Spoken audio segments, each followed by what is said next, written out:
Yeah, it means a world for us to have all of you here at the beginning to celebrate again Africa, I think.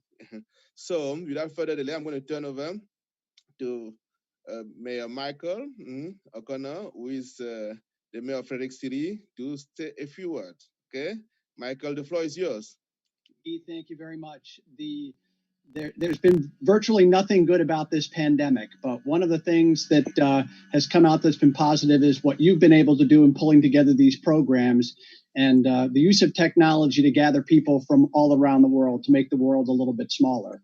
And it's been an honor to have be able to participate and see such wonderful worldwide participation and diversity in this. And the partnerships that we fostered with our friends at the federal level, Senator Van Hollen, and with our state partners, Senator Young, and at the county level, we're just honored in Frederick to be home to the UNESCO Center for Peace. And with that in mind, I'd like to read a commendation presented to UNESCO Center for Peace for the 2020 African Heritage Month. Commendation to UNESCO Center for Peace and its partners, the National Council for African Diaspora, 1,000 Shades of Women, and the Pan-African Movement of Women Democrats and Empowerment for highlighting the contributions of African immigrants in the United States as part of African Heritage Month. Through art, music, politics, agriculture, economics, and more, our communities thrive from the sharing of a culturally rich legacy. As the relationship between Africa and the United States continues, the City of Frederick thanks UNESCO Center for Peace for their role in celebrating cultural diversity and fostering acceptance through discussions and actions in the areas of state policy, human rights, democracy, and empowerment. Signed by the mayor on behalf of the Board of Aldermen and grateful residents of the city of Frederick. Thank you for all that you do, and it's an honor to spend a little bit of time with you all here this morning. Thank you so much. Okay, so again, for us being home, UNESCO, Frederick City is the home of UNESCO Center for Peace.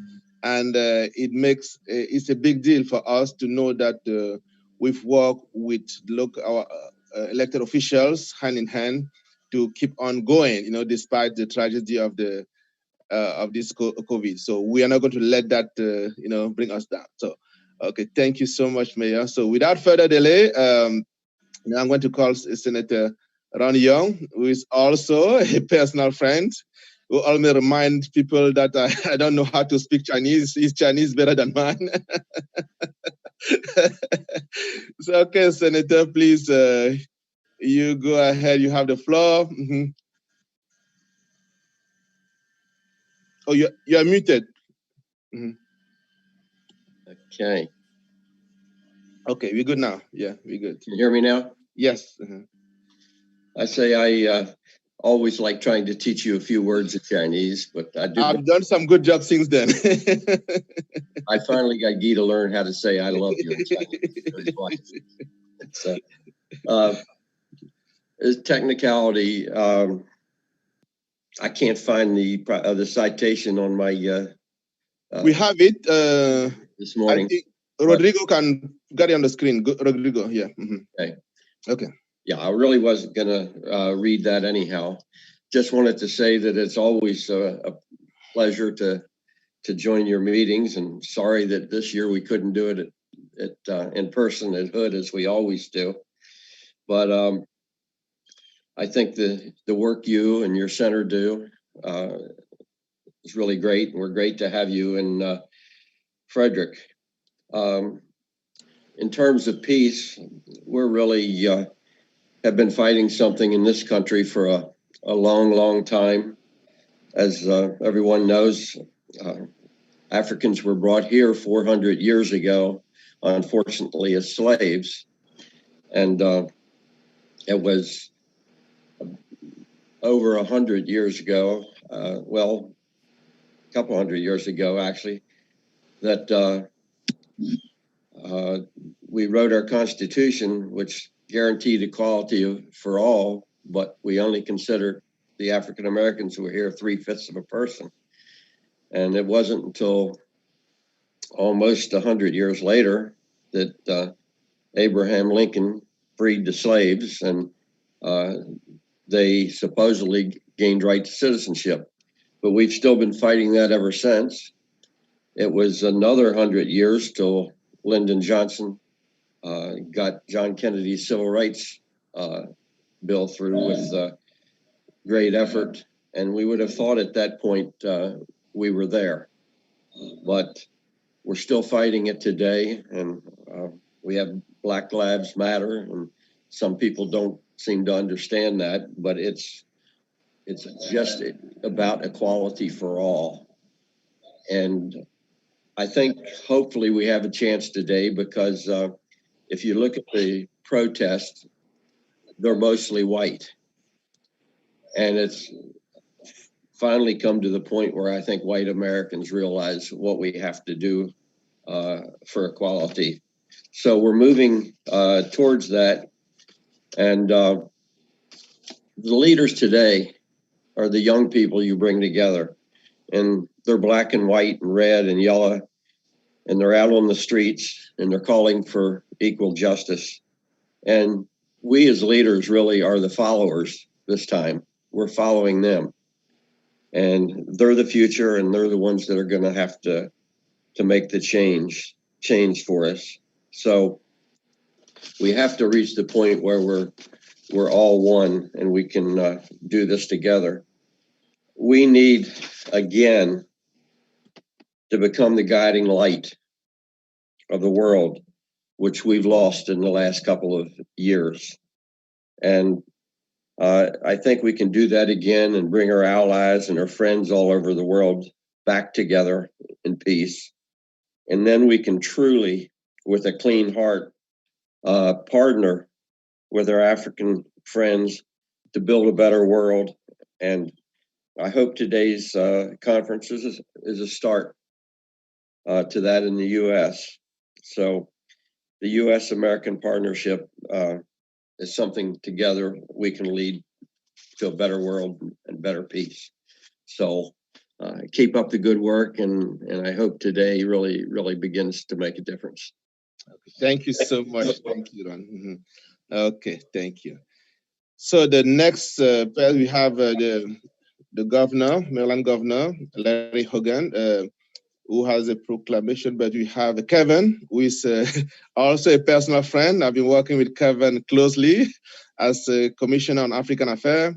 I remember he's the one from the administration working with us to make sure that we advance the cause of Africans in Maryland. And thank you so much, Kevin. I know, I miss those hugs, right? Can you hear me? Everything working correctly? Okay, you're good. Yeah, you're good, Kevin. Okay, I just wanted to make sure you could hear me. Yeah, I can hear. On behalf of the governor, Governor Hogan, and the Commission on African Affairs, and all your other commissioners, there's another 20 of you. Thank you to UNESCO Center for Peace. It's always a pleasure for me to represent the governor and the commission at your events. You do a fantastic job addressing some very important issues, and we thank you for everything that you're doing and for all the tremendous effort that you put into it. Because prior to getting into this position about 4 years ago, I had no idea what goes into all of these little things that happen and that you see in the news and whatever. But having seen all the work that you're doing and all the time it takes to put something like this together and get all your partners involved, and not to mention busy folks like the senators and the mayor to actually give you their time, it's a credit to you. I'm going to keep my time short because I know Senator Van Hollen is up next and he's about to speak. First, give you a quick look at the citation, and I want you to know I printed out and made ones for your partners for the day. I know this one here is in French, so I'm not going to try and say that one. Although it's simple enough. Movement Pan-African Femme Democrats. Yes. Shades of Women, and the National Council of African Diaspora. So I have those, and I will get them to you. Thank you. It reads, the state of Maryland, Governor of the state of Maryland to UNESCO Center for Peace, greetings. Be it known that on behalf of the citizens of this state, in recognition of your 13th annual U.S. Africa Day celebration to highlight the contributions of African immigrants to our region, partnering with stakeholders and gathering leaders in the fields of art, politics, and research, along with the general public, a grand statement regarding the vital importance of cultural diversity, unity, and inclusion, leading to an atmosphere that radiates tolerance and greater acceptance. In this increasingly hopeful spirit, we're pleased to confer upon you this governor's citation, given under my hand on the Great Seal of the State of Maryland this 12th day of September, 2020. And that's signed by the governor, the lieutenant governor, and Secretary of State Wilkinson. Thank you so much, Governor. You're very welcome. Okay, thank you. I think our partners are around, and I'll be introducing them later down the road. Right now, I thought it would be really important to have young ones among us. Nathan, are you there? Mm-hmm. Hello. Yeah. Okay. So Nathan is going to be the one introducing our senator, who is also a great friend of mine. And I can tell you that we in Maryland are really lucky to have champions. Okay. I go around the world, people say, the US, what is going on there? But we know that in Maryland, you have the right people running the country. So we are very proud. And Nathan is going to be introducing our senator. Nathan, go ahead, please. Thank you. My name is Nathan Takusi. I'm 11 years old and a sixth-grade student in the beautiful state of Maryland. Today is a special day because I have been given the opportunity to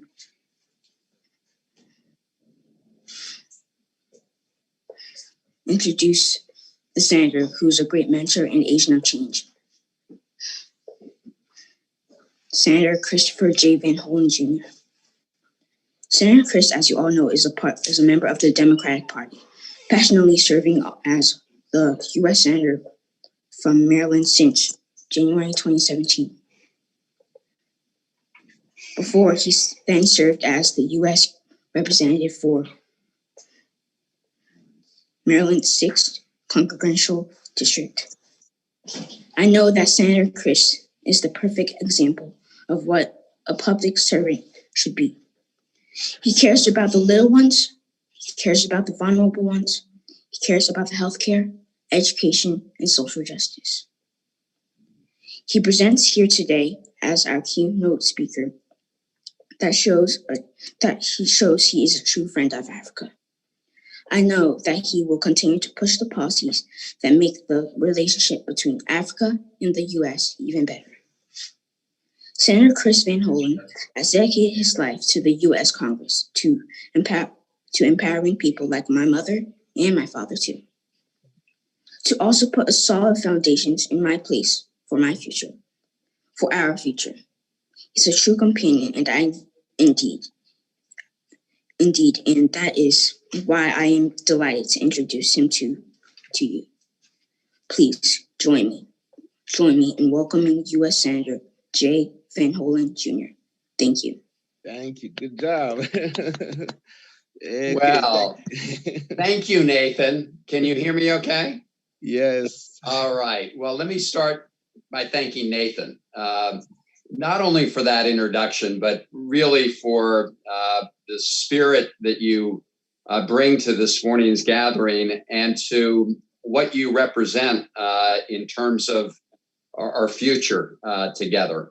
And you are somebody who gives me faith that our future is in good hands. And I can tell you, for all of us on this call from older generations, we are counting on you, Nathan, and all of your colleagues to make sure that our country really achieves its full potential and that we do come together to form that more perfect union. We've been on a long path, and we've got a long ways still to go to make sure we have equal rights and equal justice and equal opportunity. But I am confident that you're going to be helping to lead the way. So thank you for that introduction. Guy, thank you for your leadership and your friendship and all the work that you do in our community, including the work you've done with the NAACP. But this morning, of course, we're gathered with respect to the work of the UNESCO Center, the UNESCO Center for Peace. And congratulations to everybody who's been part of this important success story in Frederick County. And I do also want to acknowledge the other partners this morning, the National Council for the African Diaspora, the Thousand Shades of Women, and the Pan-African Movement of Democratic Women, the Mouvement Pan-Africain des Femmes Démocrates. And thank all of you for being part of today. And some of you may know, but I grew up in a foreign service family. My father was in the foreign service, and so I lived many of my early years overseas, moving back and forth from the United States. We did not serve in Africa. We served mostly in South Asia, in Pakistan, India, Sri Lanka, and Turkey. But that experience did give me a great appreciation for the important role played by international organizations. And they do play that vital role in bringing together peoples of the world. And we are fortunate to have this UNESCO Center for Peace right here in our community. So, Guy, thank you, Guy, to you and the others for really leading that effort. It's great to be here with others from our community that have been acknowledged. I want to salute Mayor O'Connor. I don't know if he's still with us, but we work together. Great. We work very closely together on a whole range of issues, and it's always good to meet with him when we can before this pandemic, and look forward to that relationship. And Senator Young, thank you for your comments this morning, as well as your leadership in the General Assembly for our state. And Kevin Kraft, thank you for the work that you do on behalf of the governor and the state. And to everybody else, it's wonderful to be here. And one of the great things about the state of Maryland is our diversity and the fact that we have one of the largest African diaspora populations in the entire country. And so as we mark African Heritage Month, it's a great pleasure for me just to talk a little bit about the future of U.S.-African relations. And I will say, as a college student, I first really got engaged in some of the issues regarding South Africa. Specifically, it was a time when we were fighting to end the apartheid regime in South Africa and to free Nelson Mandela. And I was part of the group on my college campus, the Swarthmore Anti-Apartheid Committee, that pushed our college to divest its holdings in any companies that were invested in South Africa, to pressure change in South Africa and the release of Nelson Mandela. And it was a great example to me of how a grassroots movement could prevail over time, because it was years later, after graduating from college, that I worked as a staff member on the Senate Foreign Relations Committee and was part of the effort to pass the legislation to impose economic sanctions on South Africa to end the apartheid regime. And while it was too long in coming, the United States did in that instance live up to our goals, and we've seen the changes there. So that was an early example of my interest in what was happening on the African continent, and my interest has only grown. And now I'm not just a staff member in the Senate Foreign Relations Committee, but I have the chance to work on this issue and strengthen relations between the United States and Africa as a United States Senator. I want to thank all of you for that. So where are we headed when it comes to the relationship? As everybody on this call knows, Africa is a huge continent. It's rich in natural resources. It's got an incredibly entrepreneurial spirit among its peoples. And of course, it's very diverse. And I'm a big believer in strengthening engagement between the United States and Africa overall. And we need a strategy for the continent, but of course, every country in Africa is different. And so we also need to shape that strategy based on the specific circumstances in the different countries in Africa. And if you look at the current situation with COVID, we've been pushing hard, many of us, for the United States to engage more in supporting the efforts of African countries to fight COVID-19, because it's having a very harmful impact there as here. Just take, for example, Kenya, that has an economy that is based so much on tourism. They've been devastated, as you can imagine, by the fact that people cannot travel there. That's just one example, but Africa's being hard hit and the problem is growing there. And so the United States has invested about $240 million so far in the effort to fight COVID-19 in Africa. We need to be doing more. But our long-term strategy really needs to engage in every dimension on the security front. And we all know that if you look at Africa, whether it's in the Sahel or it's Boko Haram or it's Al-Shabaab, the United States obviously has security interests and wants to work with our partners in the region. But we also have huge opportunities in the areas of cultural exchange, and Guy and many of you have been involved in that effort. Here in Maryland, we've had a number of terrific festivals where we brought groups and individuals from different African countries. A big one has been the Ethiopian Festival. But that has been, and then of course, the third major area is engaging economically, whether it's on development or trade and investment. And I just want to take a moment to focus on that, because the African diaspora can play such an important role in all of these areas. And when it comes to engagement on the economic front, major... do you still want us to go to the bank? Based on what? The major American agency that's been involved over the years, of course, has been AID, the Agency for International Development, where we invest $8.5 billion a year in various initiatives throughout sub-Saharan Africa. And a lot of the focus is on healthcare and health systems and fighting malaria and working on maternal and child health and dealing with PEPFAR and HIV AIDS. Another major initiative has been in boosting agricultural productivity. I think all of us have believed that we need to move the AID program toward building capacity in African countries to be self-sufficient in the areas of agriculture and other major and important industries. The issue of supporting human rights, good governance, and has been another priority, and Guy is well aware of the importance of the United States using its position and role in that area. And right now, I'm actually worried the United States has been slipping significantly when it comes to that important role of standing up for human rights around the world.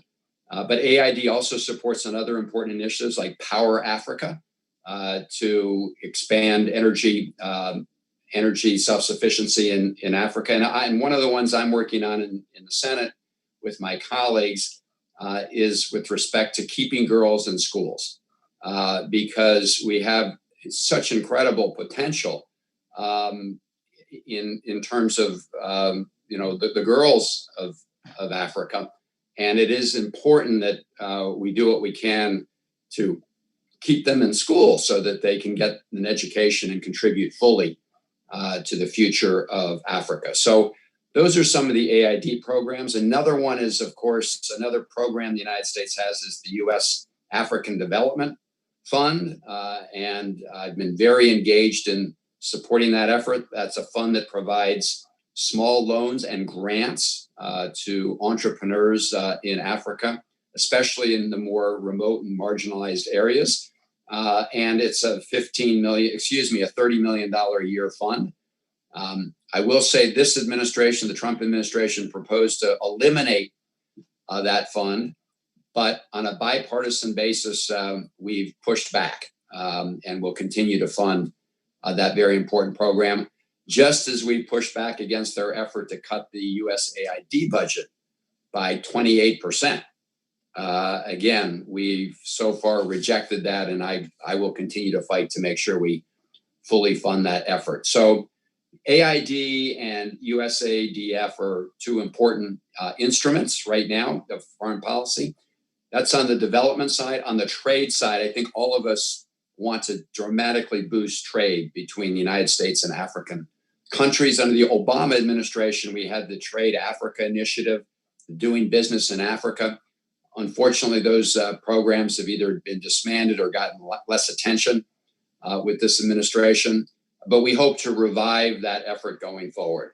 And finally, in the area of investment, I was actually in Africa just about a year ago, a little over a year ago now.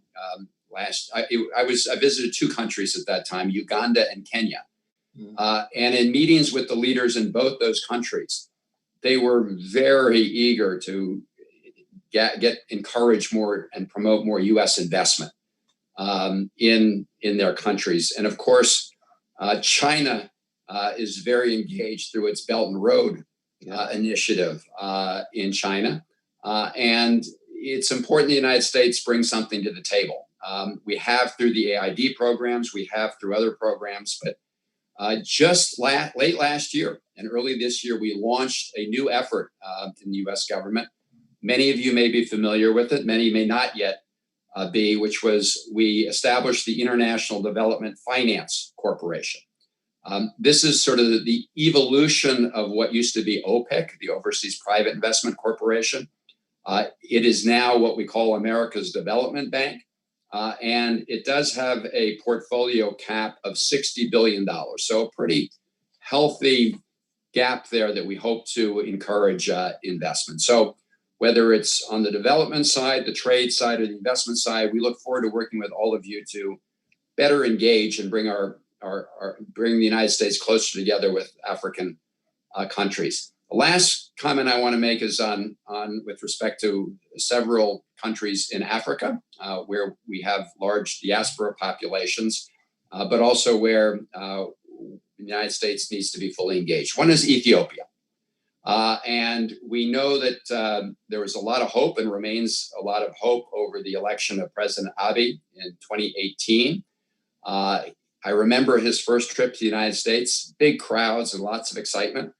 And we still have a lot of hope for the promise of the Prime Minister and the future of Ethiopia. Of course, he received the Nobel Peace Prize in 2019 for the efforts to bring peace between Ethiopia and the Eritrea.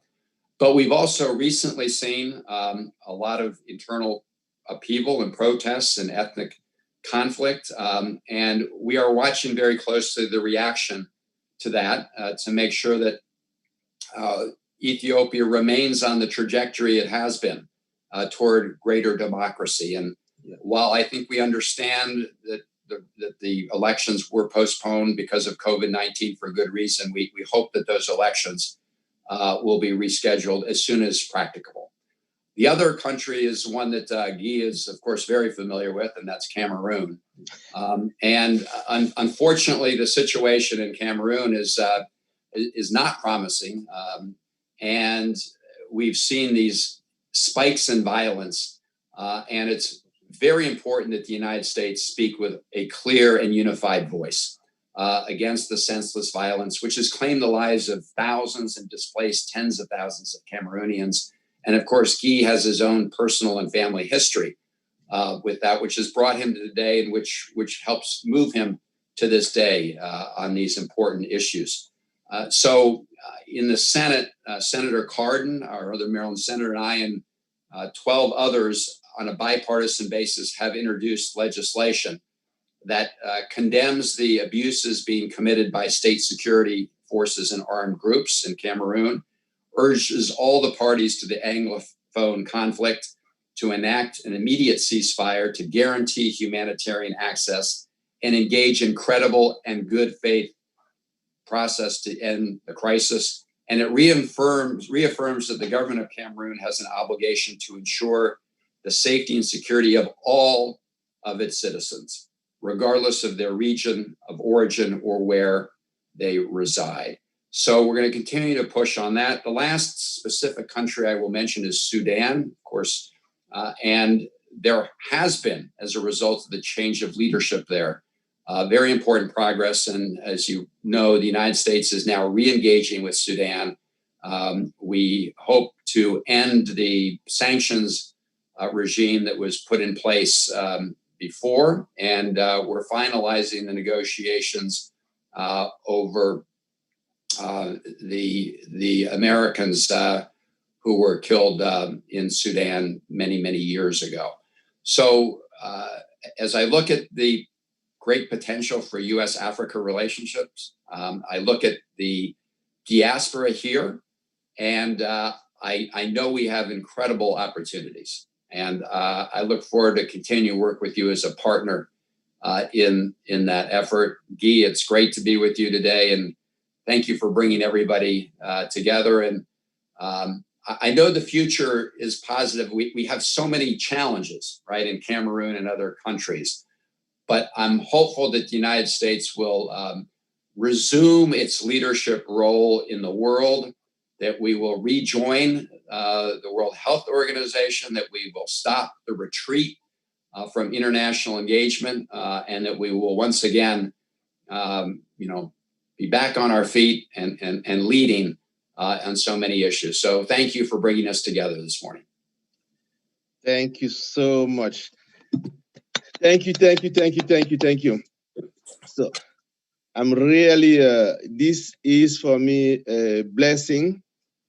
As Senator, you stated very, very clearly, we've been working on this for so many years, and I just refuse to give up hope, okay? Because without it, there's nothing. As you said, I think all of us here are looking for that day when the US is going to go back. Especially, you mentioned my personal history, how I had to live. So being an activist, a social justice activist, is very painful to see what this beacon of liberty around the world has become. But again, seeing young people like Nathan coming and being the bright hope that we want to see, I'm very, very hopeful working with you. And the one thing that I can say today, and I want to thank Nan. I may not be able to hug you today, but we'll do that as soon as possible, okay? To thank you for really being that voice that we need and making Maryland this proud state that we know. So we are very delighted that the Senator has agreed, Senator Chris Van Hollen has agreed to take some few questions. And I know that we have a number of people in here that have been reaching out to me about questions because he doesn't have so much time. But I'm going to go directly with Kitoko. Hi, Guy, can you hear me? Yeah, I can hear you. Yes. Yeah, Kitoko. Hi, Senator. How are you? Okay. Oh yes. Are you okay? Ricky, are you here? Yeah, I'm here. Wonderful. Okay, thank you. Are you hearing me? Yes, you can hear you. Can you hear me? Yes. Okay. So I think we have some network issues. Yes, we have some network issues. You are good now. Okay. Okay, I'm good. Okay, thanks. Thank you. We can hear you. So Kitoko is actually she's Libyan mixed. She went to school here in the US. She's in Paris, France right now, where she's representing the UNESCO Center for Peace over there. She's actually just came back from Africa. She was on mission there for do some connecting us with her. She has a question. So you take the first question, Kikoto. Yeah, thank you, Guy. Thank you, UNESCO for Peace, for giving me the word. I have a few questions, from the distinguished, speakers, and panel members. The first question goes to you, Guy. No, start with the senator. I can ask you a question later on. So, yeah, please start with the senator. Okay, please. So, thank you. So, Mr. Senator, can you hear me, Senator Chris Van Hollen? Yes. Yes. Okay. Thank you for giving me the opportunity to ask you a few questions. I have two questions for you. So the first question is, according to current background of the relationship between United States and Africa, how do you see the future of the relationship of both continents? And what action will United States take to Bonjour, strengthen alors j'ai un Zoom dans 5 minutes. Est-ce qu'il est possible que j'ai un jus d'orange pressé dans les 5 minutes? Please, Rodrigo, please mute everybody else, but Kiko to the senator. Mm-hmm. Senator? Yeah, go ahead, Kitoko. That's the first question for you. Did you listen? Yes. You want me to? I can answer that one, and then we can do the next one. Sure. Okay. So, as I mentioned in my remarks, I believe that the United States needs to engage much more fully with the countries of Africa. We have important relationships now and important programs. I mentioned the AID programs, especially in the health area, agriculture, and others. But I'd like to see a greater increase in trade between our two countries to help economic opportunities. One of the big issues, as you know, in so many countries in Africa is youth unemployment. And we need to look for ways together to increase those opportunities and then to work on the investment to create more jobs in terms of the relationships. So that's one dimension. The other relates to the issue of human rights and good governance. And I think it's very important that the United States play a very active role in encouraging and pushing countries to make sure that we protect universal human rights, that we respect the rule of law. As we know, like the United States, African countries have very diverse populations from people from different backgrounds, ethnic groups. And one of the key things to achieve peace and unity is, respect for different religions and backgrounds. And so the United States needs to be a leader in that area. Unfortunately, we have, in my view, seen a retreat by the United States in that important role, not just in Africa, but around the world. And I'm hoping that will change with our elections here. But so those are two main areas. One is in the area of more economic engagement. The other is on the human rights front. The third area is cultural exchanges, which I believe really help, create a better understanding and appreciation for different cultures. And I had mentioned the Ethiopian Festival in Maryland. We also have the Pan-African Festival in Silver Spring. I should mention that as well. And so those are just a couple of examples of the great opportunities for more interaction. Thank you, Senator, for that relevant point.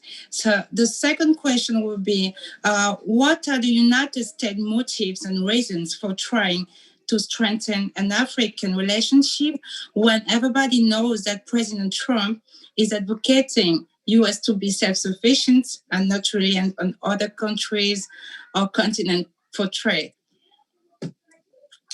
Well, the United States, in my view, has an interest in many different ways in engaging with Africa. So first of all, President Trump may not like it, but the reality is that we are now a global village.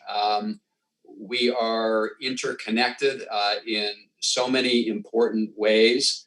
And the United States would be foolish to try to build walls around our country and to try to, keep everybody out and not engage in trade and not engage in interactions through ideas. And of course, we see this right now in a very real way, all of us, with a global pandemic, where, just as communications can go around the world very quickly, so can diseases. And all of us, whether it's the United States or Africa or Europe or Asia, need to be working closely together to tackle these challenges. Another one, of course, is climate change.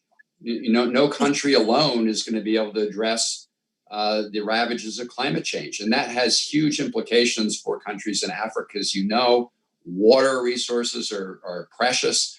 In fact, I didn't mention it, but one of the issues that came up when I was there was the negotiations, discussions between Ethiopia and Egypt over the dam in Ethiopia, and Sudan, of course, is engaged in that. So we have to recognize that on things like climate change, we're all in this together. And finally, as somebody who grew up as part of a family that was in the Foreign Service, I do believe that all of us have an obligation to work together to protect and build universal human rights, and make sure that we encourage one another to move in the same direction. So my view is that the current administration, the current president, is taking us in the wrong direction when we withdraw from organizations like the World Health Organization, when we say we're not going to pay our dues to international organizations like the United Nations, that we have an interest in engaging fully, both because it's in our interest to do so, but also, as fellow members of humankind, we need to work together to build peace and stability.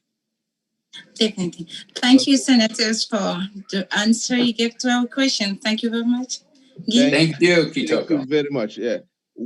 He has time for one last question before we move on. Daniel, was Daniel or maybe Daniel? Chris? Yeah. Daniel? Yes, Daniel. One question, please. Yeah.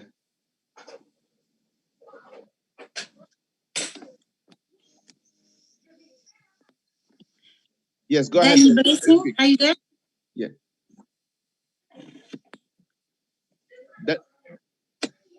Daniel? Blessing? DN Blessing, are you there? Okay, maybe you have some technologies. Okay, so, okay, yeah, you can, go ahead, yes, I can see, yeah. Okay, I think she's having a hard time unmuting herself. Rodrigo, can you unmute Danielle, please?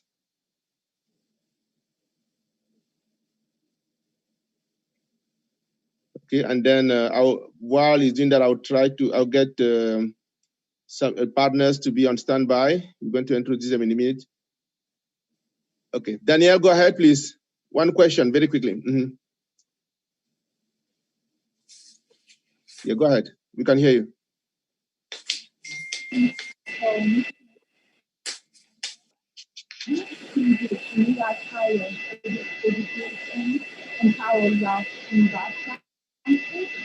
No, the voice is not good. Mm-hmm. Can you text? Yeah, unfortunately, we cannot hear you. So, anybody else who would like to take the one last question to the senator before we move on? Okay, go ahead. Okay. UCP, UNESCO Center for Peace, for those who okay, go ahead. Exactly. Yes. Introduce yourself very quickly, please. Okay, thank you so much. My name is Rodrigo Guevara Iglesias. I'm from Peru, and also I'm Youth Ambassador for UNESCO Center for Peace. First of all, Senator, we really want to congratulate for your speech. It was really amazing. And also, we have a question from the house, right? Because from UNESCO Center for Peace, we really thank you about your support that you have given to us in the last years, right? But also, we have a question that is, how do you consider that UNESCO Center for Peace activities contribute to strengthening the values of democratic and ideals and cultural progress of the United States? Well, thank you for that question, because I believe that when it comes to what UNESCO, this organization plays a really important role, because UNESCO deals with, again, with issues that are common to all of humanity and where we can learn from one another, whether it's on preserving great cultural sites around the world, whether it's on education, science, and what UNESCO promotes is this exchange of ideas and history and culture and science among the peoples of the world. And as we grow into an even more interconnected global village, it's essential for peace and stability that we have more shared understandings.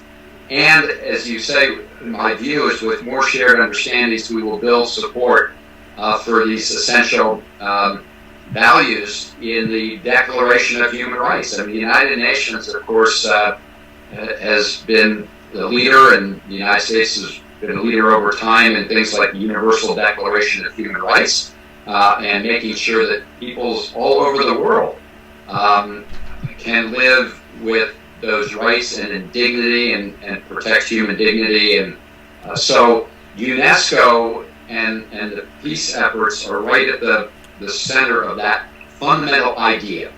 The fundamental idea that we're all in this together and that we need better understanding of different cultures, different appreciation of different histories, and that by building better understanding, we can better achieve our goals of universal human rights, rule of law. And so I think this organization plays an essential role in achieving those goals. So thank you for that question. I also want to, Guy recognized her, but I know Nan from my office is with us, and we're grateful for the good work that she does in Frederick and Western Maryland. And I also I want to again thank Nathan for that wonderful introduction and for giving me great confidence and faith in the future. Thank you so much. Thank you very much, Senator. We are very going to bring on our partners very briefly. Samuel, are you there to talk about, because again, people are asking, who is this council? Please take a few, just a 90-second to introduce the organization. Samuel? Okay, Mr. Okay. Sam, are you there? He was there just a moment ago. Okay. Yeah, I'm here. I'm okay, here. I'm here again. Go ahead. Go ahead. To myself. Yes. Good morning, all. I'd like to first express our appreciation to the UNESCO Center for Peace for partnering with the National Council on African Diaspora. And I'd like to commend that I represent. My name is Sam Bono. I'd like to start by commending Senator Chris Van Hollen, who's a member of our community here in Maryland, based in the DC suburbs of Maryland, and for the great work that he's been doing at the Senate Foreign Relations Committee. I'd also like to acknowledge Senator Benkari, and I'm not sure whether he's here, Michael O'Connor, Mayor of Frederick, Senator Ronald N. Young from Maryland State Senate, and then Governor Larry Hogan, his representative. Well, first, I'd like to basically use this opportunity to tell us a little bit about the National Council on Africa Diaspora, NCAD, which is one of the recently rising organizations that it's geared toward helping to formulate policy with U.S. policymakers that would benefit and carry along the African community and enhance the role of the African community as full stakeholders in the United States, both in the political realm and the economic realm. And the whole idea is that once we present ourselves as a community, as people who are definitely interested in full participation in the socio-political affairs of the United States, and thereby ensuring that our rights as residents and citizens and privileges and everything else that go along with it will also be taken seriously, because as we contribute into the system, we also help indirectly to shape the system, and we just want to make sure that that is something very clear both on the political divide and then on the economic side. I'd like to especially thank Guy Jochen, who is also a director at the council and actually runs the PAC program in the council for his great diligence. I'd like to introduce a few other members of the council. Ms. Lydia Nylanda is an expert in international affairs, and she chairs the council, but I'm not sure whether she's here right now. Ms. Kate Okafor, it's the vice chair of the council. I'm not sure whether she's signing at this time. And Ms. Sonia Aidewo is the national treasurer of the council. Because the council has a broad outlook to its work, and as much as we want to dwell mostly in the threshold of all of the policy that happens at the national level, our work is to reach out to the African community across the entire United States and to make sure that the voices are heard, and also make sure that we do what we need to do to contribute to the process, whether it means putting our resources where our mouth is. We're prepared to go the extra mile to do that. And we'll be open to taking any questions in terms of our approach or how we view what is happening in the political environment right now. And speaking of the political environment right now, what happens from November 3 would clearly influence US-Africa relations. And not just that, will also influence every aspect of our socio-political life in the United States as we know it today, ranging all the way to how the law is going to take its form because of who's going to be appointed at the Supreme Court.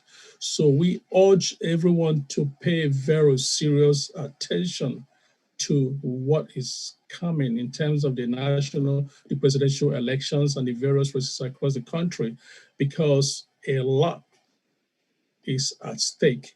And I want to once again thank Senator Chris Van Hollen, who I'm sure that we have interacted on Capitol Hill in the past couple of years in part of my policy work. And I thank you all for attending. And this is a fantastic opportunity for all of us to build together for the benefit of all. Thank you so much. Thank you so much, Sam. I'll go, is Didi here? 1,000 Shades of Women. I know some were asking me, what is 1,000 Shades of Women? This is an organization based in New York, New Jersey area that has been doing a lot between the US and the US and helping, empowering young men and women in Africa and also here. So is Didi here? Okay. We also have some messages that we have some folks that are supposed to be reaching out from Africa that are having total meltdown with internet. So I'm going to move again. I think it was Kevin that was trying to read French, or someone was trying to read French about the Mouvement Pan-Africain des Femmes Démocrates. Okay. Aisha, are you here? Yeah, can you just say a few words? I know I'll bring you back later on, but go ahead and say a few words, please. Thank you for your leadership, Ms. Jochen, and I'm very honored to participate on this occasion of please celebration. Mute everybody, Rodrigo. Go ahead. Go ahead. We cannot hear you very well, Aisha. Hello? Yes, go ahead. Yeah, we can hear you well now. I was saying I'm very honored to participate on this occasion to celebrate the African Heritage Month with you and the UNESCO. And I want to thank the mayor of Maryland and the senator give me hope to say that the work with America will be on at the beginning of January 1st. And because Africa will look up to the US about democracy. And right now, what's going on is not something that we can appreciate. That's why the Pan-African movement of democratic women will be fighting and working with the US around the world to make sure democracy stay in Africa. We have a young democracy and we have a big fight to go through. And for now, I'm going to let you go and wait for the next panel. And I thank all the panelists and everybody. And thank you, Mr. Joken, for this leadership. Thank you very much, Aisha. Aisha, she's very modest. She's a rock in the DMV area. She usually works on the background and making things happen. I've personally witnessed her activism in terms of the major issues that we're all talking about. So now I'll bring the occasion, okay? When the first county, Montgomery County was the first in the nation to have African Heritage Month. So I'm going to bring Daniel Koroma, who is going to say a few things about that. And then after that, also my sister and friend also, Philomena, are going to say a few words. So Daniel, are you there? I'm right here, and good morning, everyone. Good morning. So, Guy, as you said, Montgomery County was first in the nation in proclaiming September as African Heritage Month. Our former county executive, Ike Leggett, went through an exercise. As some of you may not know, he was the first African American elected in Montgomery County, which was a historic occasion. This is prior to our first African president, Barack Obama.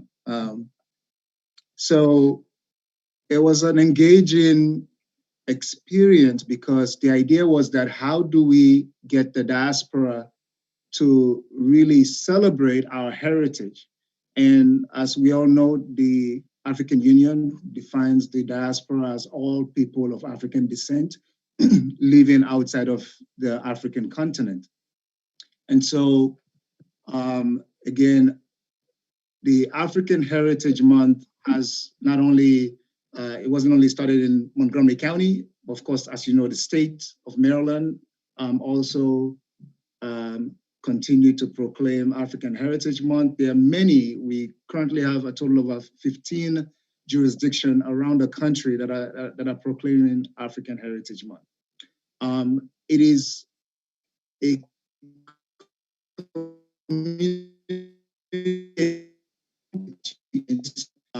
it showcases the diversity of the African diaspora, but also it showcases in terms of the advancement that the diaspora has made in the United States.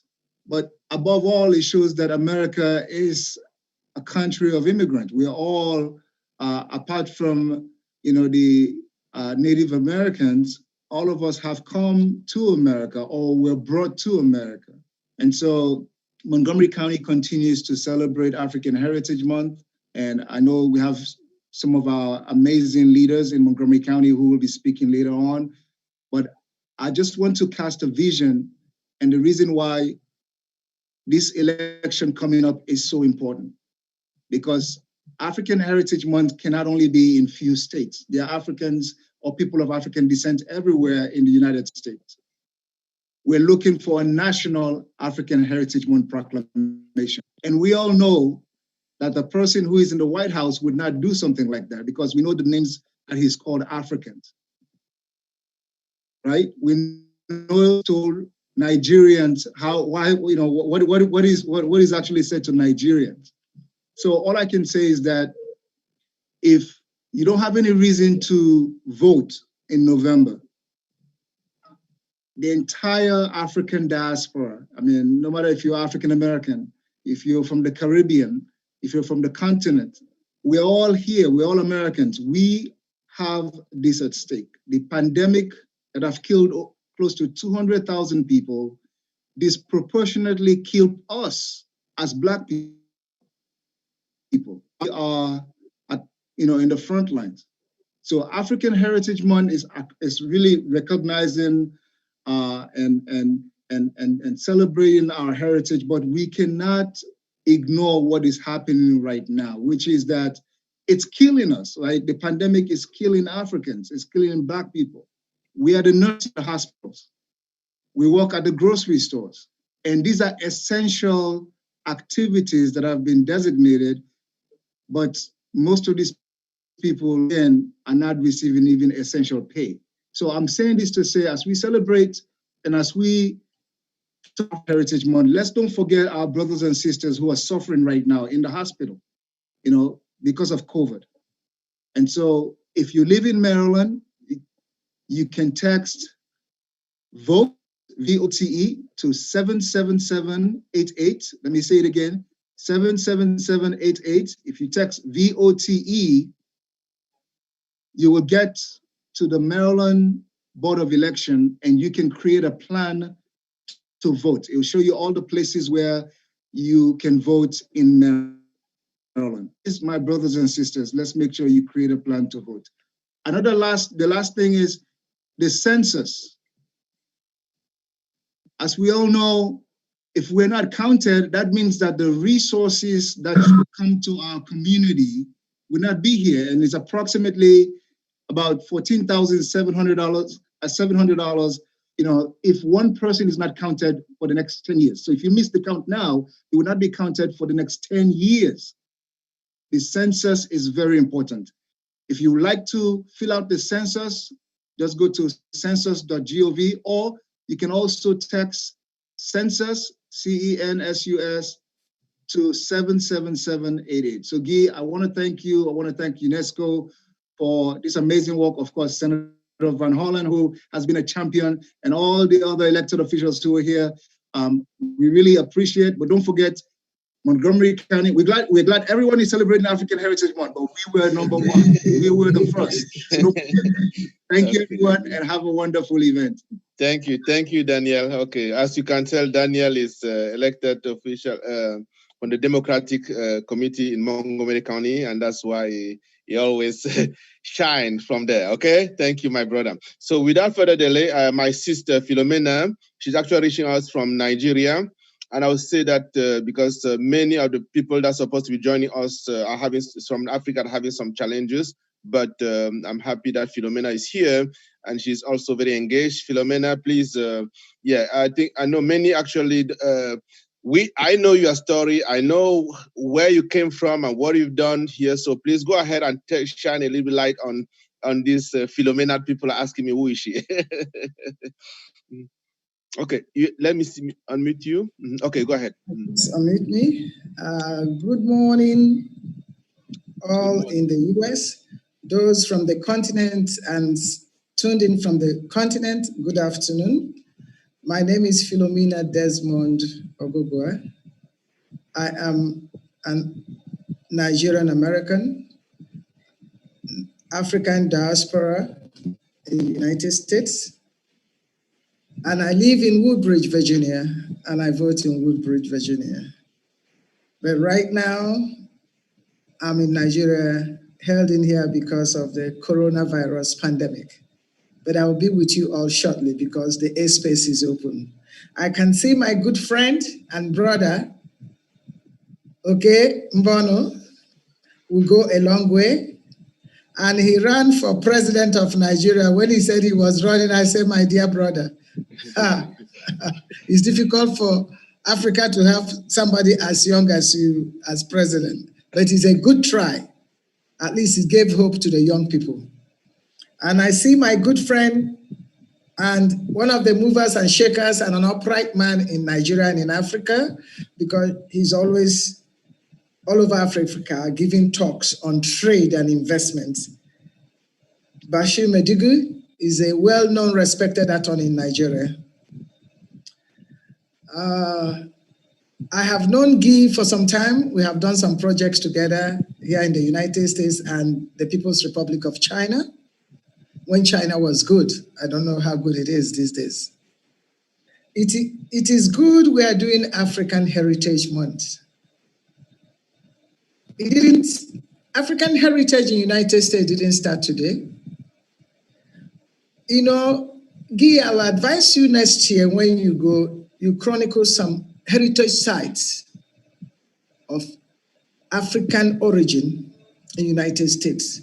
The one I can think of that is very, very capturing is the Igbo landing. I'm sure some of you know about it. At Dover Creek in Simon Island, Glynn County in Georgia. In 1803, a group of Igbo slaves overtook the slave master's ship and refused to be taken into slavery. Instead, they committed mass suicide. That's bravery, that's heritage, that's a heritage site. There is another heritage site in Virginia, in Staunton, Virginia, the Igbo village. A setting how those people lived in those days is in Virginia. I have gone to these two sites. Is a very, very remarkable heritage site. But we are new immigrants in the United States. Our forefathers, those who came to United States, also helped build United States with their sweat. Because in United States, the only people I can call the owners of United States are the Native Americans. Every other person is an immigrant. God has made it so that we are here and opportunities given for us to excel. The Africans in diaspora are engaged in all walks of lives in United States, in business, in politics, also in government. If you go to many of the agencies, including NASA, some of their top brains are of African descent, direct African descent. I'm not talking about African American. And this is something of pride to us Africans. Our children also, who are first generation or second generation Americans, are doing so well in school here.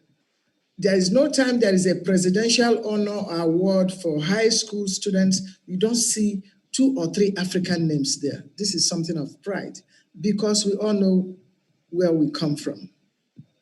Most people in Africa, in the United States, when you call Africa, they think we are one country. I've seen somebody ask me, do I know somebody's village in Lesotho? I say, oh, my dear, we are 54 countries, not one country. You know, we should also engage. We are not here only to go to school. For us to get the bottom line that will help our continent and ourselves, we should also engage in the political process that happens in our new country, United States of America. What is good about United States that people start from bottom and go up. You see all these people now that are in charge in the United States, they started from their municipality, the county to state, then to federal level. So they learn the rudiments of dealing with people, of politics, of giving their society the bottom line, what they need. Unlike where we all come from, they start from top. You see somebody that doesn't know the rudiments of legislation, he will go and run for Senate, go and run for president. That's why we are failing. Those of us who are here, I would like us to engage, even in running for city. I'm glad a lot of us now are running for city council for this. I remember in the 80s, the first African to be elected in any political office was a guy from Nigeria in Ohio. He was elected early 80s. And I'm glad that most Africans are now engaged, that we even have a representative from Ethiopia, and a young guy from Ghana is running in Oklahoma for House of Representatives, and we have a lot of us running in state elections. I'm sure in 2 years' time, more will be coming. I won't be surprised that in a few years, one of us from one African country will be nominated to the Supreme Court. It's loading, it's coming, because we have brilliant lawyers also among us. This election coming, this is about UNESCO Institute for Peace. So we have to be bipartisan. We don't have to talk partisan. But I am advising Africans who haven't registered to vote, go to the website. Some of the website, Daniel Koroma, my young brother, has already listed. Go to iwillvote.com, vote.com, the whole lot of them, to get the accurate information. Because this election coming is like our life depends on it. Thank you. You know what I mean? Please, let us register to vote and know that there are only 3 types of voting. Either vote by mail or absentee voting, or you vote in person. Let nobody deceive you. Let nobody deceive any of us. Let us tell our brothers at home that are not on this panel today that there is nothing like voting by texting. Okay. Yes, because there are some people are targeting people like you and I with names that are not normal American names, sending us texts. I have a sister who is a lawyer who received a text like 3 weeks ago that's telling her where to text for her vote. She doesn't need to leave her house. So please, if you receive any text, go to the official Electoral Commission website to find, or call your congressperson or any office you know is that for election, or even you can call Guy or Daniel Koroma, or call me, or call Okembonu. There are many of us. In Montgomery County, there are a lot of them that are in the council. Call them. There is a very young Nigerian in Prince George's County Council, although she's elected here, Ndibo Madu, she's elected as an independent, a very young girl, 20-something. She's in the council. Please, let us come and also support what Guy has been doing. I met Guy many, many years ago, and I took liking to him because he is an African, not a Cameroonian. And it's good that we speak with one voice as Africans so that United States will respect us. Not A coming to see B, but if we speak with one voice, that's when we get what we deserve, and it will help our continent. So that when our presidents come here, they know that, oh, there is a group that can fight for the cause of Africa. Thank you very much. Thank you so much. Thank you, thank you, thank you. Okay, we have our sister, Rikia. Rikia, can you hear me? The next person we have coming on board will be the moderator. Angel, are you there? Okay, please go ahead very quickly. I know we are 13 minutes behind schedule, but go ahead, please. I'm turning the floor over to you. Thank you very much, Ambassador Joken. It's an honor for me to be here, and I really salute you for your leadership in putting this event, this program together in this very important occasion as we celebrate in purpose the African Heritage Month, to highlight our contribution to the American economy and also to our contribution to strengthening U.S.-Africa relations. I have the privilege to organize, to facilitate the discussion with 2 important African leaders. I'm calling Rekia Madugu. She's from Benin, but she's a Pan-African. She's a young lady who has a strong record in leadership in justice, because she was the former Minister of Justice in Benin. Before that, she was already an activist in entrepreneurship program, activist on women leadership program, and has also played important roles in another ministry, I think the Ministry of Economic Development. So she's been very vocal in promoting African solutions. And then her co-partner is my dear friend Kofi Ali, who will be not representing, I'm sure he's speaking on his personal capacity, but he's a vital force at IMF. She has a very good understanding of the Bretton Woods and the Multilateral Development Agency, and he will bring us a contribution from that perspective. The topic of the discussion is the Marshall Plan. And as a personal background to justify my presence here, is that I'm the founder of Believe in Africa, who is a non-profit organization led by African leaders, former congressional staff. We were all engaged in policy making in the US Congress, and that's probably why Guy asked me to be part of this conversation. So we have 1 hour discussion about the Marshall Plan. You all know the Marshall Plan is a program that was put together by the by the US to rebuild cities and infrastructure in Europe after the war. That program cost close to $13 billion in 1948. between 48 and 52. $13 billion will not even be enough to address the pandemic, the post-COVID development challenge we have in Africa. But the question today is, do we need a Marshall Plan in Africa in an environment where we have to create 20 million jobs every year? 20 million jobs is the population of the country. And you know our youth, that sticking bomb. If you don't create jobs, is a potential recruitment for terrorism. And since all our countries are interconnected, we cannot afford to have any uprising in any African country. It will affect the entire globe. So my question to both of our panelists today is to know what that Marshall Plan could look like. What are the guiding principles that we need to put in place to make it effective? And even if we need a Marshall Plan.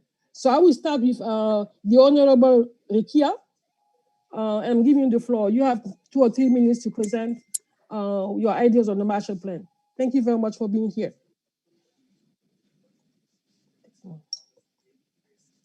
Rekia, you have the floor.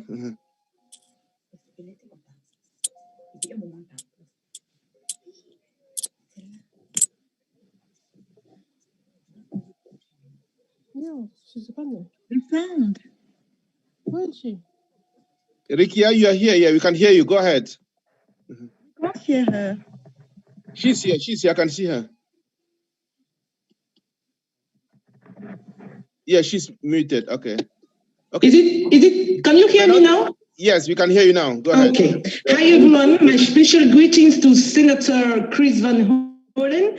And thank you, Guy. Thanks to UNESCO Center for Peace for having me attend this high interest meeting. Can I switch off my camera because the network is bad here? Okay. Okay. Okay, let's do that. I hear your voice. Thank you.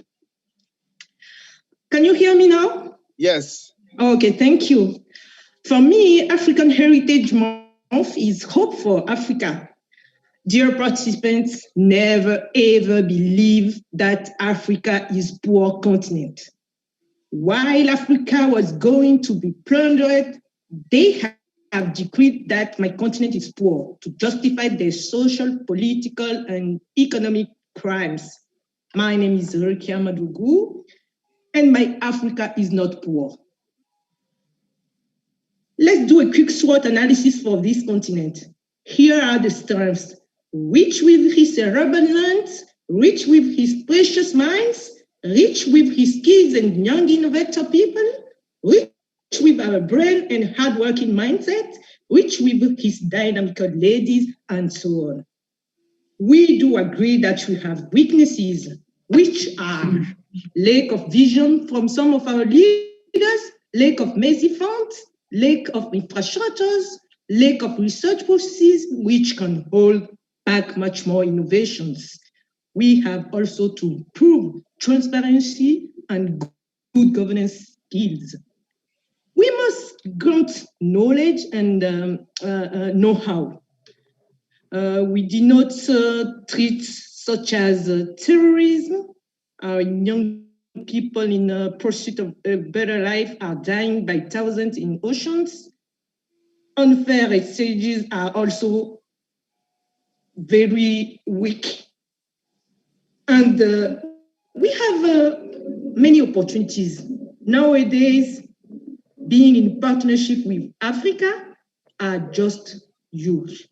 The opportunities nowadays being in partnership with Africa are just huge. Some of them are a huge market, Today, we are 1.4 billion Africans on the continent, and within 30 years, we are expecting 2.5 billion inhabitants. That means consumers. Africa is where entrepreneurship rate is the highest in the world. Africa has enormous capability of growth. Africa is high hospitality continent. What to do now after this SWOT analysis, even though it's quick? What to do? We just need to learn more from America, his development strategies, and adapt them. We need massive funds to build stronger countries, strengthen our institutions.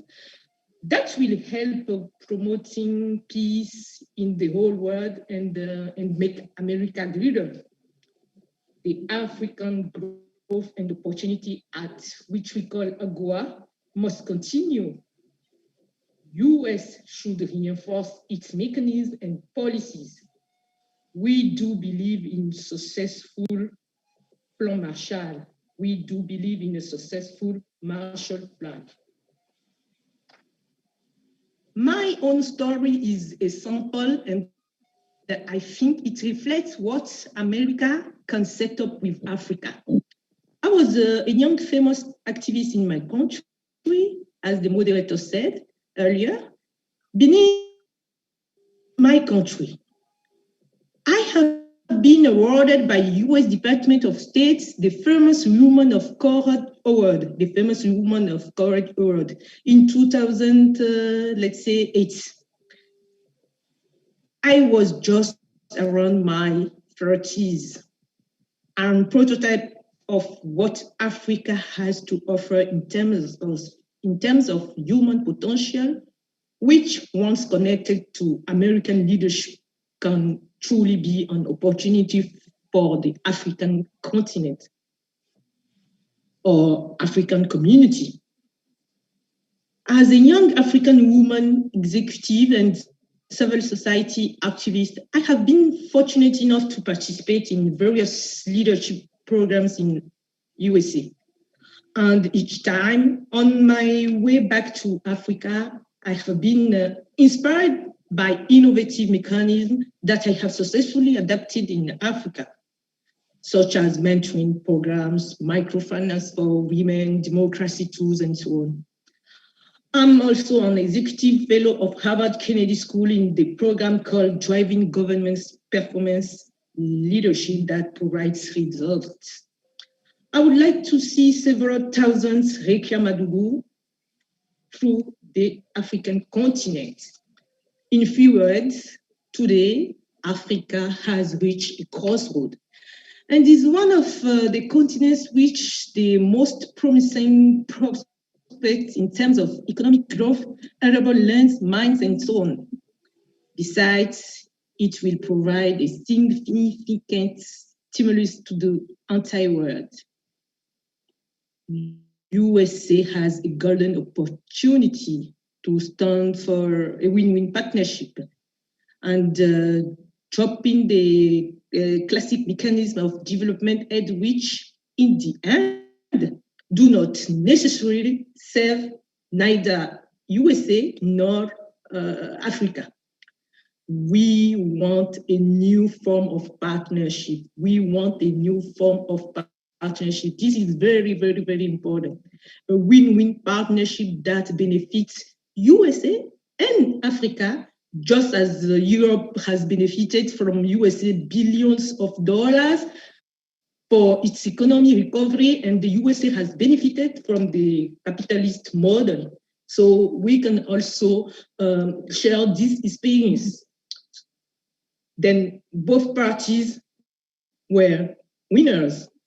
Main idea remains we are building an advocacy and lobbying network to urge the USA administration to implement a Marshall Plan for Africa, just as it was done for Europe. By the way, I'm highly pleased to announce the release of my new book, Soigner les certitudes in French, let's say in English, Nurturing Convictions, Dialectic and Inclusion, and for a minimum socially and economically viable threshold in Africa, introduced by a former President Macky Sall, President of the Republic of Senegal. It's about women and youth empowerment, Africa's development, and some new development processes. Let's build together a new, efficient, and sustainable relationship between Africa and the USA, a Plan Marshall. Marshall Plan. That means for the stakeholders, equity, transparency, and funds for African private sectors the people, and the states. Yes, we might do it. Thank you guys and enjoy the fruitful discussions. Thank you very much, Mrs. Madugu. To summarize, you came from the premise that Africa is not poor, therefore you're leaning towards more trade than aid. You want to increase trade investment, U.S. trade investment with Africa, i.e., compared to China, for example, China is investing $2 billion a year, and America, $5.4 billion a year, and the U.S. is only doing $2 billion. So we need to increase that. You talk about AGOA that need to be renewed. Of course, there's some discussion about making more bilateral, meaning they want to move forward a free trade agreement with the continent. But Mrs. Madugu is promoting renewable of AGOA as it is, and enhancing trade capacity building. In that note, the capacity building provision in the AGOA since in enlightenment in 2000 have never been funded. So she said we need to fund the capacity building program under AGOA. She promoted entrepreneurship, mentoring, reform of foreign aid to make it more effective to serve the people in Africa, and transparency and good governance. So now we're going to move to Mr. Ali Kofi. Can you give us not quickly, take as much time as you need to present your idea of the African Marshall Plan. Hello, can you hear me? Yes, we can hear you. Okay, good morning, everyone. Maybe good afternoon to other participants from the continent. I'm very happy to be here today. I would like to thank Mr. Jijuken for this opportunity, and also thank all the previous speakers for the insightful speech and comments. Also thank Mrs. Rekia Madugu, my co-panelist on this topic. A Marshall Plan for Africa. This is a very, very big discussion. I will go through. Maybe I will share with you some outline of what I'm going to be discussing today. Give me 1 second to share this with you. Guy, maybe I need to be allowed to share the screen. It's disabled now. Yes. Yeah.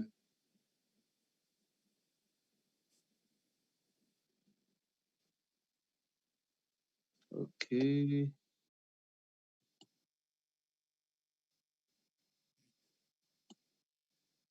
It's good? Okay. Okay. Thank you. Thank you, Rodrigo.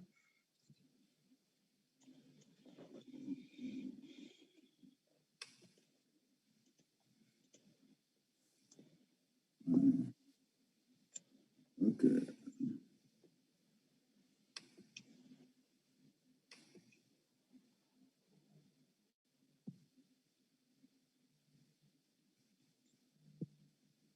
Can you see it?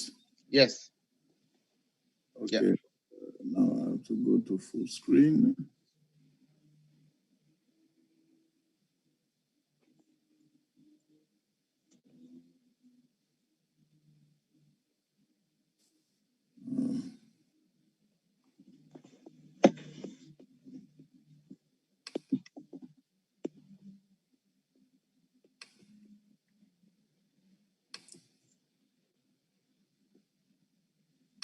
Okay.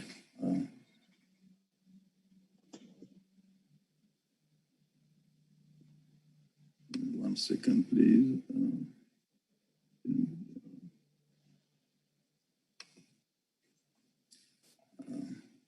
Okay. So you can see the screen, the outline. Hello? Yes. Go ahead. Perfect. Okay. Yes, we can see. Okay. So very quickly, first I will give share a few ideas on what was the Marshall Plan, and in a second period, then I will discuss whether or not a Marshall Plan for Africa at this juncture is a good idea. Okay, as Angel, said it in introductory remark, the Marshall Plan was a European recovery program that was put together by the United States after World War II. Marshall, because it was the idea for General George Marshall, an American war hero who was named Secretary of State in 1947 by President Harry Truman. He first came with the idea in a Harvard speech in June 1947. The idea was to, as I said, put together a recovery program to restore economic infrastructure after World War II in Europe.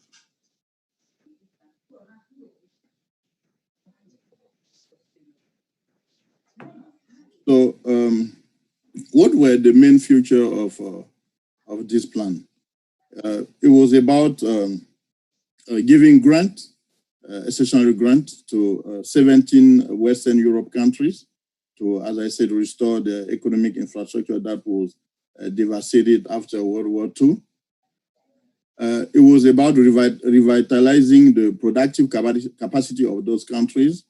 Also provide some foodstuff because this region was on the brink of famine after the war, and it was also about giving a new impetus to the industrialization of this region. It was a very successful plan, and in terms of results, more than 13 billion, as Angel said, more than 13 billion US dollars were provided to Western Europe. We witnessed very, very strong growth in this period, and economic growth was particularly led by the coal and steel industry. GNP rose by, gross national product rose by 15 to 25% over this period in these 17 countries. It was a resurgence of European industrialization, very extensive investment. As a result, we have the restoration of political stability, and also it was another goal of American foreign policy at this time, the containment of communism in the region. And, the plan also helped develop foundation for democratic institutions. It was a very win-win partnership because Europe benefited from the initiative, but the United States also benefited from the initiative because all the goods and services that were involved in this program, were American goods and services. So it was a win-win partnership.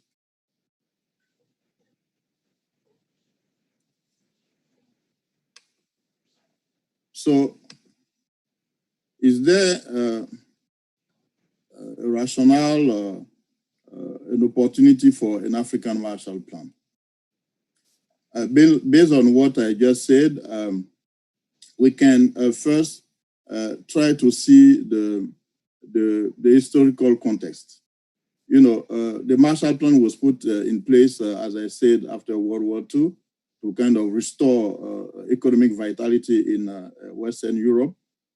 What is the historical context of Africa today? Over the past 30 years, after the independence of most of African countries in the 60s, a good number of those countries have gone through civil conflicts. We have, countries that are still battling with the legacy of civil conflict in Africa today. And, the civil conflict, we kind of ending the period of civil conflict in most of the countries, but at the same time, we are facing emerging threats all over the continent. And those threats are terrorism. I think Angel also mentioned that. You know, Boko Haram in Nigeria, you know, terrorism attack in the Sahel region. So those are new threats, in Africa. At the same time, on the other hand, you have the rise of new economic power that are investing the African continent, and this is setting a very environment of competition. You have China that is investing a lot in Africa. You have other emerging countries that are investing and that are having partnership with the continent. And very recently, as you all know, the coronavirus pandemic and its devastating impact on African economies. So all these development, we can consider them as a sort of proxy of the post-World War II condition in Western Europe. So this is the reality right now in Africa. So if we have a comparable historical context, can we in that context then implement a Marshall Plan for Africa? This is then the question. And what would be the rationale for the United States to implement such a program for Africa? First, as the Senator Von Hollen said, there are many programs that are in place now through which the United States is helping Africa. So if we have to put in place a Marshall Plan, what would be done differently from what we are seeing now? That would be then the big question. So another point that make the rationale for the United States to go for such a program is that the United States has a strategic interest in Africa, be it economic or military and others. And on a very big reasoning point, every pocket of poverty around the world is a threat to the free world. And you all know America has the status of the leader of the free world. So it has an interest in addressing every pocket of poverty around the world, and especially in Africa. So those are points to make a rationale for the United States to, work on the Marshall Plan for Africa. But the question, as I said before, America is already helping many countries across the globe in terms of development aid and all that. So if we have to put together a Marshall Plan for Africa, what would be done differently?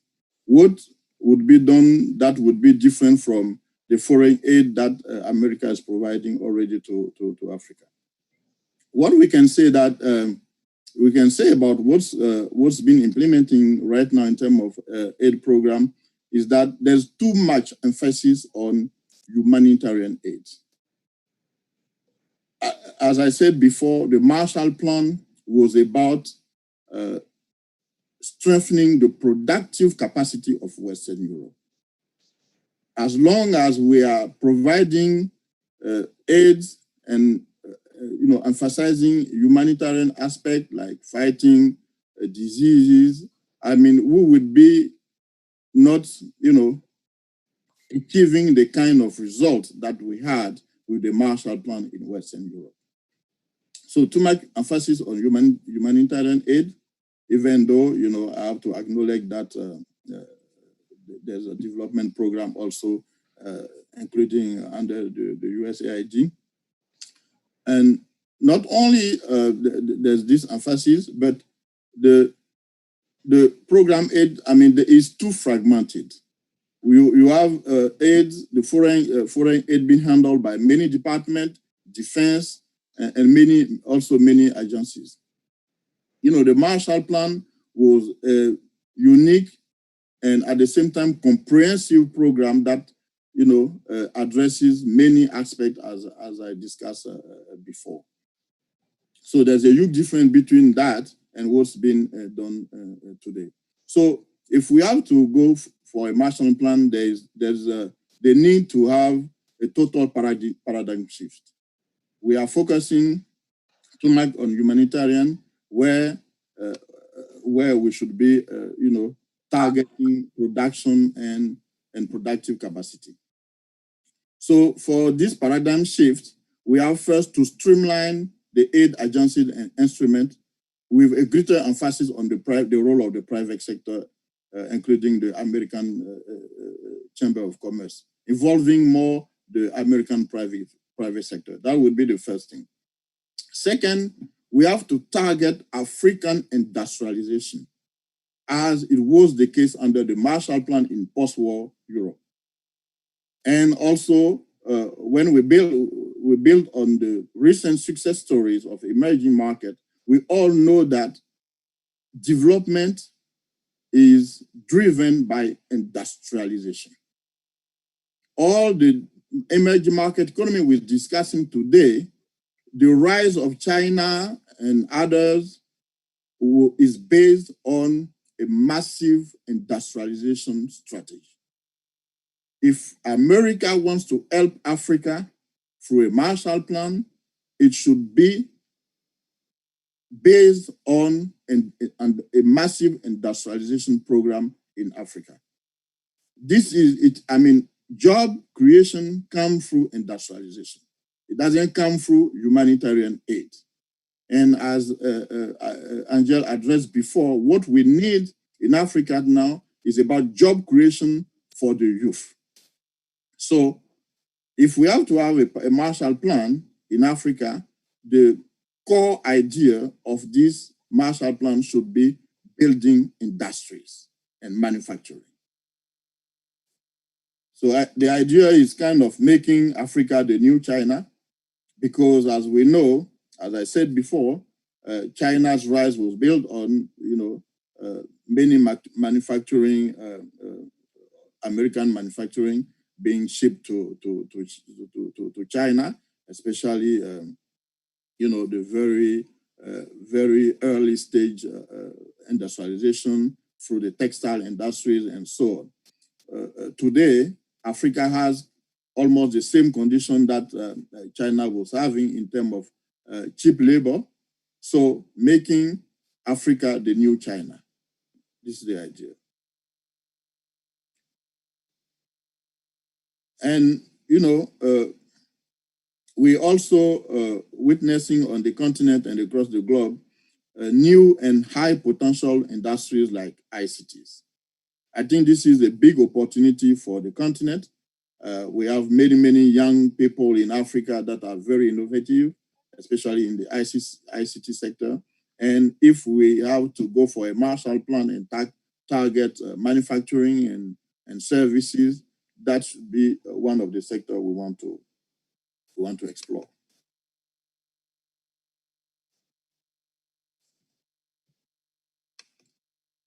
Give me 1 second. So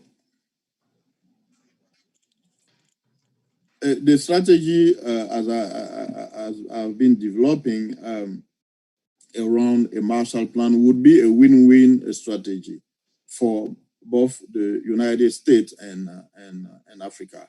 Why? Because as I said before, the Marshall Plan for Western Europe benefited not only Europe, but it also benefited the United States. So if we have to go for the same thing for Africa, there would be also some benefit for the United States. Why? Because American manufacturer goods and service would be involved, including technology and machinery. The United States will benefit from more than 1 billion consumer market with a fast-growing middle class in Africa. As you know, more than 30 countries in Africa right now are classified as either frontier market economy or emerging market. It's a big opportunity there for the United States and its goods and services.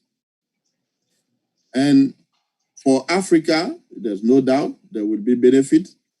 If we have a Marshall Plan, put together by the United States for Africa, we will have stronger economic ties with the United States that will connect Africa to the global value chain. It's a big opportunity there. A Marshall Plan, as I said, emphasizing production will spur African industrialization. I discussed it before. And it will also be an opportunity for structural transformation and diversify economies in Africa and job-rich growth. You also know that the challenge for Africa now, that most of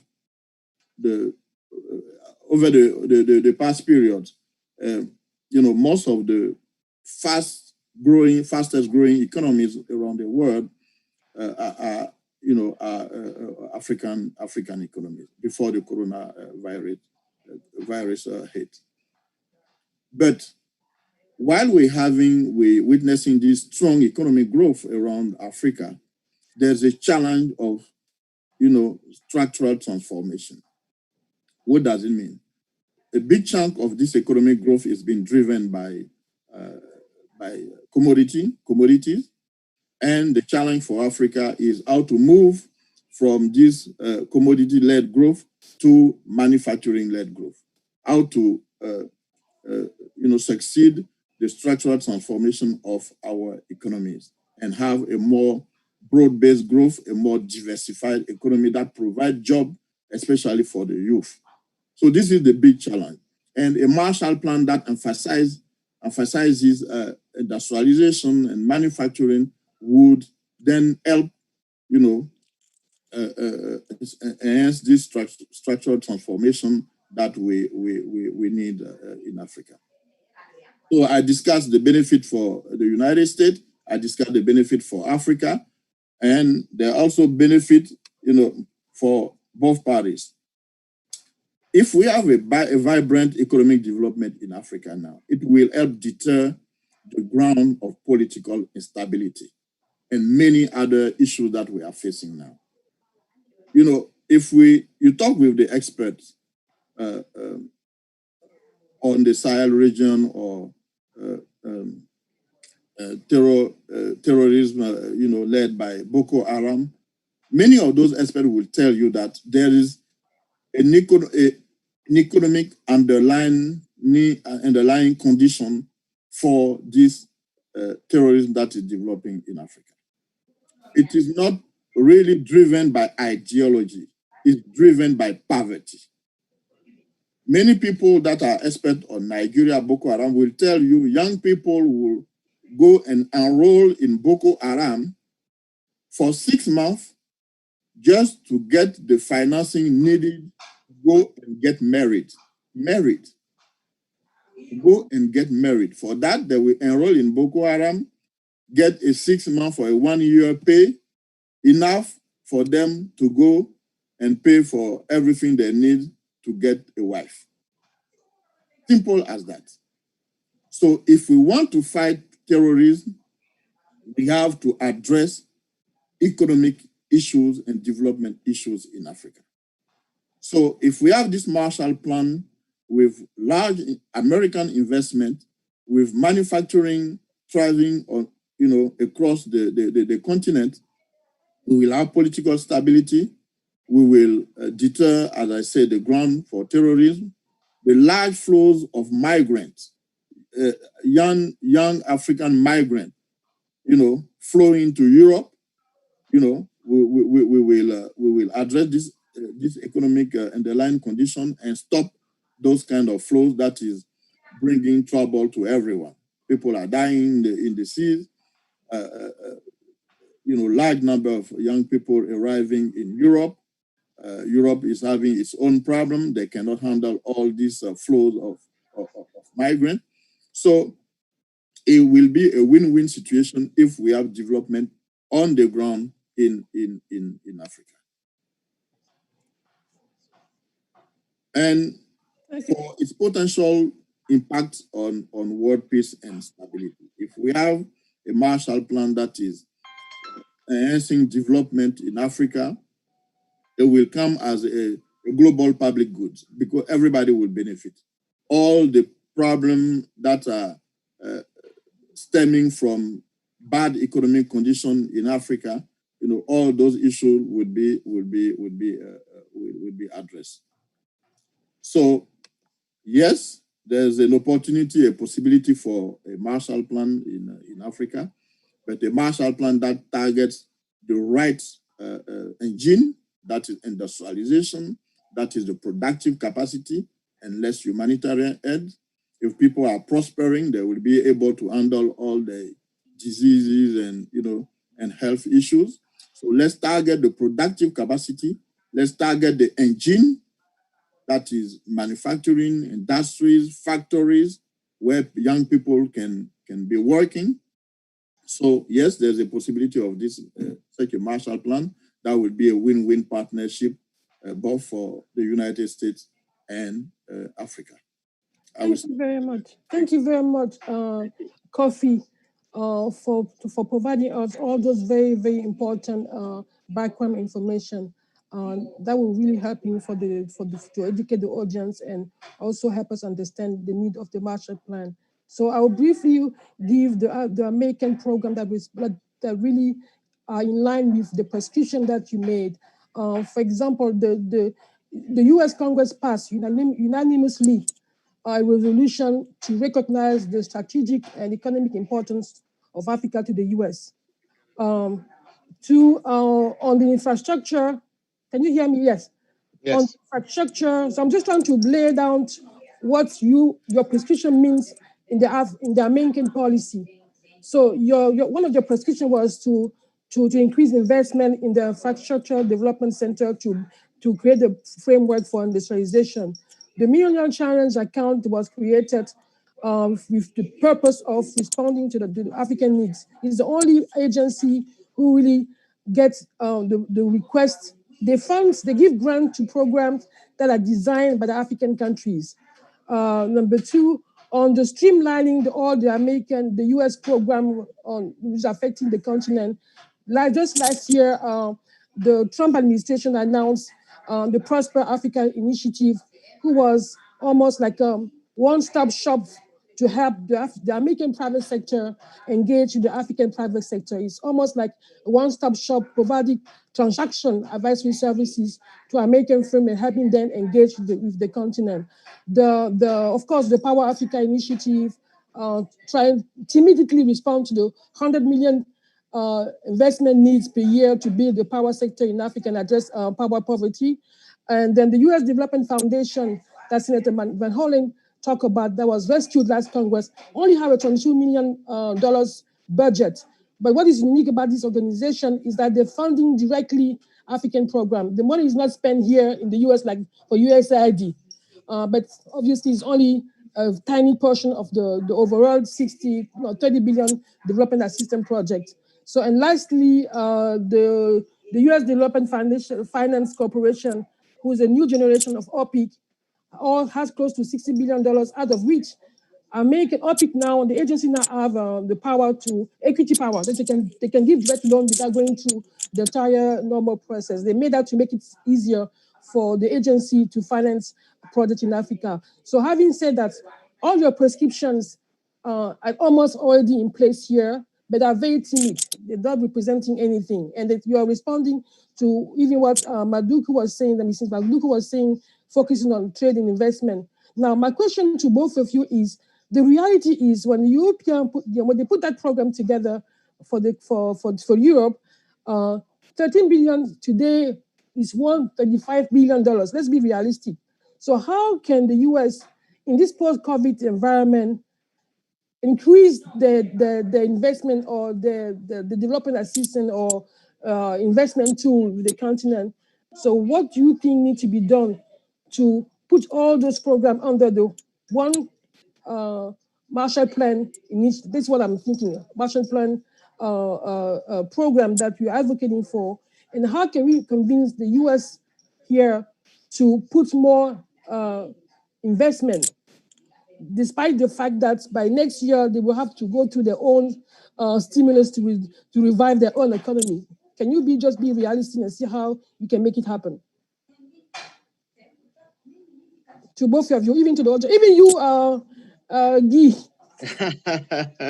Okay. Thank you. Yeah, I don't know if Rachel want to go first. I think she's having some challenges with the internet. So go ahead. I think she's going to come back. Okay. Thank you, Angel, for your question. I mean, what we are discussing, I mean, the Marshall Plan we are discussing is not maybe a short-term issue. We know that everybody is going through very challenging time right now, including the United States, in terms of budgetary capacity. The fiscal situation of every country around the globe is not in good shape. But we're talking about maybe medium term and something like that. That first. Second, I heard what you said about ongoing assistance program by the United States. But the point I was making is that first, it's too fragmented compared to what we knew under the Marshall Plan for Western Europe.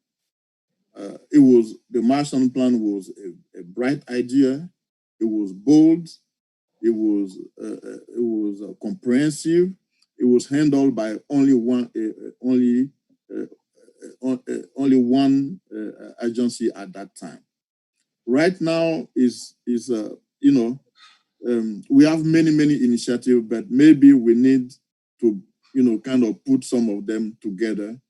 I'm an economist, and efficiency is a very important word to me. And if we put everything, maybe not everything, but most of these initiatives and programs, if we put them under one umbrella, first we will save some operating costs, and it will be, I think, more efficient, and it will be more effective. And as I was said, it's also about targeting the right engine. We may not be achieving this objective now with these many initiatives. And to address the fiscal aspect of it, the government may be involved in this Marshall Plan, but as I said, it's also about bringing the private sector on board. The government may be broken, but we still have very strong and powerful companies, American companies, multinational with a huge amount of money. So we have to bring them on board, show them all the opportunities that are on the ground in Africa in terms of manufacturing. We have many companies going in right now, buying all those commodities. Under a Marshall Plan strategy, we have to convince them to settle on the continent, build factories, and transform some of those commodities on the ground. I'm from Cote d'Ivoire. I know that Cargill is buying most of our cocoa, and as cocoa beans and processing it elsewhere. I'm very interested in Cargill building factories in Cote d'Ivoire and processing the cocoa on the ground and creating jobs on the ground. I'm talking about cocoa, but it's the same thing for cashew nuts. Cote d'Ivoire, in addition to being the largest exporter of cocoa right now, it's also being the first largest exporter of cashew nuts. I'm very interested in building, the kind of very small scale factories that we're having in India to transform cashew nuts instead of buying raw cashew, and there's no value added, that is left to Cote d'Ivoire. So yes, there's the fiscal situation that is not good, but we're talking about short to medium term. Yes, the government might be broken, but the private sector is still very strong in terms of cash. The government has to bring them on board in a Marshall Plan strategy. So I mean, there's space, then there's ideas to explore, and we can make it happen. Yeah, wonderful, wonderful. I'm sure you like what Ivanka Trump did with her Women Investment Initiative when she went to Ethiopia and Cote d'Ivoire to I think she put $2 billion investment in the agricultural sector for women, probably because they want to process it in Ethiopia and in Cote d'Ivoire. So we have my brother Oke, who made a very interesting and straightforward recommendation. I will give him the floor. He said you should engage more with the African diaspora because the African diaspora bears a large of the economic burden for the failure of African government. No, we transfer close to $60 billion a year to help our family back home. And his second recommendation is the U.S. should encourage and facilitate regime change in key influential African countries in order to spur good governance across across Africa. This is a very interesting recommendation to be included in the Marshall Plan. And I will, if Guy give me permission, I will give Oke the floor because I'm sure he has a lot of what I see. He ran for office. He has a plan for Nigeria when he ran. So maybe we can elaborate a little bit more on what he was trying to recommend. Okay. Thank you so much, Angel. You are doing an amazing job, and I want to commend you for that. So what we are going to do, we're going to open the floor to everybody. We had until 12. Just give me 15 minutes before the end, so that we can, some of the people that were not introduced earlier, please open the floor. This is a conversation. We are celebrating Africa and planning Africa, and I think this is the right venue for that. Thank you. I would like to say something maybe after Samuel. Thank you. Yeah. Thank you very much. This has been a great session so far. I thank the presenter for his brilliant ideas on moving forward, getting Africa off the dump where it is right now. Well, as I said, and I also thank, I'll always go back to thank Guy for this great opportunity. Angela is doing a great job.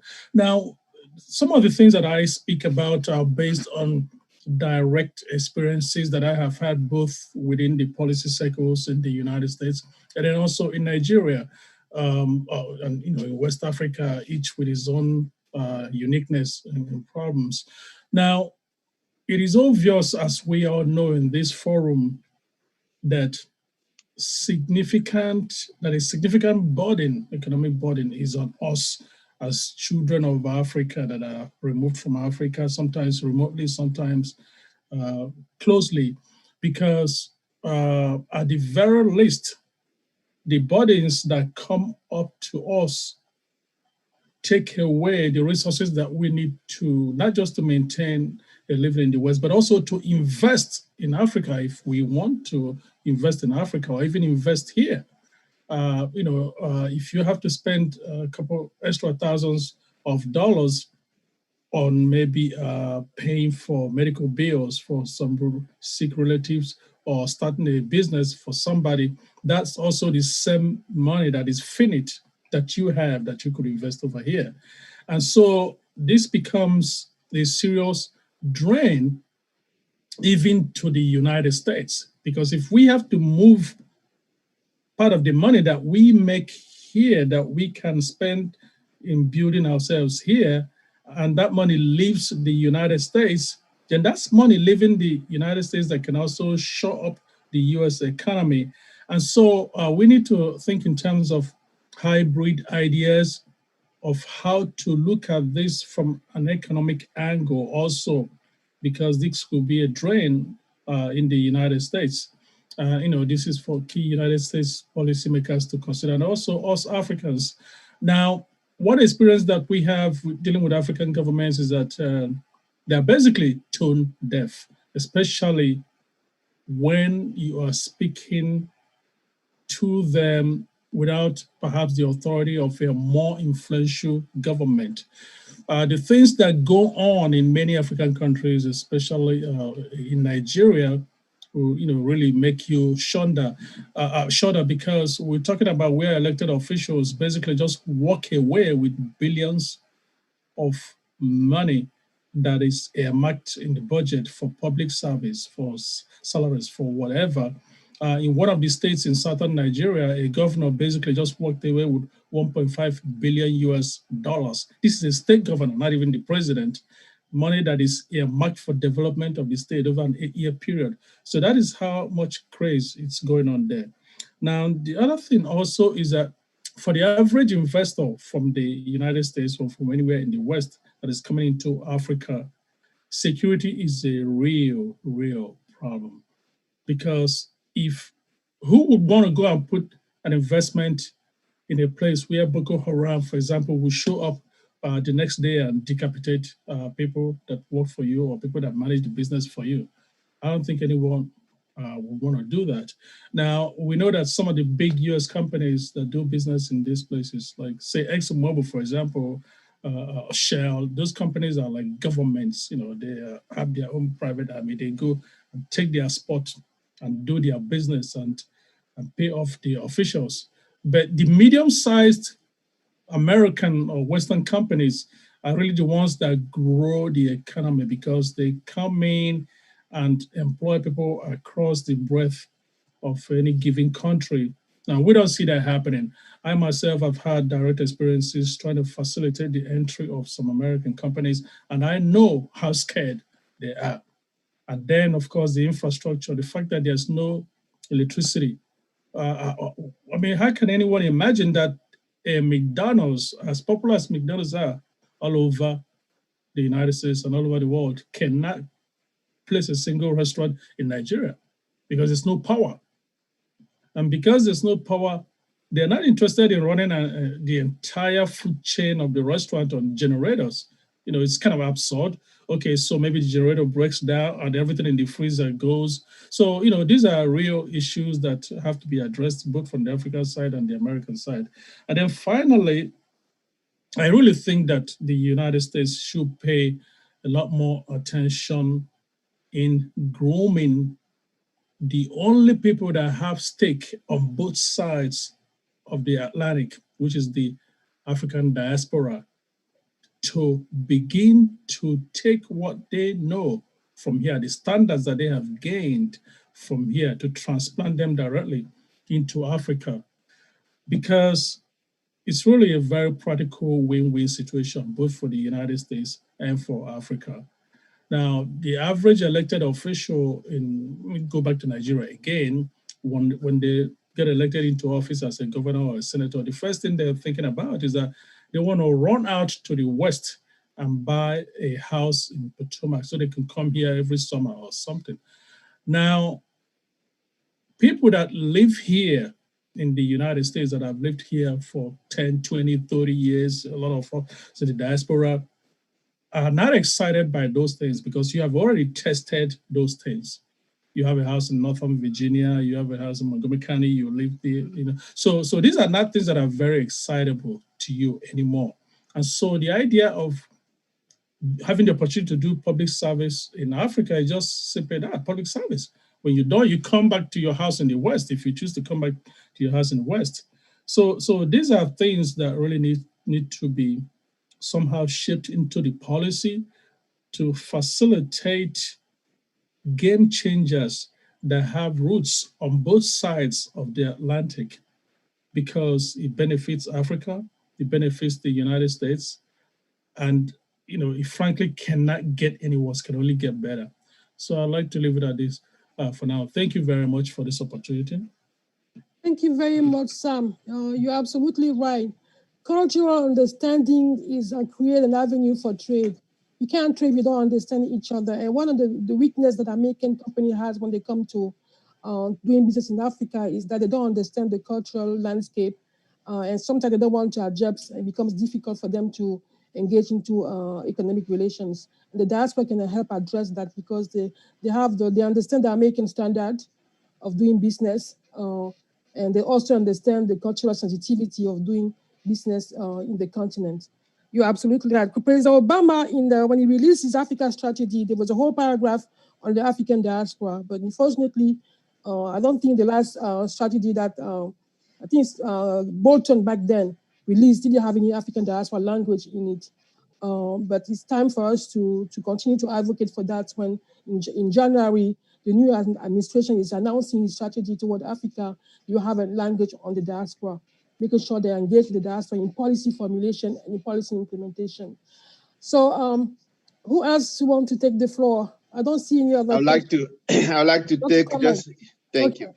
Okay, thank you very much. I would like Kofi, just thank you so much for your presentation. And one of the best thing coming from you for me was the fact that even we may talk about Marshall Plan, see some huge thing, but you are saying that even just restructuring the way the US is engaging Africa right now could actually yield a lot in going that direction. I think that's a point that we need to bring home. We are here having discussion. Again, it's very important to see US Senator Chris Van Hollen here. And I also can tell you that the other senator who is on the Foreign Relations Committee was also my keynote speaker. I'm talking about Ben Cardin. So you have the two US senators that have known exactly very well what UNESCO Center for Peace, what kind of platform the UNESCO Center represent. So I'm seeing that to say that I'm putting the burden on Angel to compile all this at the end, because we definitely are going to be using this channel to actually,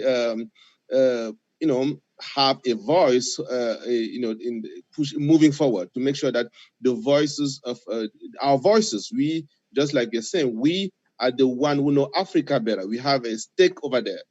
So that's why this discussion for me, it is very, very important. So on that, I just want to know that we also have the Honorable Okofa, who is my friend, elected official also in Nigeria. I don't know if you'd like to say something on this topic, because again, it looks like this seems to be very, very important moving forward. I don't know, even Mr. Severin, I don't know if any one of you, please feel free to chime in here. Thank you.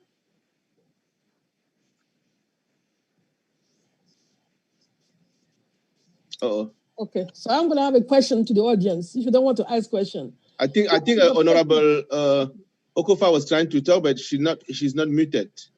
She's not on. She's muted. I don't know. Is Rodrigo in to help her? Okay, she's good now. Okay. Okay. Good morning or good afternoon, depending on where you are at this time. I want to commend our PAC executive, Guy Joaquin, and the rest of the members of the union for putting this together. This is a great opportunity. African in the diaspora need this. There are a lot of pressure on Africa, and there are also lots of disadvantages in Africa that is weighing down on our progress from moving forward. I listened to the suggestions and questions that have been made so far, but I want to add that we need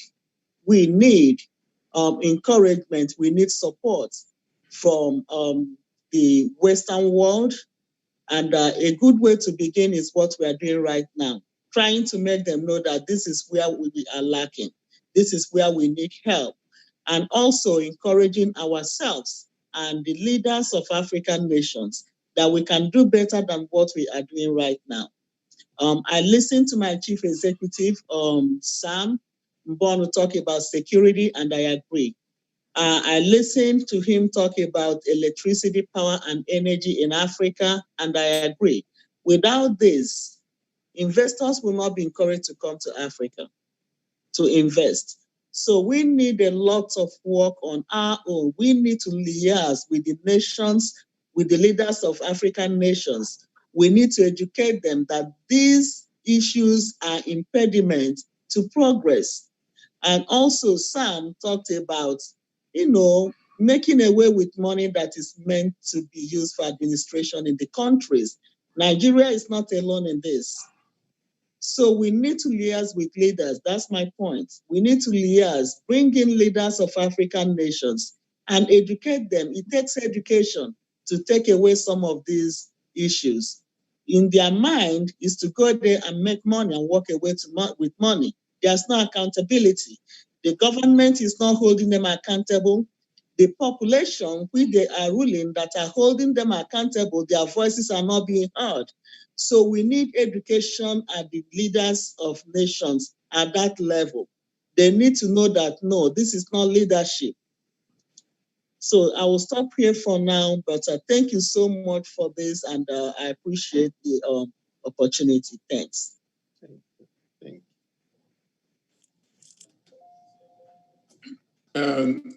I wanted to say something. Thank you so much, Guy, for inviting me to this forum. My name is Severin Pufubu. I am in Fredericksburg, Virginia. I work for the federal government, and one of the things that I always say to myself is that after becoming a citizen, I wanted to go into public service and then run for public office at some point when I leave the federal government. When we really look at the situation of Africa, and you look at a foundation like the Mo Ibrahim Foundation, who has been putting out prizes for good governance in Africa, and has spent years and years without being able to award that to anybody or to any African government in general. And you look at, we listen to the idea of having a Marshall Plan in Africa, and to me, I think the real issue, we have to look at the root cause of what is the problem, what is the real problem in Africa, and to me, it's governance. And with some friend of mine, we also put together a center, Global Center for Justice and Democracy, which is a group of lobbying. We've met with Ambassador Cohen, we met with Karen Bass, who's also really fighting out there for Africa. I think the main thing that we can do as diasporans, as people that have, and somebody has said that also, who have vested interest on both ends, right? We've become American citizens, but we also have a vested interest in seeing that Africa is growing and becoming the area that it wants to be in terms of development and in terms of opportunities. Because what Africa really needs is not, to me, is not handouts. It's just being able to build from the root cause of having good governance. If the governance is there, I think the development will follow. But how do we do that? When we look at, and somebody talked about Nigeria, where somebody, when they're elected into office, the first thing, or if they are in a position within the government, the first thing that they want to do is to embezzle. It's not different in Cameroon, right? And that mindset. And when you even look at those people that are doing that, you say these are people that went to school overseas. And these are people that were in our shoes yesterday. And when they go back home, it's different. So how do you really fix that issue? I think it's through us being able to bring that awareness into American Congress, American Senate, meeting with senators, because every time there is a resolution that comes from the states, they really pay attention. And we have to keep pushing. We have to keep pushing in terms of establishing good governance across Africa. And if that good governance comes, we definitely have the tools, we have the means to be able to become the continent that we are meant to be, right? Which is really the future of the world. And they know that. And also looking at making America understand that they have a vested interest in Africa. And how do we do that? When you look at countries like China, Russia, that are really pushing into having a stronghold on Africa, those are not really great examples in terms of democracy or in terms of good governance that are really taking roots in Africa. And we want to make sure that we keep lobbying, we keep meeting with congressmen, we keep meeting with senators and making them understand that we need them. We need America more than ever. And I think it's something that if we keep pushing as diasporans, we have the means to be able to do that. And through this program that Guy is spearheading, I think that's the only way we're going to be able to do something. So, I mean, I'm glad to be here. I've learned a lot, and I'm definitely good to go in terms of being able to be that voice that we need in a country like America to be able to speak for Africa and to be able to be there every day and not give up. And I think that's the only way we can be able to make it. That's what I have to say. Thank you very much. Hello, Angel? Yes. Oh, where's Guy? Oh. I'm here. Oh, okay. It's your floor, Angel. You are the one to speak. It's your floor. Yes, okay. Nobody wants to speak, so I want to challenge Angel, can I make a little comment on? Yes, go ahead. I'm giving you 3 minutes. Okay. Okay, thank you. Because you look like you're a professor, you should teach. You don't know that. You have that skill. Okay, thank you.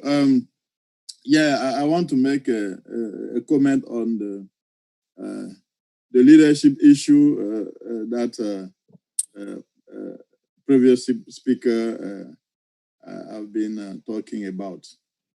And I guess there's a coming panel that will address more on this nexus, development, leadership, democracy nexus. I mean, there's a future panel on this. But it's a very, very important point, the leadership point. You know, it takes people, it takes skills, it takes leaders to make a plan, a program, a development program work.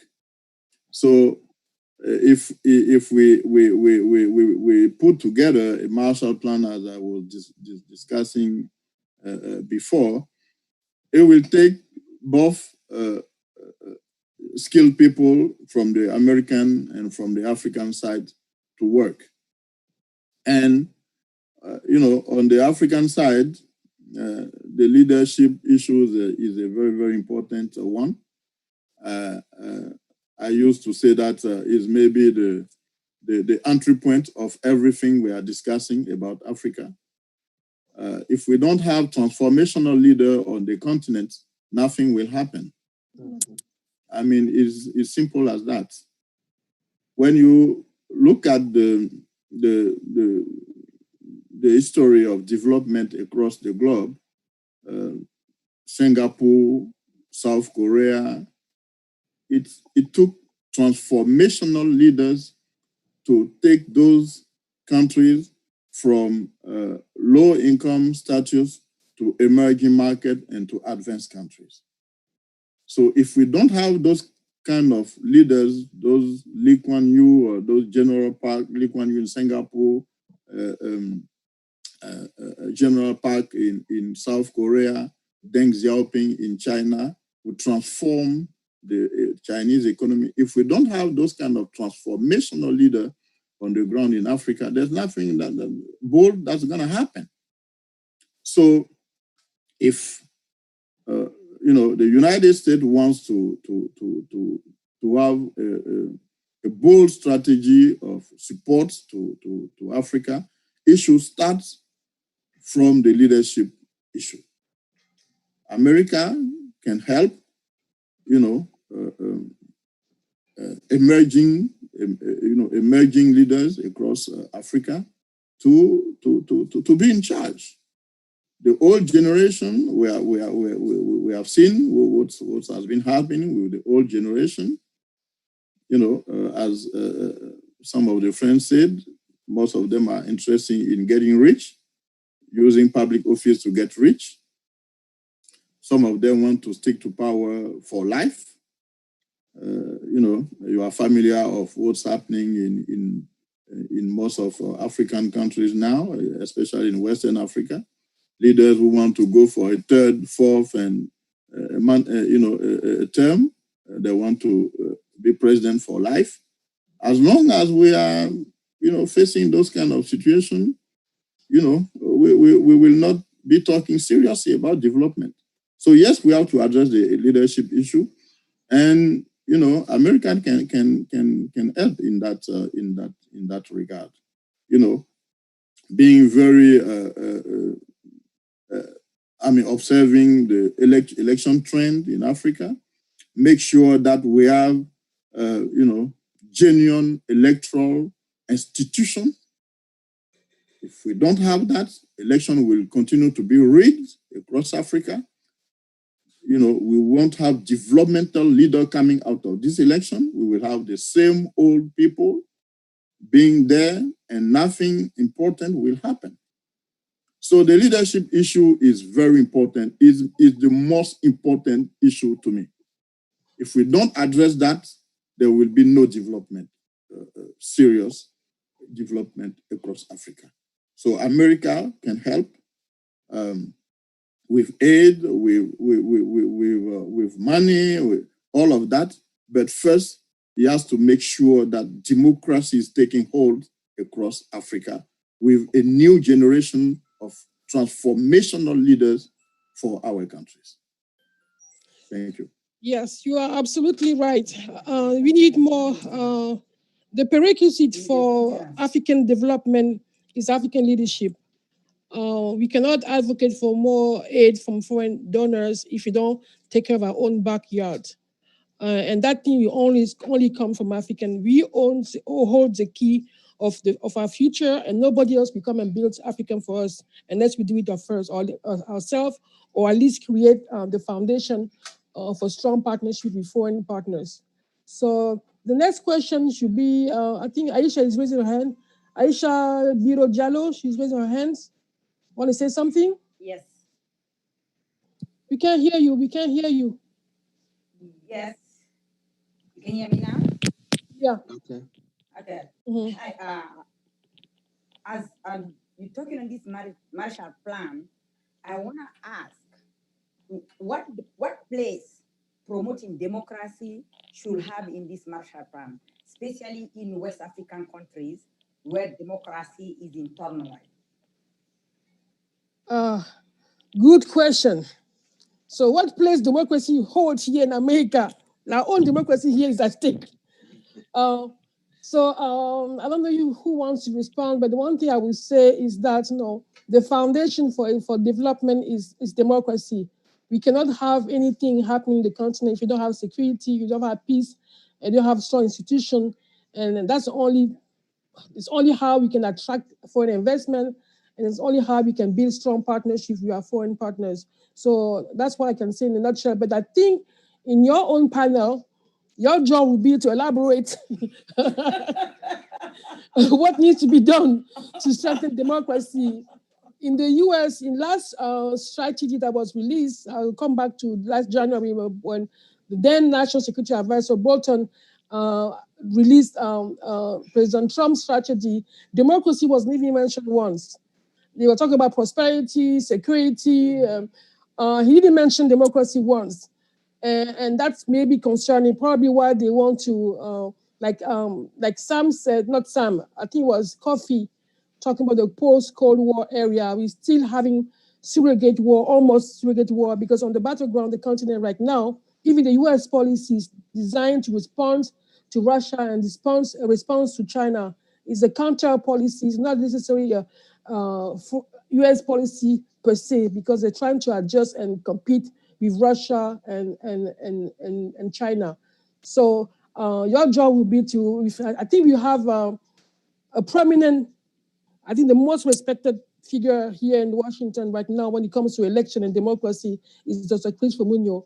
I think he will be able to elaborate more on democracy place in the Marshall Plan. But what I would say is democracy is the prerequisite, but the Marshall Plan focuses on developing, building infrastructure, building cities, and bringing long-term development on the continent. So, Dr. Ambassador Joken, you want to add something? Sam, you want to add something? I just want to thank you for the amazing job you are doing. And since this question will be answered down the road, and I'm taking some few notes for my closing remarks. So I hope we will be touching on those. But I know there's a lot of folks here that I don't know if some of the speakers, I see people ready to say something. Can I say a few words on this question? Yes, go ahead. You are the panelist. Yes. Okay. Yeah. Thank you. It comes back to what I just said about leadership. Democracy has to play a central role in in any Marshall Plan, because as I said, it takes leaders to implement program, even if you have the most insightful program on paper, but if we don't have the right person to implement it, it will fail. So yes, democracy has to play a very important role, and that's what I was saying. To start, if we have to start the whole process again, I would say that's where we have to start. From an American perspective, we have to help our countries build a thriving democracy on the continent. The Marshall Plan in Western Europe had the same goal. It was about stopping communism. It was about building a democratic foundation for those countries to prosper in the long run. So it's very important. The United States has institutions here that promote democracy. And the way they are being involved in our electoral processes in Africa, I think there's something to improve on that ground. I know that my friend Christopher Fumuyo will take the floor later on, but the NDI is coming in most of our countries having election and supporting with a lot of financial resources to the Electoral Commission everywhere in Africa. But to start with, are there genuine electoral commission before putting the money on the table? This is the key question that we should be asking. If the United States really wants to help on this front, it should be putting pressure on African government to start with a genuine and fair electoral commission. If you have an electoral commission that is just an instrument for a president or a regime to just rig the election and stick to power, the money you come in with is helpless. So the NDI and other democratic institutions in the United States, they have to improve the approach in terms of helping our countries build democracy. They have to put pressure. They have to start with improving those electoral institutions, having fair electoral commission. My personal view on this is that those electoral commissions filled with, parties, representatives. This is not the best approach. We have to have civil society leaders, people with high integrity, forming electoral commission and make sure that elections are fair and just in Africa. That's the only way that, transformational leader will emerge from our electoral processes. And that's the only way. Somebody talk about the role the diaspora can play. People in the diaspora with international exposure, some of them have political ambition back home, but they cannot go in with the kind of electoral institution that we're having. There's no need to go because, we all know where it will be starting. It will start. We know where it will end. It will end with rigged election, with people holding on to power. So yes, democracy has a central role to play in a potential Marshall Plan, and America can help on this front. And the main goal here should be, making sure we have fair electoral institution to organize free, fair, and just election in Africa where a transformational leader can emerge from a genuine process and put on the table bold ideas to develop our continent. Thank you. Thank you very much. I would like to contribute if I get the opportunity. Yes. I would like to contribute if I have the opportunity. Now, give me 1 second, please, Joseph. Joseph? Yes. Yes, please give me 1 second. I need to follow the Okay. protocol here. We want to recognize a big community leader in Maryland. I'm calling Chief Prince Lemi Okeniwa. So we want to thank him for being here and give him the chance to speak if he wants to. Chief, are you here? Yes, I am here. Okay, thank you very much. I'm humbled to have you here.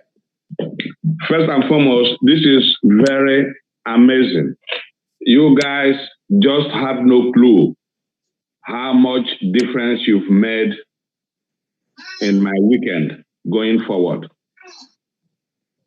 I want to thank you guys for putting in the energy and your personal resources to put this sort of structure together. Because by creating awareness and mobilizing some of us who have the appetite, almost unquenchable, as transformational leaders, both here and back home, our combined effort, I can assure you, can make a lot of difference. It is one thing to have a package, it's another thing to market that package properly by identifying the target market that can come on board and help you guys in propagating some of these wonderful ideas that have been discussed here. It's very impressive. Now, having said that,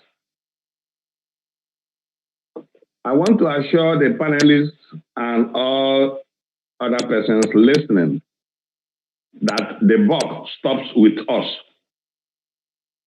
We are the engine room that must make the sacrifices by making statements through deeds and words if we have any hope of transforming Africa and indeed the entire world. When I say it starts from us, I mean it starts from us. If you look at UNESCO, that some of you guys are representing, there is a cultural aspect of it. United Nations Educational, Scientific, and Cultural Organization. I guess it's okay to come out in our suits to suit the Western world, but we might as well promote our culture so that we can identify with that cultural aspect of UNESCO as taught out by our forefathers. If you look at me, I'm putting up my cultural attire. Even if we are not for a cultural event, but we must identify with our own culture as a part of the package. If we don't promote our own culture, who will? It's going to be hard for a white man to put up the type of stuff I am putting up if we don't do it. And how do we carry along our generation? Because this is a distance race we are running. We must hand over the baton to our junior ones by example. Now, exposure, exposure, exposure. Education, education, education. When we come here, the goodies are here, but our emphasis must be to train our generation, the coming generation, so that they can be competitive. I am a personal example at the risk of sounding like a braggart. I have managed to put my son through Wharton and through Harvard. He has an MBA from Wharton and went to the Kennedy School of Government in Harvard with an MPA. I sweated, I toiled, and did all this. Today, he is a member of the board that interviews people for admissions into water. He is also with McKinsey. He insisted that he wants to go to Africa. They posted him to Nigeria. So he has acquired the Western education, but he wants to transform Nigeria. When I was getting uncomfortable and said, look, there's a lot of things going on in Nigeria, he asked me a simple question. When Zik and Awolowo left London to go back to Nigeria and struggle for independence, do you think they were not more comfortable where they were living? So we can give all the excuses in the world about the lack of conducive atmosphere and all the blah, blah, blahs. But if you don't say I am, nobody will say thou art. It is pertinent that the buck starts from our end and ends at our end. We can have all the friends in the world and ask for mobilization one way or the other. What I have heard here has made my day, like I said earlier. There are leaders like Ngozi Okafor, who is the president of the Nigerian Women Association, of which I am one of the patrons, and so many others doing the little things in their communities that by pulling resources together and interacting, we can be able to identify the core values of our various developmental efforts and put it together to come up with a package. So from now on, I am going to be seriously involved in my own little way, providing my personal financial resources and the little knowledge I have as a community leader to push our situation in the right direction and complement the wonderful effort that you, my brothers and sisters, have initiated, of which I am very proud to identify with you guys. Thank you very much. Thank you. Thank you very much, Chief. Thank you very much for your word of wisdom. We have to remember our culture. This is who we are. We shouldn't forget that. So Amen. now, Joseph, you have the floor. I'm sorry I cut you off earlier, but I have to respect our dignitaries. It's still part of our culture. He's our chief. It's okay. It's okay. I should be Dobale to greet the chief already. So I want to appreciate everyone on this platform, and it's a great privilege to be part of it. And, I want to thank Gay because he has been a very great encouragement to me and motivate me for a lot of things that I'm doing. And I want to just chip in into the issue of democracy in the Marshall Plan. Today, everybody spoke very well. There is no development without a proper government policies that will be able to drive the initiatives of what people are trying to do. And by the grace of God, I've been a little bit involved in a lot of things in Nigeria in the couple years. And I've been exposed to a lot of things that is happening, which is not something that you speak on the camera. And one of the things that our brother said about democracy, what America can do for Nigeria or for Africa, is to be able to, maybe I would say, put a torchlight. That we use that word, put a torchlight in our electoral process. Because if we don't have a proper electoral process, we will not be able to have people that will be able to bring ideas and good policies onto the table to be able to drive the economy of Africa. I'm into information technology. And from our research today, Africa is the hub of technology development. Africa have everything that the world needs to advance to the next level of technology. But it's just like you are a prince, but you don't know your value. And the reason that we have those challenges is democracy. we don't have a right democracy.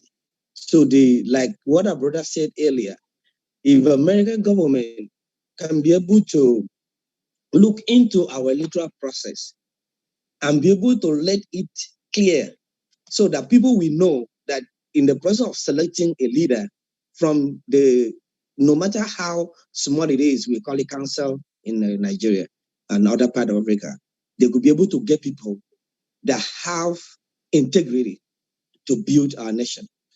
I am a founder of a Big Corazon Charity Foundation in Nigeria. And by the grace of God, we've been able to invest quite a lot into Nigeria. For the very big good news, on Tuesday next week, my foundation will hand over a 4-classroom block and 2 offices, 100% renovated to the government on Tuesday. We don't get any fund from the government. We did that through the foundation.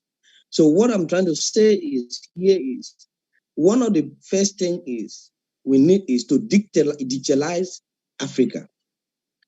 Like what we are doing today on Zoom. A lot of young Africans will want to join this Zoom, if I'm correct. But there's a problem. Like you said before, you see that they will complain about network. Now, you cannot gain idea without somebody telling you, without you reading from book. And today, the hard copy books is always roll out. Everything is diving into electronics. And a lot of people in Nigeria, in Africa, don't have access to this electronic information. And if they don't have access to this electronic information, they cannot function. So that is the first thing. I wanted to, there was a time when the senator was talking, I want to ask, because the America have a lot of role to play in the technology aspect, because they need, Africa need to be well developed in technology. Because if we put torchlight in the electoral process and the information cannot be disseminated to everybody in the real time, it's still a difficult problem. When you're talking about somebody said, rigging of election. Rigging of election is very, very common in Africa because there is nothing to watch the electoral process. And the watching of electoral process is not by United Nations sending people to go and stand in the polling booths. That is not the right watching. It's electronic watching of what is happening. So I appreciate this platform, and I belong to this platform now. And this is my first time of joining this platform. I pray every time something come up, I'll always be there to get idea from everybody and also share my thought. And I believe that for Africa to be the continent that we are all looking for, everybody's involved. Like Chief said, he will also use your little resources. Every resource is important. Whatever you put in Africa, don't count it as a waste. It's not a waste. Our people say that a journey of 1,000 miles begin in a step. So whatever opportunity that we have, we need to put into Africa and know very well that we have a backbone there. Our parents, our relatives are living there. I'm just 7 years in America, but I always put all my effort to make sure that my impact is being felt in my nearby community in Africa. And I want to thank everybody and my sister. Thank you for giving me the opportunity. God bless you. Thank you very much, Joseph. Don't leave, because you have a good discussion coming up on democracy with Dr. Fumonyo and then Ms. Jallo. So don't leave. So we also need to vote for Guy to remember your recommendation is to put ICT development as a priority in the Marshall Plan. For your information, the only current agency who makes a strategy to encourage U.S. investment in ICT is the Trade and Development Agency, TDA. Last year, for the fiscal year 2016, 17, and 18, they made ICT development one of their priority. But TDA only deals with government. Their main role is to finance, to provide grants to some government on feasibility studies. Number one, and also the focus of the TDA program is to create jobs, both in America and the US.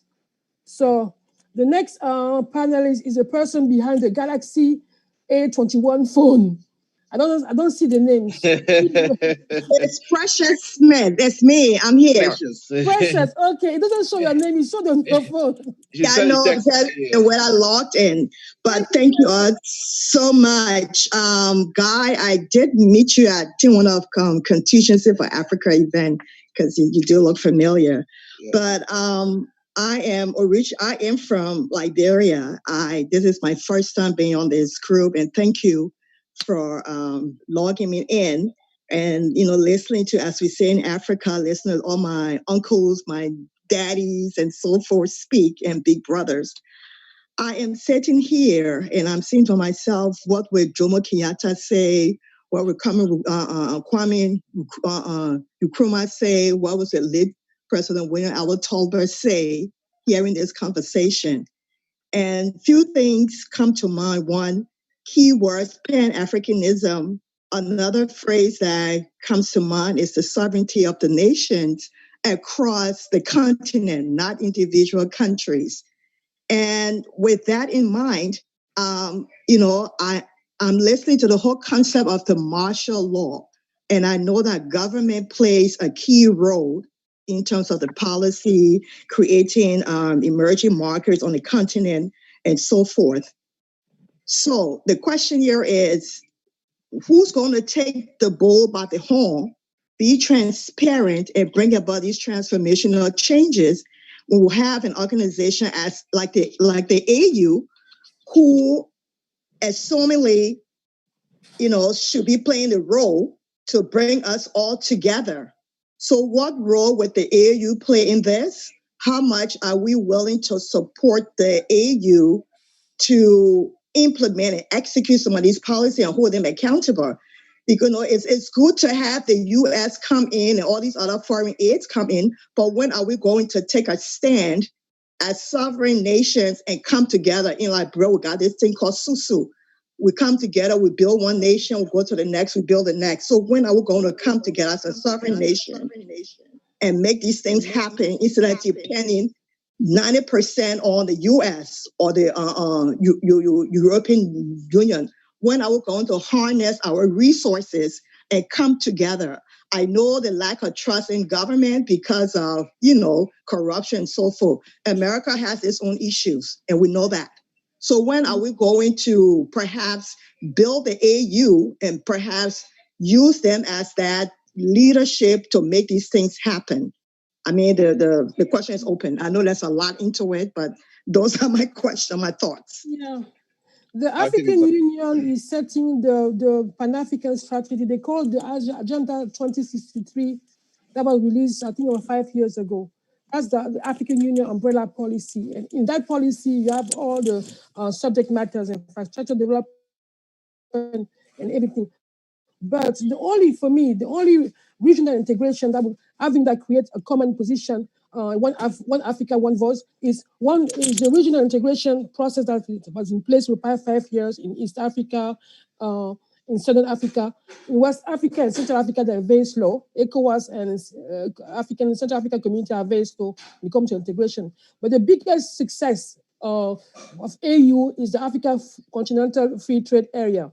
They negotiate within 2 years. They negotiate a continental free trade area, integrating all the 54 countries. It was supposed to be effective July 1st, but because of COVID, it's not. But we have to give credit. I have a big criticism of African Union because bureaucracy is slow. Sometimes we take 1 week to just agree on a room for a meeting. But we need to give them credit to give President Mahama Yusufu. He was Kagame, who really took the forefront, travel across the continent to have all the countries ratify the agreement.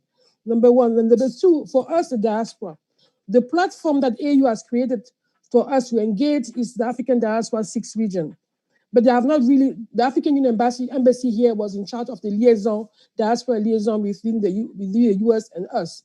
But now, the must, for me, being an insider and a policy person, if you really want to be effective, we all have to educate ourselves and then we are all taxpayers and talk to our members here, our stakeholders here, and tell them what we need from them.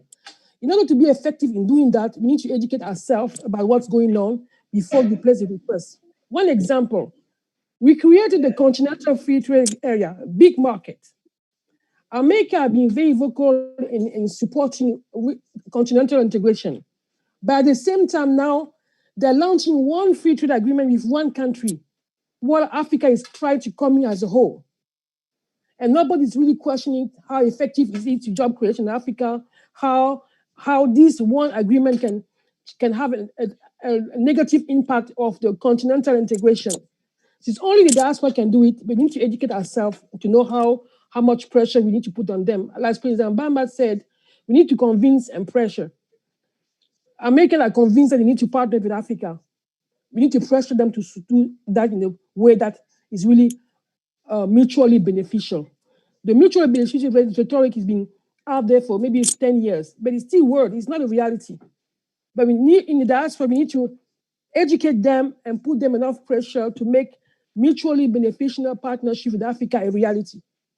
This is my response. I think we are going to close. We only have 5 minutes left. So I'll ask the chair to tell us what to do. If somebody wants to respond, we have. I'd like to respond. Okay, yes. Good. Okay, I'd like first of all thank you again, Angel, and our sister for this for the question. I know we are talking about Africa, but I want to kind of jump in a little bit in the United Nations to answer that. And the point is that we all know that the United Nations 2030 Agenda on Sustainable Development, usually known as SDGs, actually has some 17 goals that we as human beings across the planet, agree through our government to fulfill. The goal number 17 talks about partnership for the goal. And I've heard almost everybody here emphasize about the importance of this partnership. Me, I like to be director of this, but the one thing that I'm most proud of is the fact that I am an activist, a social justice activist. And as looking at that, at what you just stated as an activist, I will be the first to tell you that institutions have failed us in general. Hallelujah. Look at even, so we need, as people, take hold on what our stakes. The future is in our hands. We are living in a country, the United States, that was founded long ago. People like you and I didn't have the right. The government never say, oh, by the way, okay, now it's time to give them the right. No. There are three mechanisms by which we could bring change. The court system, activism, and then legislative. These are the three ways we change things. Okay, there may be some, but these are the key elements for activism. So my solution is that you and I, what are we doing, okay, to actually do that? We are not going to count on any government one day to realize that, okay, we need freedom, that's you get it. No, it will be up to us. And I know if you take the brains of everybody here, there may be, portion of answers here and there. I will say something, one of my biggest dreams, this is the first time I say that in a form like this. I actually hope to put in place something called Activists Without Borders, Activism Without Borders, okay? And that is something that we get a chance, so those who are interested, we get a chance to talk about it, because I strongly believe, when you look at the history of the United States, you have institutions like the NAACP, founded in 1909. When they were getting the Niagara meeting, they couldn't even have meeting in the United States because they were black and white. They had to go to Niagara and across. But they sat down, had a plan, in time, and then so this is what we are going to do. Now you hear about Rosa Parks, you hear about all these things. So this, I actually taught some of those classes, the history of the civil rights in the United States. And I could see that this is something that we could actually not just copy, but it's a roadmap that we could use, imagine in 100 years, where we didn't have rights to have a black president. So there are mechanisms that we could use and learn to bring back home. We talk about Kwame Nkrumah, we talk about all these people. Yes, I think the best thing we could do for them to really revamp, go back and talk about this Pan-Africanism, and I think we don't have to wait for any government to do that. We, as people, have to do it. Even the United States, the United Nations in the preamble says, we the people. It didn't say we the countries. It's we the people. So the day we take that as our mantra, I think we're going to start having some answers. Okay, thank you very much. Thank you very much. That's a very nice way to conclude. So my 30-second conclusion is to take our chief words. Remember our culture. We need to, the Marshall Plan should not be called Marshall Plan. It should call something else plan. Exactly. That's my point. Yes, and I will say what our dear Mandela said, it's always impossible until it's done. Amen. Thank you very much. Yeah. Great job, Angel. And can I say something quick, my sister? Can I say something quickly? I hope this engagement continues, not just in this month of September. I hope we continue this conversation. I would like to bring my 12-year-old son and sit and listen to some of these engagements. So I hope this is not the first. I hope it continues. Thank you all. No, thank you. And I think I want to hold you on to that. We as UNESCO Center for, we have so many programs.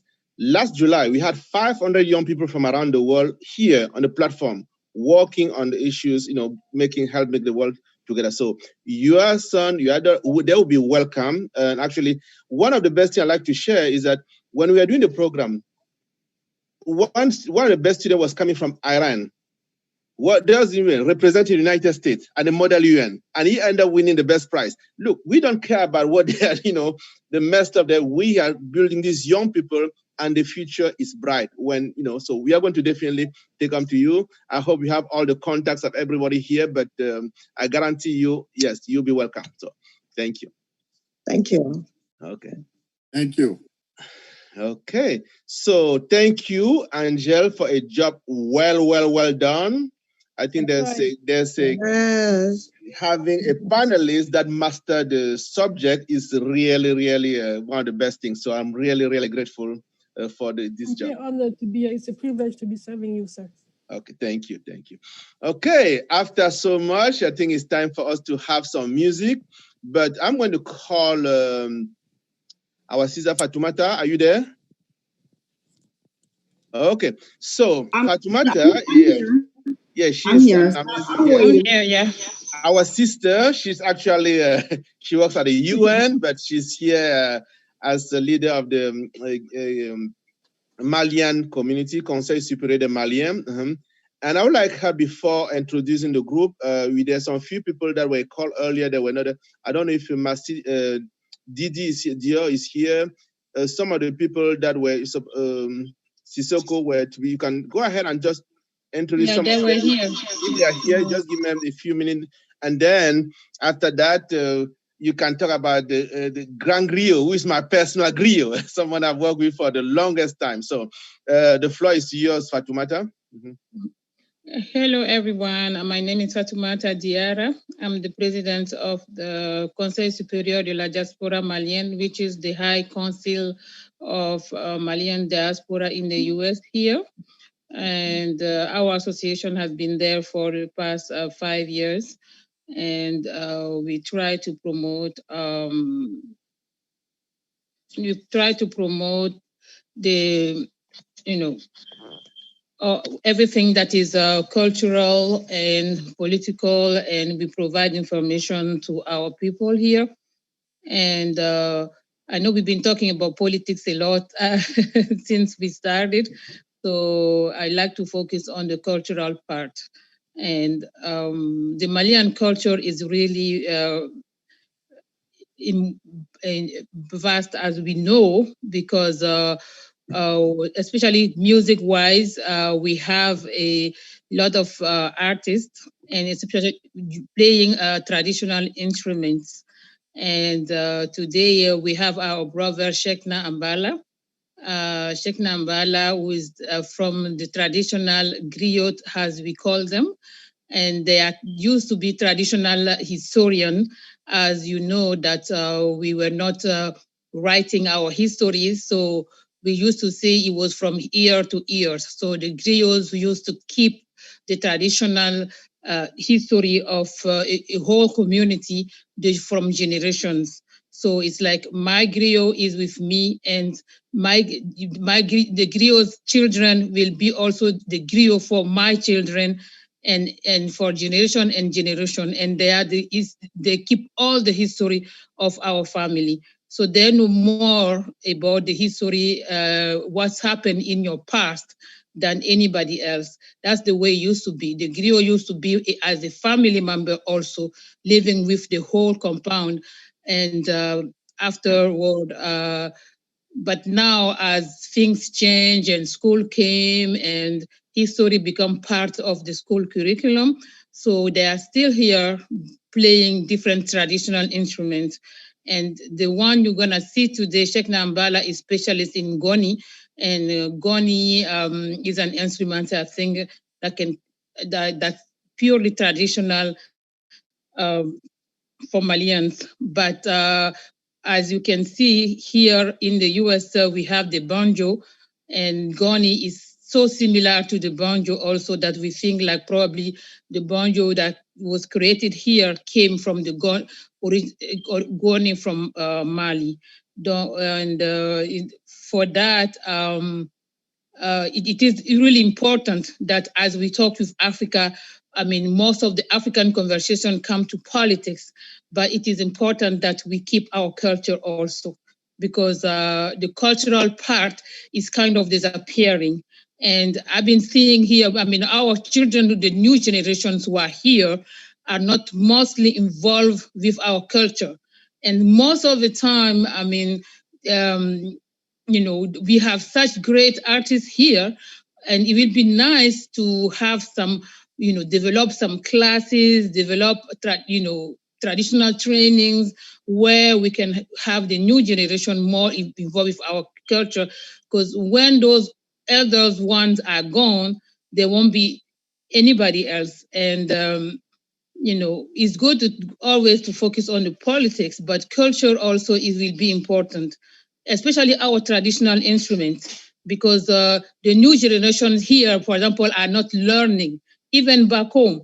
Now we are all, they're all interested in modern music, going to clubs, using, modern music, but the traditional music is not many of them who are interested to learn. And, in the long run, this might be things that will be scares a lot.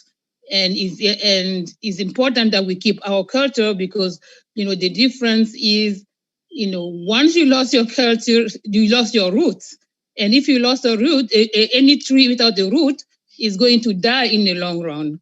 So that's why it will be important for us also to focus on our cultural part, as the chief has been mentioning. And for that, okay, let's relax a bit and listen to some Malian music from Sheikh Nambala Jabati. Thank you.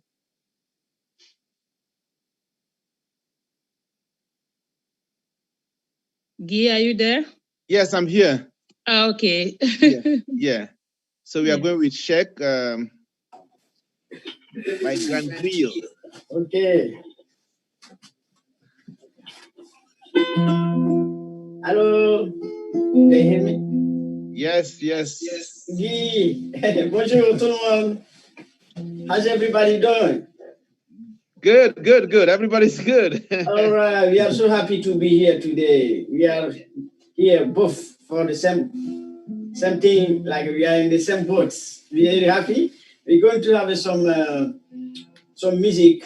Actually, the song we're going to play now is about the power, the big power. It's very, very special song. It's like when the lion go to the forest. The lion is the king of the forest. That's is about the song. I like to sing this song for my good friend Guy Jokel and all of our people like Joe Biden too. It's a very strong song. Thank you. Okay. And here I'm with my beautiful dancer, checker player, singer Nakima Jolie, and also with Rob Colton. Thank you, everyone. Thanks for coming. And Fatoumata Bismillah, Fatoumata Jara, our president. Isi nambekum, wallahi abarka. Alaka sababu nyonge. Ami. Wallahi, Allah milo wasakira. I'll beg out Bismillah.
my good guitarist, Rob Colton, and Naki Mazuli, Shekamala Jabate. We are so happy to be here, proud of this program. So the lion is the king of the forest. I trust you guys. That's because the griot history is very important.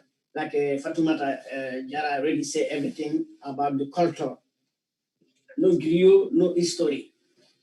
We have one rider, his name is Amadou Ampateba. He will say one griot died. When one griot dies, like one library burned, destroyed. Because before we don't have a pen, we don't have a books to write this history. The griot keep here from generation to generation to generation. I'm proud to be griot. And thank you again for everyone to be here for the program, especially Guy Joken from Cameroon, but I call him Guy Joken from Mali. Thank you, everyone. We're going to play again. Thank you so much. We have a couple of instruments here. We have the goni, the ancestor of the American banjo. So after the goni, we're going to play some song on banjo for you guys. All we are here to tell you we are so happy. Thank you so much. Okay. What am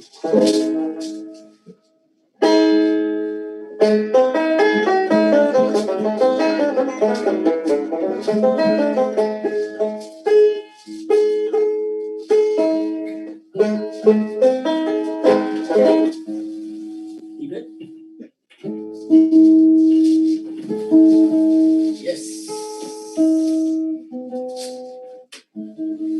Okay, the song we're going to play we call Mali. Mali then, people from Mali, Mali, this beautiful country. It's a Guy Joken country, Mali. Tell people we like to invite people to come to visit this country, beautiful country. And we have in Mali, we have democracy, people so nice. We always one or two people to visit and take care. Very, very well done. Thank you again. Mali Denu.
Sama ko ye mɔgɔ le la ko tɛ ala la kunu tɛmɛna an bɛ bi yɔrɔ sini bɛ ala ma an bɛ don min na ko bi bɛɛ ko pufe jara jara bana ni kaya hein premier morceau o tun tɛ dero waaw la n'o ye jaralakaw ye lion sigi fana morceau ye vive le Mali maliyɛnw k'a fɔ an k'an tigɛ di ɲɔgɔn ma an ka don da kelen fɛ ka bɔ da kelen fɛ an bɛ don min na ko bi ni ye le grand griot de Washington le chef de griot ka bɔ ka maliyɛn bɛɛ fo ka daminɛ an ka mɔgɔkɔrɔba fo ka se denmisɛnnin na an ma ɲinɛ mɔgɔ si kɔ an bɛ foli kɛ bɛɛ ka dugawu kɛ bɛɛ ka si jan ni kɛnɛya laban ko ɲuman di ala ka jamana basigi awɔ o de tun don aw ni ce aw ni baraji.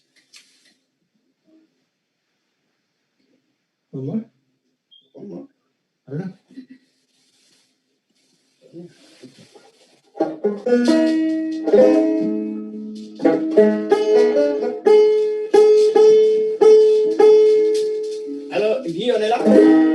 Oui. D'accord.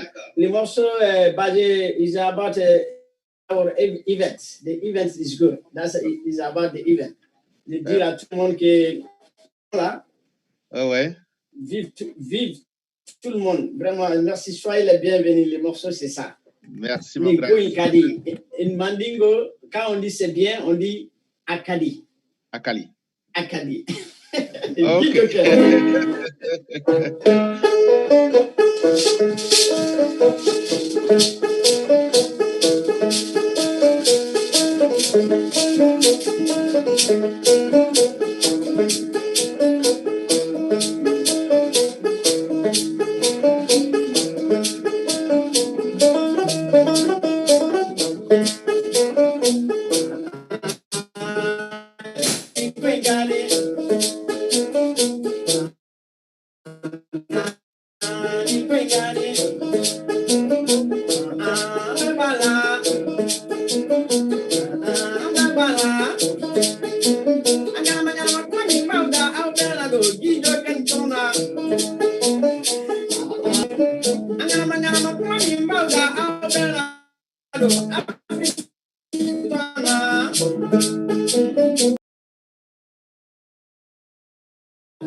Thank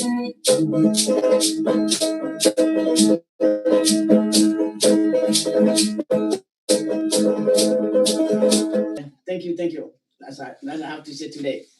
Thank you, Together, thank you, thank you, thank the you. union makes power. Thank you so much, everyone. Thank you. God bless. Thank you, Grand Rio. Thank you, Rob. Thank you. Like, I remember last time she was dancing, she was driving. I'm like, oh my God. Guy Joker, America mo mandimani mo sarama, Cameroon mo mandimani mo sarama, Mali mo mandimani mo sarama, Koko e mo le la kujala la kunu temenambe diro sinimala blo. L'homme avec les bons foi, l'homme qui respecte tout le monde, l'homme qui n'est jamais en retard, l'homme que tous les Africains ont confiance. C'est pas beaucoup de personnes qu'on a confiance, mais on a confiance à toi. Que Dieu nous aide. Nous pourrons même bala si sur fond dans tes folies mina. Qu'on ne voit si sur kara bismillah kana mbekun. Comme Mali et Dambe Jamana et Mali et Jamana Bali. Allah milo sakera. Awa kambe pupe ama ka jama. Jilke ba fo. Thank you so much. God bless. Thank you so much. Thank you. Okay, good. Okay, wonderful.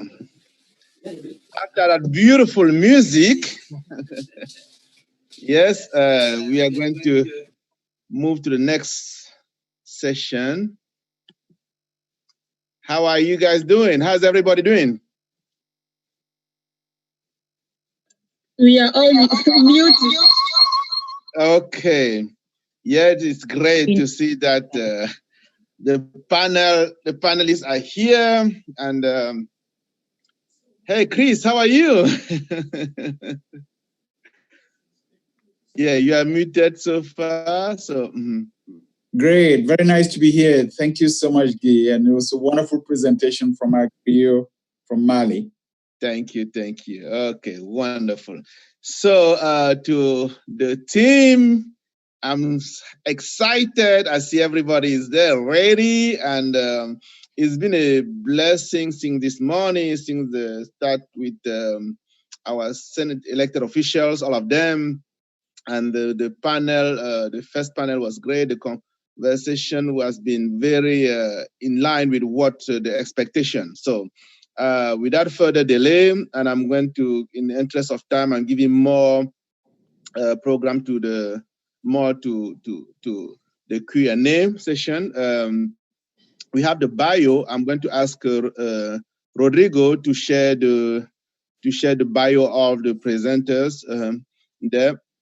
And then, as you can see, the panel, we are going to start with Christopher, who is not to be presented anymore, but he's been a tireless advocate for democracy. He is a proud son of Africa, just like many of us here.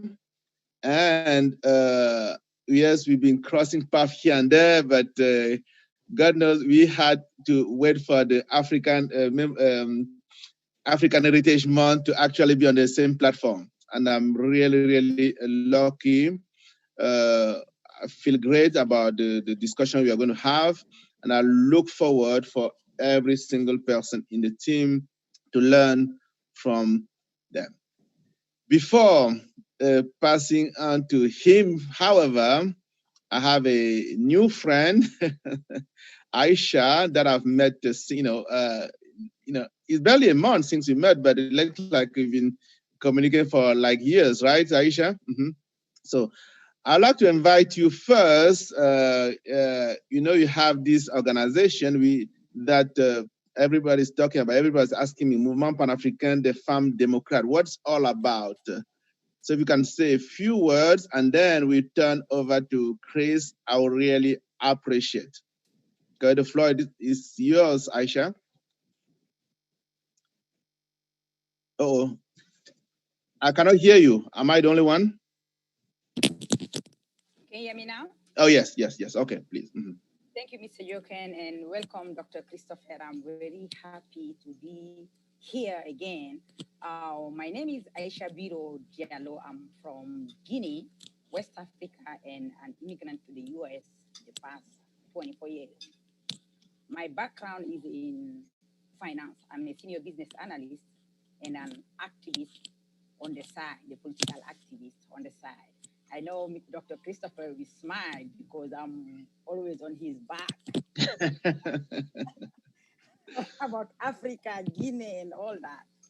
Okay, coming back to my, as growing up in a political family in Guinea and been raised by a father who's the founding member of our independence and our democracy, always my passion was, is, and still to help educate women and girls in politics and in democracy back home, because and around the world. So after I decided to create the Pan-African movement of democratic women after my involvement with Guinean problem, the time that was in beginning 2018, 2019, when my president was using women to try to change the constitution and to run for a third term in Guinea. And our constitution doesn't allow that.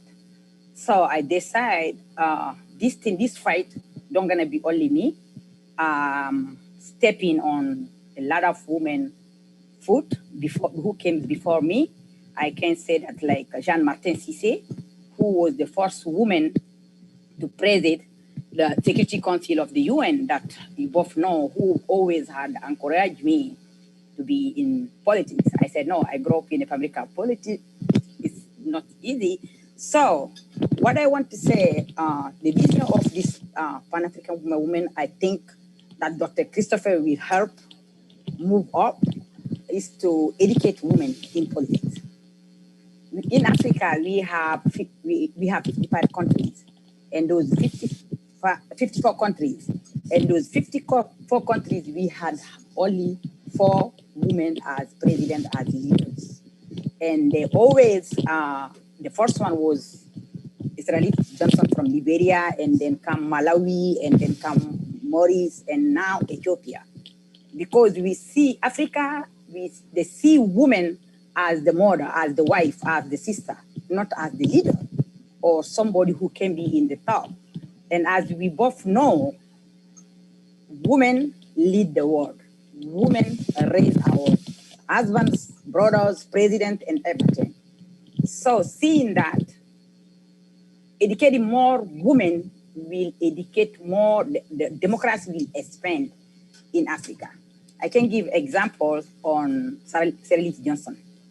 As we both know, in Africa, once you are in power, you are used to all those playing, the money, everything. It's not easy to give up. After more than 15 years of war, this woman came to power.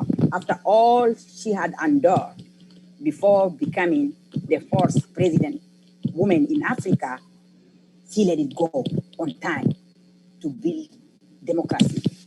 Like this, like I remember that day, I think Dr. Christopher was there and brainstorm with Congresswoman Karen Bass when she was thanking America about the help with the Ebola pandemic. She said, it's only women can do this. Give a birth, lost a child, give a birth, give the child away and accept it and believe in that. So for me, women in politics is sharing with our brothers. It's not, most of in Africa, they think once woman is in politics, is equal to violence toward the woman. And women are scared to come forward, even though they have these ideas, bright ideas, to run for office, to teach men, kids, how to be involved. For me, if you have to, for women, you have to be on the table of the decision to decide how it can work. But if you let only men decide for us, like for equal right, the right to vote, the right to do everything. If we take another example, in America, before women vote, the women have to get up. And we both seen once we were thought America was ready for a woman president, what happened? And now, by the grace of God and all our help, we may elect the first Black woman as a vice president of the US. And second, democracy is the base of development. Especially if I look at Dr. Christopher, I have known him for the past 20 years. I met him toward the fight my father was doing to liberate our president who was in prison because he was against the democracy that our former president was doing. And today he come to do worse than his predecessor that he had fight for 4 years. It's a blessing for me to be with him and to listen to him, to get a guidance from him. What I can tell the diaspora, we have to be involved. Right now we live here. It's the city of democracy. The father of democracy around the world is in the US. If we didn't get involved in our communities, in our voting, we just think, oh, I'm going to go this way, it's going to be okay. No, we have to let our voice be heard. Starting by registering for the census.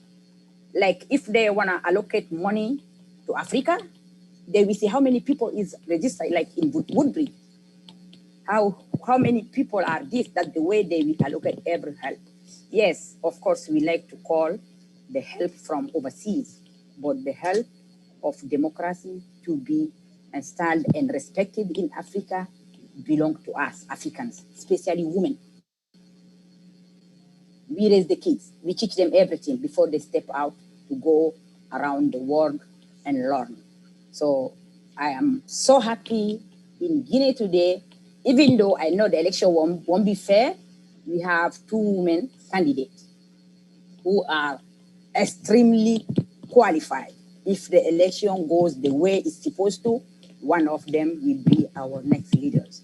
Now I can leave here. I'm not going to take all the time from Dr. Christopher, and I will come back later on asking you more questions and how we are moving forward on this market. Look around. Thank you. Good. Thank you very much. It's a pleasure for me and an honor to be part of this panel. Thank you. Okay, thank you very much. And I think this is, someone that has known Chris for a very long time, that has seen the job that Mr. Fomunio has done around the world, who is a life example, because sometimes we come to this, we think people are reading from the book. No, I think it was very, very important. Someone that has known him, they have worked, they've been in trenches together. So I thought it was just fitting. And of course, what Aisha, anybody here says, it's not reflect of UNESCO Center for Peace, but we promote freedom of speech. So that's just what I wanted to state clearly. So, Chris, without further delay, I want to thank you very much. I know your schedule is very, very tight, and very grateful you're able to come here. That's our international development approach toward Africa. I think that you are an expert on the field, and we are eager to hear from you. So the floor is yours. Well, thank you very much, Guy, for those very kind words. And I cannot tell you how much I appreciate what you do and the efforts that you've put in bringing all of us together so we can learn from each other, we can get to know each other and learn from each other. I also want to give a shout out to my sister, Aisha, my sister and friend Aisha, and commend her for all the hard work that she's doing. She's so tenacious, as you can see in her presentation. And I'm really pleased that she's launching this new organization that really embraces all of Africa, because we are one people, and our voice is stronger if we can speak as one people. If we come to the table as 54 small countries, some of which are even smaller than cities and towns in the US, and whose budget's financial strength is so weak, nobody gets to hear us. But if we come to the table as representatives of 1.4 billion people who also have a contribution to make to this world, people would hear us. So I'm very hopeful about this new movement that Aisha is launching, and I know a lot of dynamic women across the continent, both on the continent and in the diaspora, who will be willing to make their contribution to see that to success. It's such a pleasure to see a lot of brothers and sisters in this meeting, in today's meeting. I see Angel, Solange, Fatou, Mirai. You know, it's just like a family. It's wonderful that we family affair. Yes, yes, we're all in this together. So, Guy, I really appreciate you and the whole team and all of the associations that have come together to do this. You know, in my early years, when I was in the university in Yaoundé in Cameroon, at the time it was the only university in the country, and it was also in the one-party days. So there was no freedom of association. We could not even form students' associations. The only club that was allowed to exist on the campus of the university was the UNESCO club. Yay! UNESCO of the University of Yaoundé. Yes. And many of us in my generation were very involved in the club UNESCO. Good to know. L'Université de Yaoundé. Yeah. One of our mottos of the UNESCO club at the time was that because conflicts are generated by human beings, the best way to put an end to conflict is to invest in the mind, in the heart of each human being.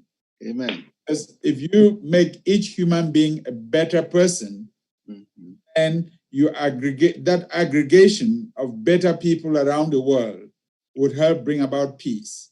So I'm glad that Guy and his association are pushing this forward, and that the African diaspora is behind him in this initiative. I was asked to talk about international development and re-engaging Africa. And I thought I would just put 3 points on the table for an open conversation, because we need to hear from each other. We need to share experiences on this. And the 3 points, for me, capture what I think we should be helping the rest of the world, not just in the United States, but the rest of the world should hear from the African diaspora in terms of how the rest of the world should engage the continent on development issues. My first point is that the concept of international development needs a new paradigm. It needs a paradigm shift with regards to Africa.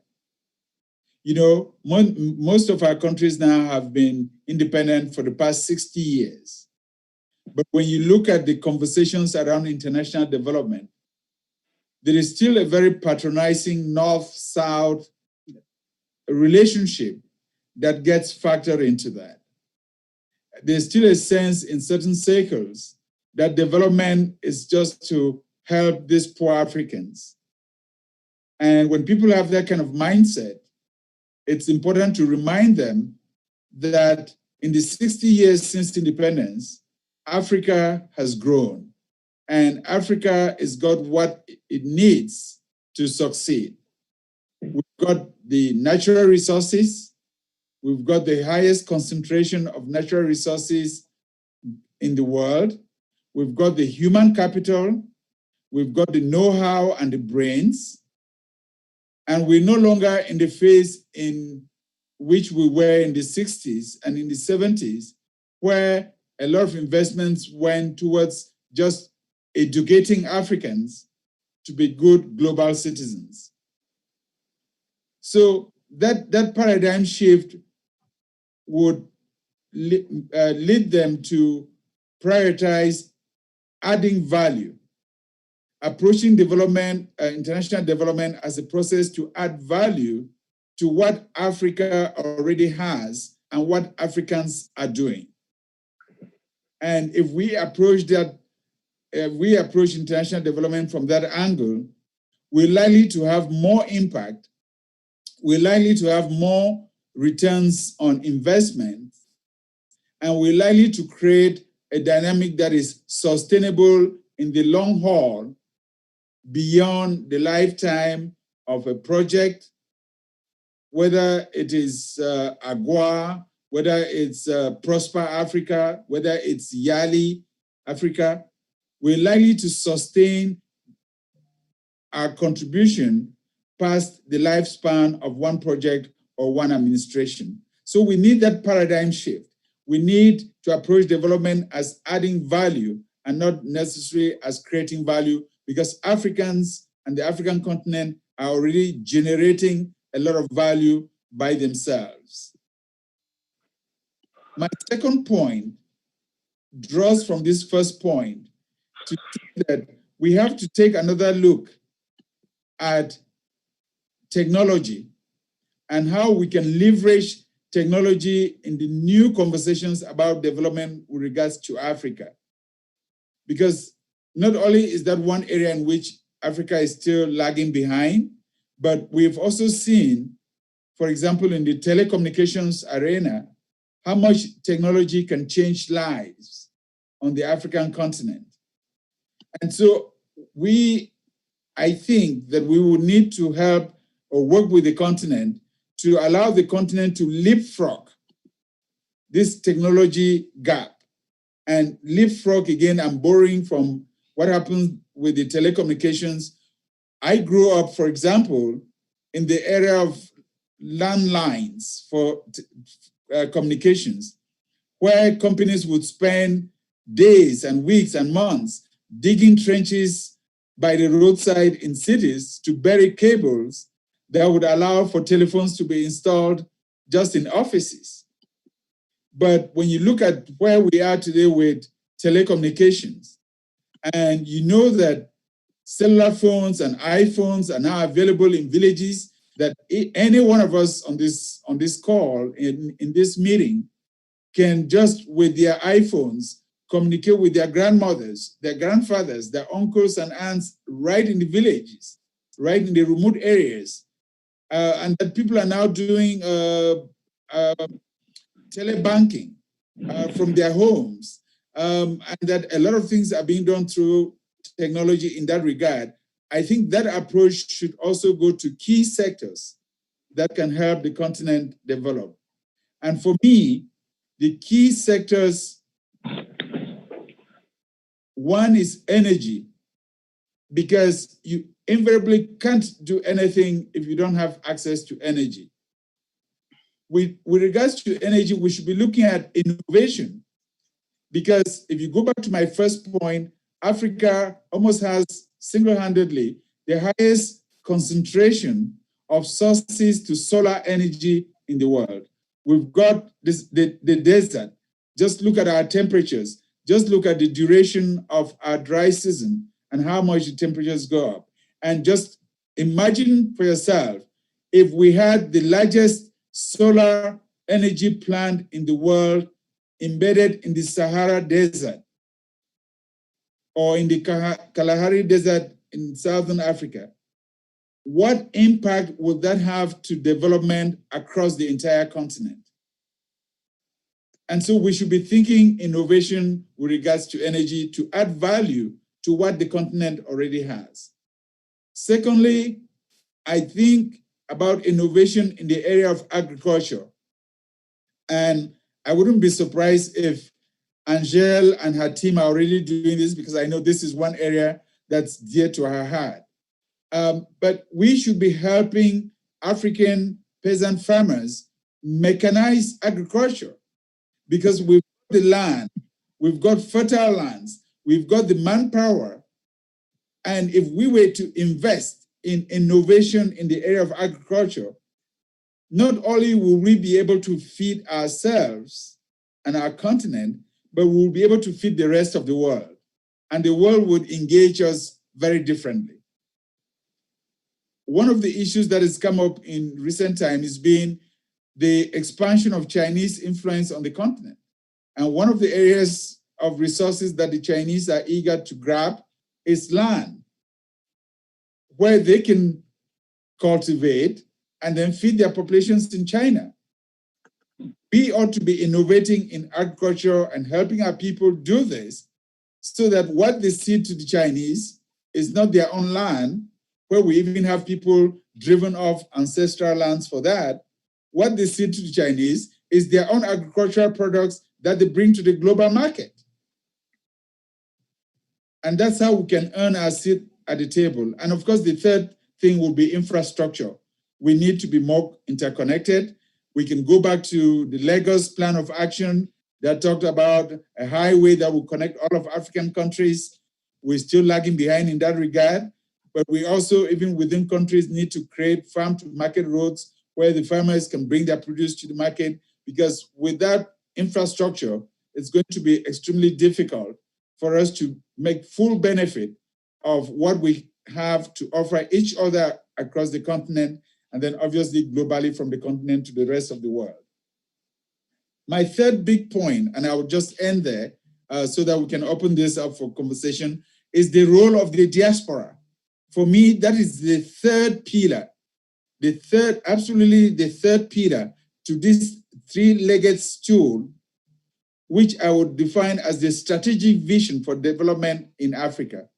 The diaspora occupies that third leg of the stool, and we have to take ownership of that, because we are best placed to be able to reconcile the tremendous resources that the continent has with the technology that exists in Western or developed worlds, and the go-between, the wherewithal that integrates our culture, our way of doing, and the value that our people already have that ought to be marketable on the global space.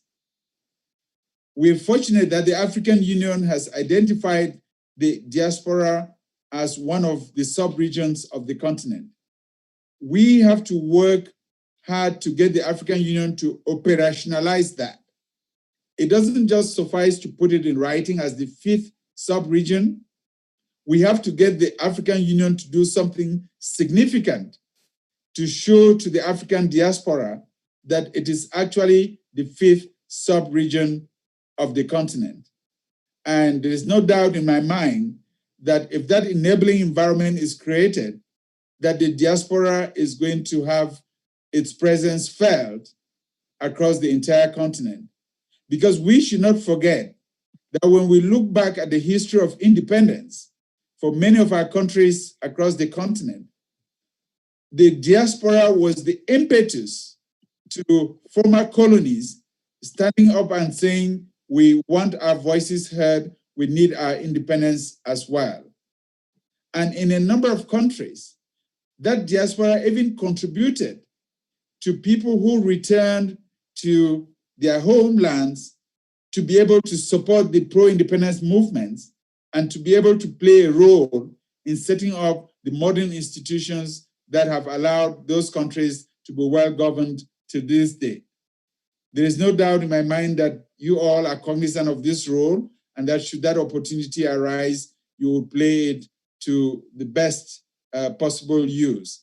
Let me just close out by coming back to the role of women in this diaspora, to say that Aisha touched on this, and I cannot agree more, because we cannot go into this battle of development and economic development and good governance and democratic governance with one hand tied behind our backs. We have to acknowledge that our sisters, wives, mothers, aunties, women constitute at minimum between 50 to 52% of our population. And we cannot imagine that we're going to win any of these battles when 52% is not seated at the table. We don't just want their voices as voters or as mobilizers of political meetings. We want their voices as decision makers. They should be at the helm and they should make the decisions. Aisha pointed to the success of various African women leaders, and we can see them very clearly.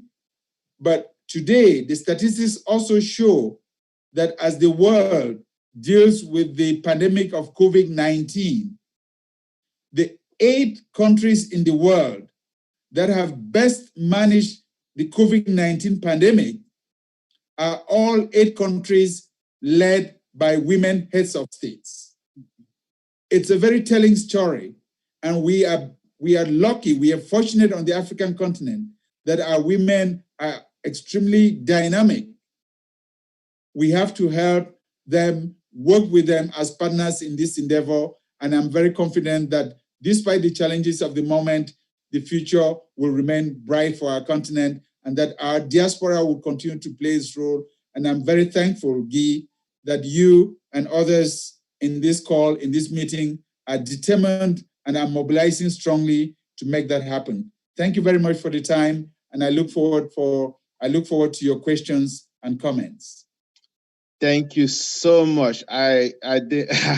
I wouldn't do it injustice. I try to summarize, but the first thing that we say as UNESCOsian, yes, I'm a proud product of that movement that started. I went to Cameroon. They actually were trying to do something in that regard to see that how we could start in a club, because I was president of a club in Lycée Technique, and then so they could see that activism from the early age is something very important. You touch about what's happening between China and Africa. I think that's very remarkable. The important renewable energy. Okay, with the sun we have more sun than anybody else. So I think that's something that's very, and even I like to use the example of Israel. Israel was a desert, right? But you go now, you can eat, So imagine using what you just said, putting energy there in the Sahara. We could transform that place in something that's fertile, right? Mm-hmm. So we talk about infrastructure. Without infrastructure, there's no development. I think that's very, very important. And talking about the diaspora actually is, for me, is even more important because the UN came out with this decade for people of African descent, and I think that we, as people of diaspora, Black from everywhere, you should have a roadmap towards the end of the decade, which is 2024. So I'll be calling on you very soon on that. So what we'll try to do, we're going to move or listen to all the panelists and then take some Q&A. Okay. Okay. So I'm going to invite the next person. This topic number 2, Diaspora Youth Empowerment Initiative. Okay, I'm going to Justin. Is Justin here? Andrew? Shawlight? I am here. Okay, please. Okay. Go ahead. Okay. Shawlight is actually one organization that has been, UNESCO Center for working with them for years to on student mobilities from Africa to the US and across the globe. So I would like to turn over very quick to Chris. I say Chris. Justin, please go ahead and say a few words, please. Great. Yeah. First, thanks so much, Guy, and the UNESCO Center for World Peace for organizing this wonderful and inspiring event for African Heritage Month. And thanks to the speakers and panelists that I've really had the fortune to listen to today. To say that I'm honored and humbled to be included is really an overwhelming understatement. So I'm the director of special projects at Shorelight. Shorelight's an education company that works with US universities to welcome students from around the world to US college campuses and provide practical pre-arrival guidance for them to get here. We also strive to create supportive communities and optimal learning outcomes for students by developing first-year academic and cultural bridge programs. At the same time, we've been at the forefront of rethinking distance education by creating new learning platforms and modalities that can be delivered to students in their home countries. So from that, today I'll be discussing the opportunities available to African students seeking to participate in US higher education in both these forms, on campus and remotely, as well as roadblocks in the way of their aspirations and how we might work to remove them. After listening to Mr. Ale's discussion earlier of the Marshall Plan for Africa, I hope that my own comments serve as a kind of footnote to it related to education. So for a long time, international student recruitment to US universities has been dominated by the Asia Pacific region. Increasingly, however, universities are recognizing and valuing the need to create a more diverse and representative international student body, and are looking for ways to attract students from the African continent. By 2030, sub-Saharan Africa alone will be home to more than a quarter of the world's population under 25. And 15 to 20 million young people will be entering the African workforce each year. The number of African students studying in the US, however, is a small fraction of the total international students, despite the rapid increase in the university-age population throughout the continent. If US universities wish to maintain their global position of academic excellence, they will have to address this discrepancy. As Africa holds an increasing percentage of the world's student population, it's increasingly important to make sure avenues of exchange between the US and Africa become broader and more numerous. It's easy to forget when we discuss the importance of educational opportunities, how essential it is for the US university campus itself to be a diverse and inclusive space if it's to be responsible to the needs of its own domestic students. All too frequently, US students will never again have access to the diversity of their college campus. And the creation of next generation opportunities for collaboration and equal respect benefits to no small degree in US students studying with their international peers, particularly their peers in Africa. This is about empathy, understanding, and cross-cultural knowledge, but it's also about the very real occupational and developmental networks that can come from studying together. Unfortunately, despite these calls for diversity, they're often far less nuanced than they ought to be. For instance, we've seen a wonderful increase in Nigerian students studying in the US, but now over 1/3 of all African students entering US universities come from Nigeria. And within Nigeria, a vast majority come from Lagos. Universities and the companies that work with them, including Shorelight, need to truly embrace diversity by expanding access and outreach to students from countries throughout the continent. I had a chart, but I won't bore everyone with charts of figures about students. Let me say though that out of there's 33,000 approximately students from Africa who began studying in the US in 2017, which are the latest available figures. By comparison, 143,000 students came from China in the US in the same year. And in fact, the entire student population studying in the US from Africa is smaller than the number of Chinese students studying just from Beijing and Shanghai. So there's a big discrepancy there that we're really looking to fix. There's a lot of factors that go into these numbers, and a lot of you, I'm sure, know better than I what those are. But I'd like to go into some small detail, at least, about the visa application process itself, because thousands of African students every year lose the transformative impact of studying in the US, and US institutions lose the transformative impact these students provide to their academic communities. And this is, I think, in many ways preventable through policy changes. So the global average for student visa rejections is around 24%. But the rates in the majority of African countries are significantly higher. In Cameroon, for instance, in 2018, 85% of all student visas were rejected. In Ethiopia, visa rejection is over double the global average. Even in Nigeria, which we have seen sends more students to the US than any other African nation, more than 3 out of every 4 students are denied their visas. In other words, passionate, intelligent, and entrepreneurial students from nations from which the US should be most eager to attract are being turned down at an alarming rate. Things aren't entirely dire. Despite visa hurdles, the number of African students studying in the US has been slowly rising. Nevertheless, the US is increasingly at risk of losing its position as the leading destination for international students. Other countries are taking up the slack. They see the value in cultural and, frankly, economic terms of having these students in their countries. And these numbers are going up in other countries that are academic destinations, Australia, China, and Canada among them. One of the ways that they're doing this and attracting more students is because these countries, unlike America, have a national strategy for international student recruitment, an official national strategy to attract international students. If the US is to compete, it needs a similar program. And I would argue if it truly wants to retain its place for the future, it needs to build on the work US universities and African education organizations have begun and concentrate its strategy on students from the African continent. So I would like to just briefly outline my view of what such a U.S. national strategy should be,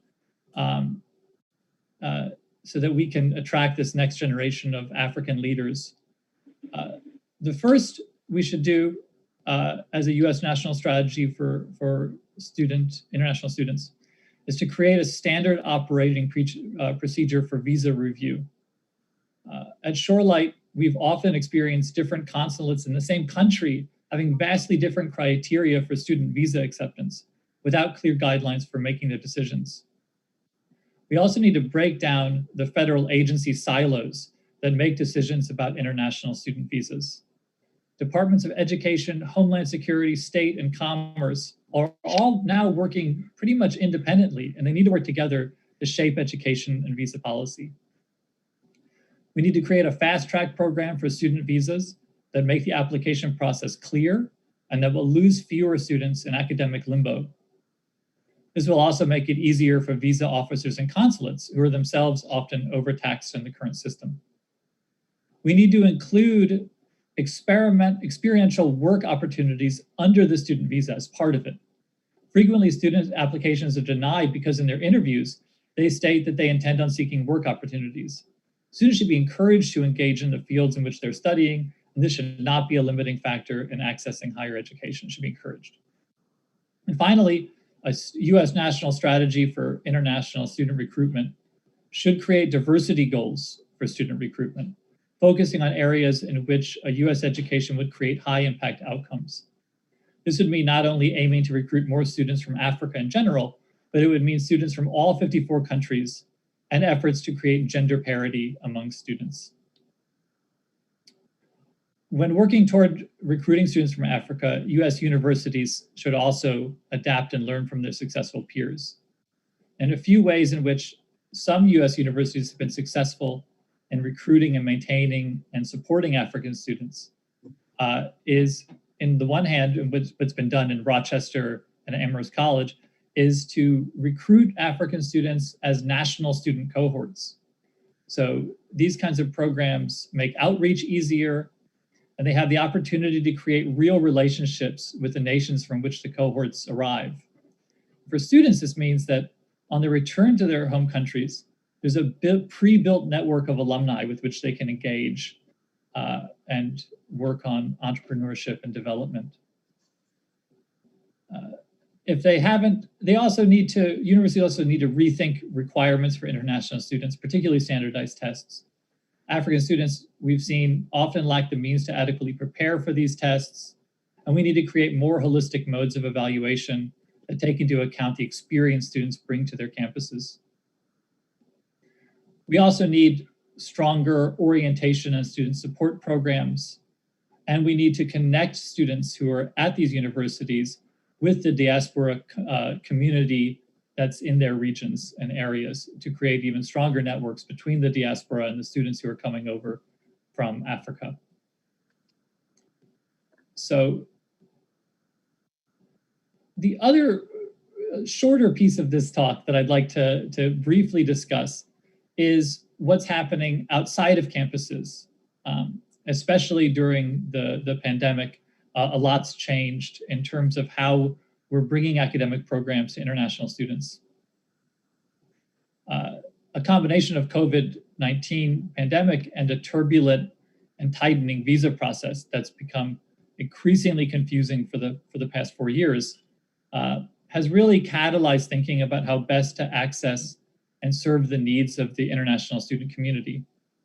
Lots of education companies and universities have been focused on attempting to tackle the problem through increasingly sophisticated methods of distance delivery, including new platforms that create real-time classroom-like experiences.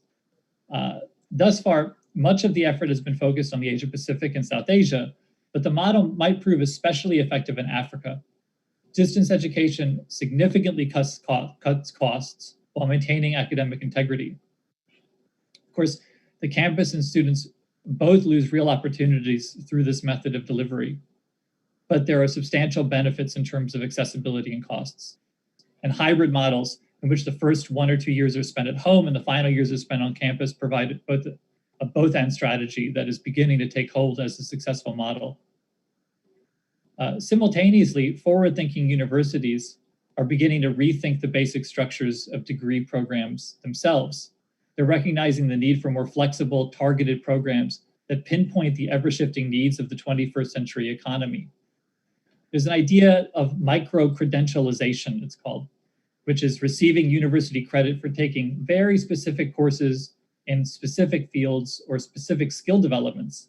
It's been around for some time, but now universities are beginning to think of the traditional degree, especially master's degrees, as a collection of these micro courses that could be grouped together based on specific student needs. These courses could be taken through the students' mobile devices on their own time and their own schedules and completed in a matter of weeks. And these could be taken within companies through government sponsorship as in efforts to upskill workers and managers without having to rely on international travel. They could have a transformative impact on the continent, drastically expanding access to advanced university education for recent high school graduates and mid-career professionals alike. For these new developments to make the greatest impact for African youth, I believe there needs to be better communication with national governments, international bodies, and higher education institutions. As universities begin preparing their programs, they need to do so with a mind to what the youth of African nations need to succeed. Diversity should not be merely on campus, but should expand to include who has access to online opportunities as well. But we need to communicate the needs of African students in order to focus the attention of US universities onto them. We need to communicate national education priorities for economic and cultural development to the US universities. In this way, the bonds of cultural communication and international cooperation can continue, even if students never arrive on campus. Thank you. Thank you very much, So basically, this is great. I know we are running a little bit behind. So what I wanted to do is to have the subtopic 1 and 2 develop, then go and Q&A before continuing the debate. So, Chris, are you there? Chris? Yes. Okay. Yes, I'm still here. Okay. Perfect. Who are the? Okay, let me see. We're in the gallery, so we have. So basically, we have in terms of taking questions. Janabu will be next. In terms of taking questions, what I would like to do is that you could send question on chat. You could just raise a hand, just like we were doing earlier today. Let me just get very quickly. Okay, you have a question, Laure? Yes, hello. Yes, okay. Yes, who has a question?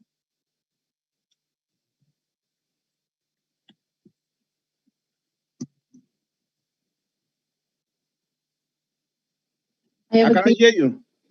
Can you hear me? I have a question for Mr. Andrews. Can you hear me? Yeah. Hi. Okay. Yeah, go ahead. Hold on. Who's hello? Okay. Can you hear me? Yes. Okay, introduce yourself first. Again, I've said also that we can use the chat to ask some question as well. Who was asking the question right now? Me, Jim Blessing. Okay. From Black Mothers Magazine. Okay. So I have a Mr. Changes. With Chris?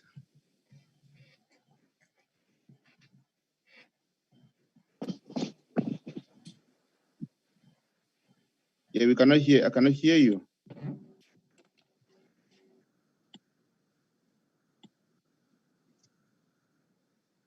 Hello? Yes, okay. You can hear me now. Okay, yeah. Okay, this is my question. We are in Africa and we know that to be called developed country, we have to be industrialized. But we are we are in countries where industrialization is not of the priority of our governments.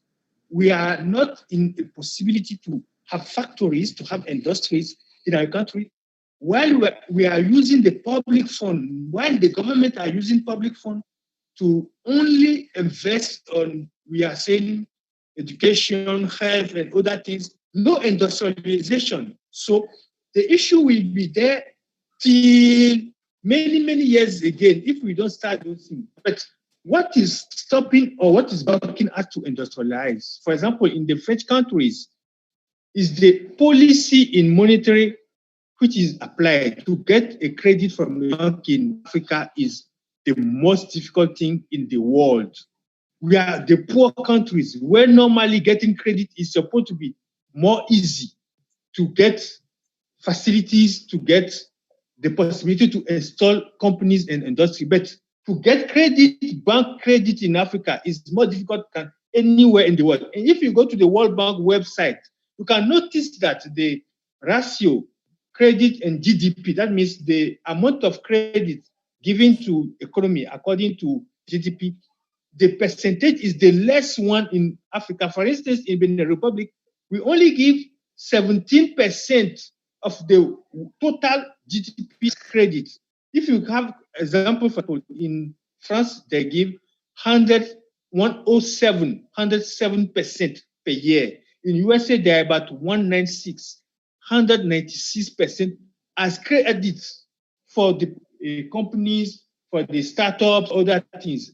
I think if we want to develop without waiting for foreign investors, waiting for foreign investments, we have to ask our government to work on the bank system. For instance, Nigeria said that no bank credit will be given to food importers. But if you go to the French-speaking countries of Africa, that means the countries which are using the currency they call franc CFA, only the food exporters can get easily the majority of the credit, the bank credit, to import rice, sugar, salt, milk, everything we are eating. Instead of using the bank credit to allow those who want to produce on ground, they will be asked to start the activity first, to do 2 or 3 years and come back before apply for a credit. How can you start a factory of, let's say, for instance, medical syringe by yourself before go to a bank? It's not possible. All those countries, for example, are continue to import syringe in all the hospitals. Do you imagine? Those are the things we have to work on to stop importation, to create jobs on ground, to let people get wealth on ground so that we can go forward. That's what I want to put on the debate and to remove that from the head of the African people, that we have to wait for foreign investors. When a foreign investor came to Africa, maybe with $5 million, we will applaud, there will be television. But the day that guy will start making profits and taking it out of Africa, $2 million, $5 million, $10 million, nobody will be there watching him. People are making us more poor than we have before. Today, all of Africans are into debt.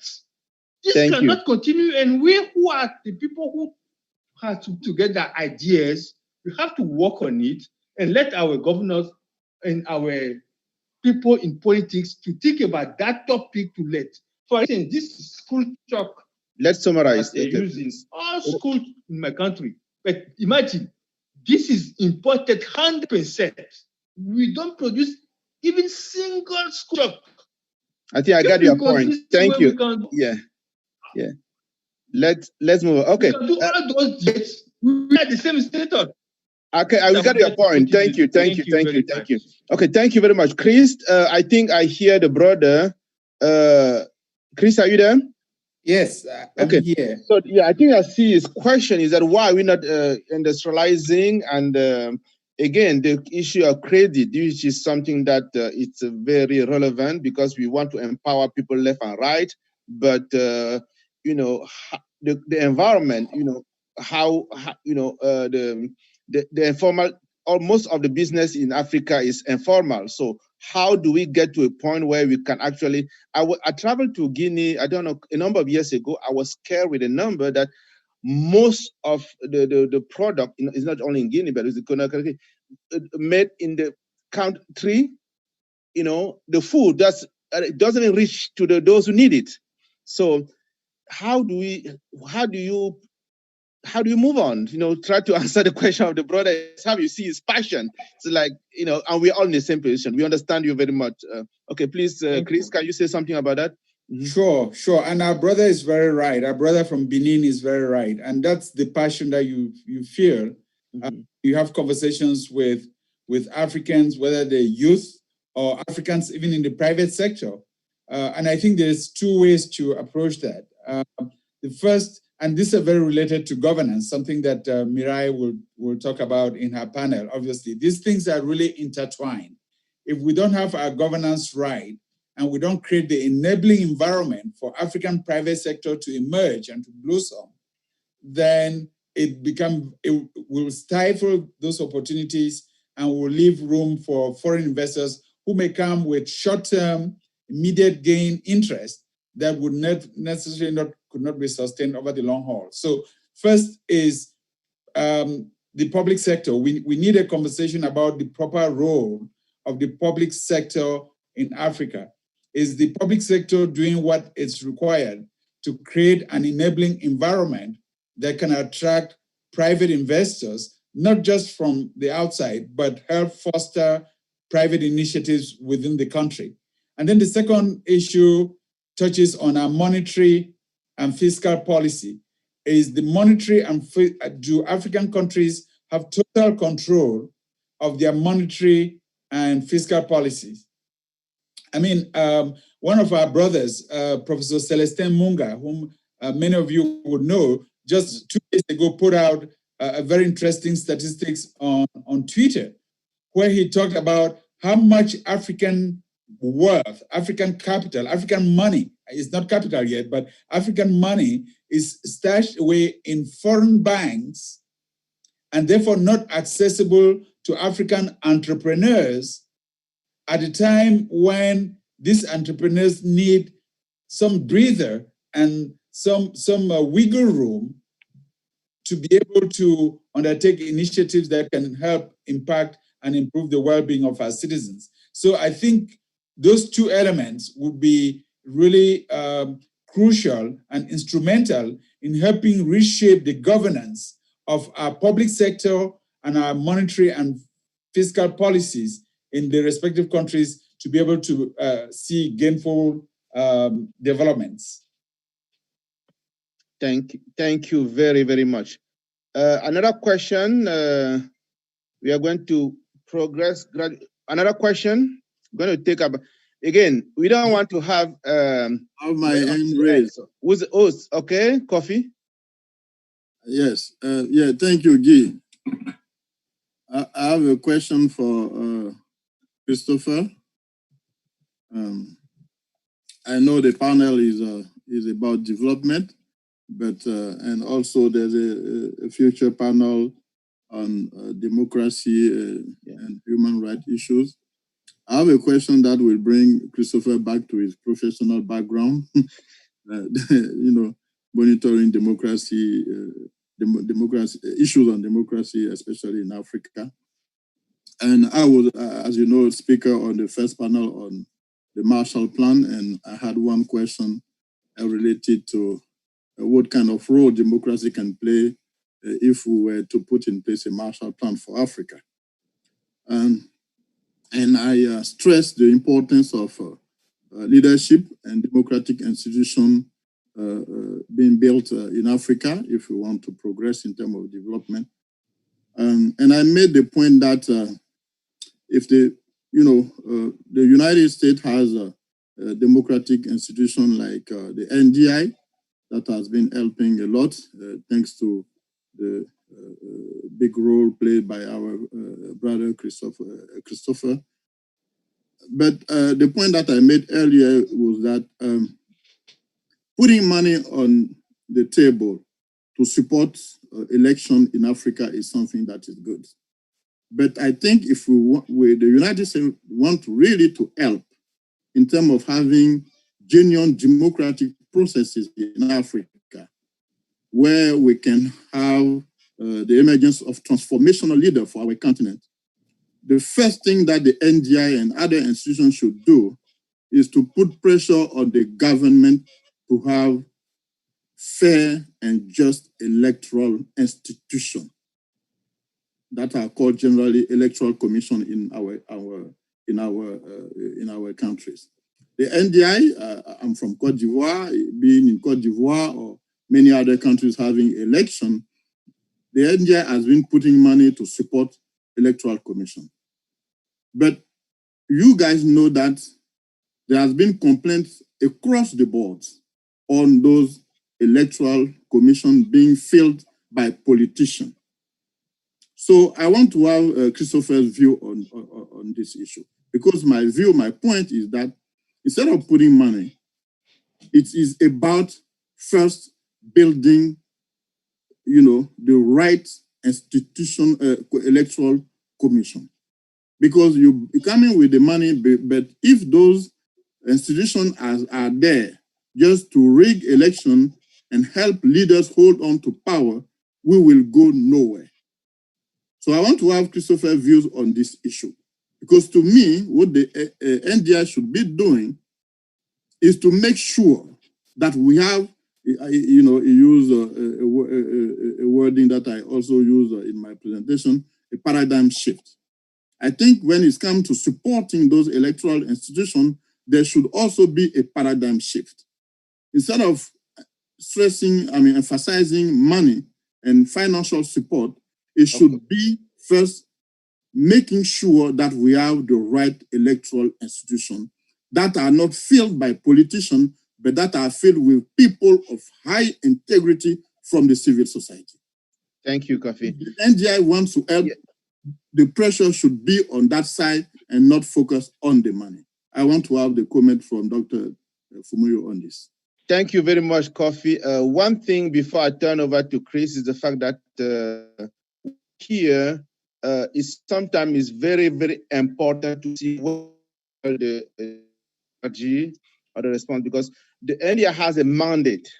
That mandate is not them deciding what to do. They have a mandate that is decided by I think the legislature, those who created the institution. So I'm just saying that as before I turn over to our brother to answer that, because sometimes it's very important to know where we can focus the energy, where they are mandate, who actually decide what they do and things like that. So, okay, Chris, please go ahead and answer our brother. Sure. Thank you very much, Marceline, for raising a very important point. And your question is very legitimate, and especially being in Cote d'Ivoire right now and seeing what the country is facing going into presidential elections in October.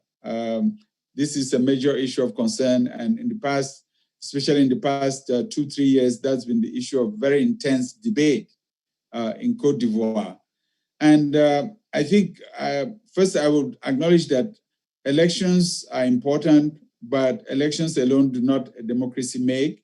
And so even when countries have had good elections, there's still other tenets of democracy that need to be supported and sustained, especially so that citizens can have more voice at the table and they can have a say in how they're governed on a regular basis.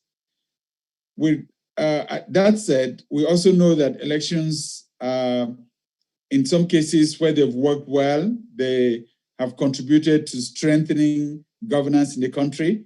But in other cases where they've gone poorly, they've contributed to violence and even conflict with loss of life and destruction of property. And if we needed a reminder, let's just look at what is happening now in Mali. It all started because legislative elections were not well organized and people felt cheated by that process. And when they took their complaints to the court did not rule in an independent, transparent fashion, and people were dissatisfied. And now see where that's left the country. So just to underscore the points that were made by Marceline, that I do appreciate as well. What we've seen in in Africa generally has been two trends. We've seen the trends of countries in which the central government did not have a lot of influence in how elections were being conducted. And for the most part, those countries happened to be countries that were former British colonies, that were ruled under indirect rule, that started off by setting up their own institutions that were independent of the central government. And when you look at those countries, whether it is Ghana or Botswana or even South Africa or even Nigeria to some extent, even though the military had intervened a lot in elections in Nigeria in the past, those countries have tended to invest a lot of effort in building independent election commissions run by people with technical expertise and not overloaded by politicians. On the other hand, we have a lot of countries that were former French colonies or that adopted the French style of administration, where elections used to be organized by the Minister of Interior or Minister of Territorial Administration, who is part of an administration and therefore a very partisan entity, and who has no interest in creating a level playing field for all of the parties, the contestants, and the candidates. And it's taking a lot of effort to move those countries into even accepting the fact that an independent entity outside of the government should be allowed and entrusted with conducting elections. And that process has been very slow and it's been very messy. And in some of those countries, some countries have moved faster than others. They've created independent commissions and are working well. Some countries have been resistant to that. They've created commissions which are still micromanaged by the state, and that hasn't gone very well. And then we have, surprisingly, other countries that are still sticking to their original concept of not even creating a commission.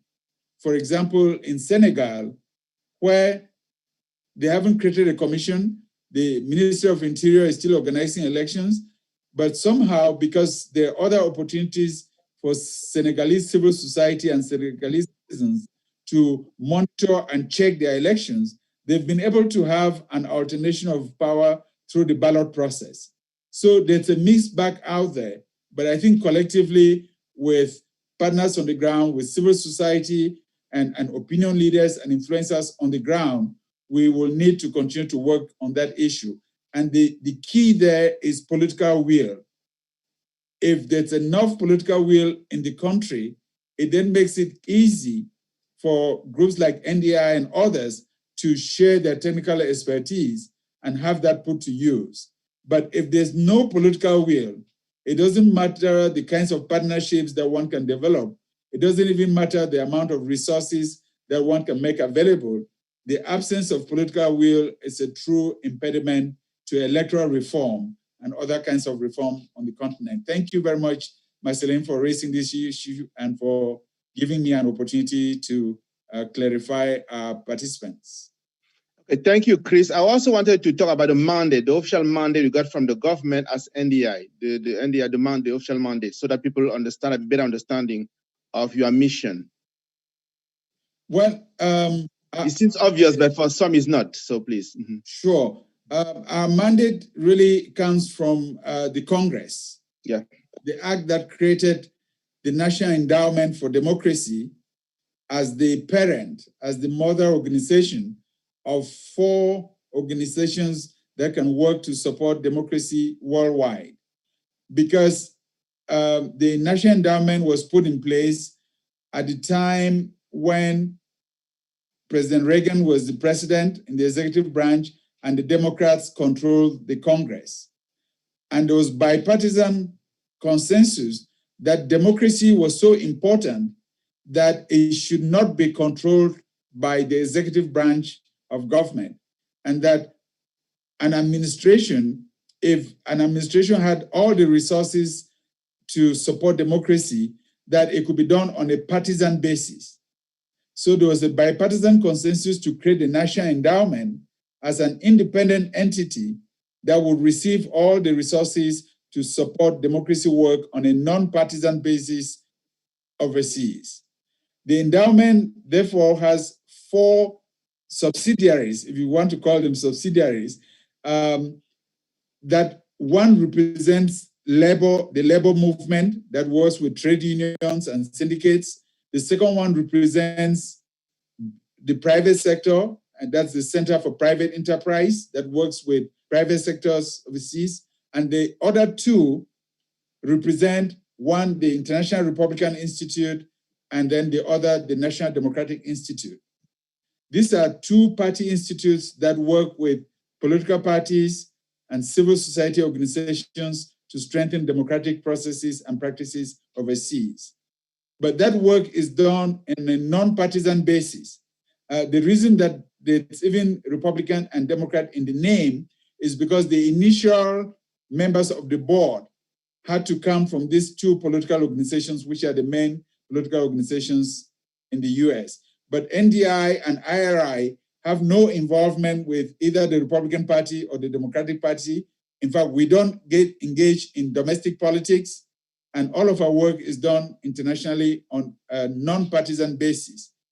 The most important mandate for us, because we have a lot of latitude from the Congress, we even protected by the Congress from any interference from the US government. The US government has no direct interference in the work that we do. They cannot tell us to do X or Y, or to say an election is good or bad. They cannot. Congress protects us and gives us the ability to do our work. The most important mandate for us is the mandate that is given to us by the people in the countries in which we work. Their openness to work in partnership with us and their acceptance of the technical assistance that we can provide to them.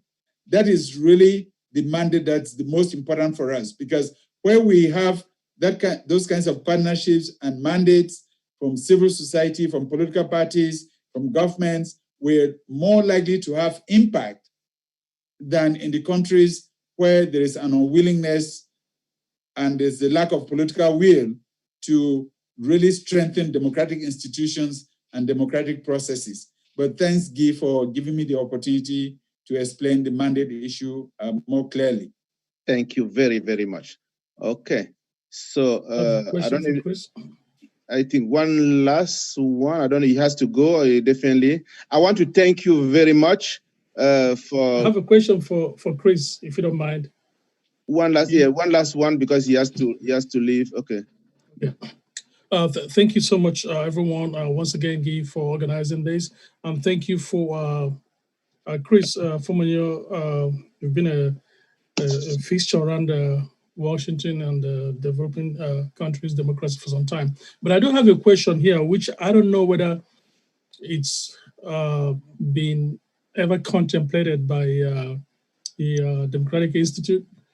Now, when you go into perhaps some of these developing countries, say Nigeria, for example, to engage in some form of a partnership in the democratic process, have you ever contemplated helping to reform the internal democracy of the parties themselves? Let's say the party primaries.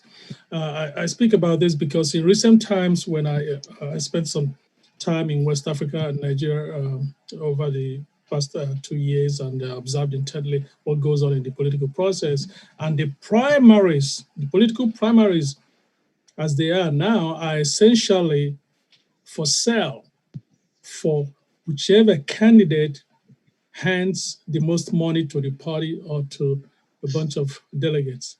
And so the internal democracy of the parties themselves on how the candidates emerge, it's very questionable. Is this something that is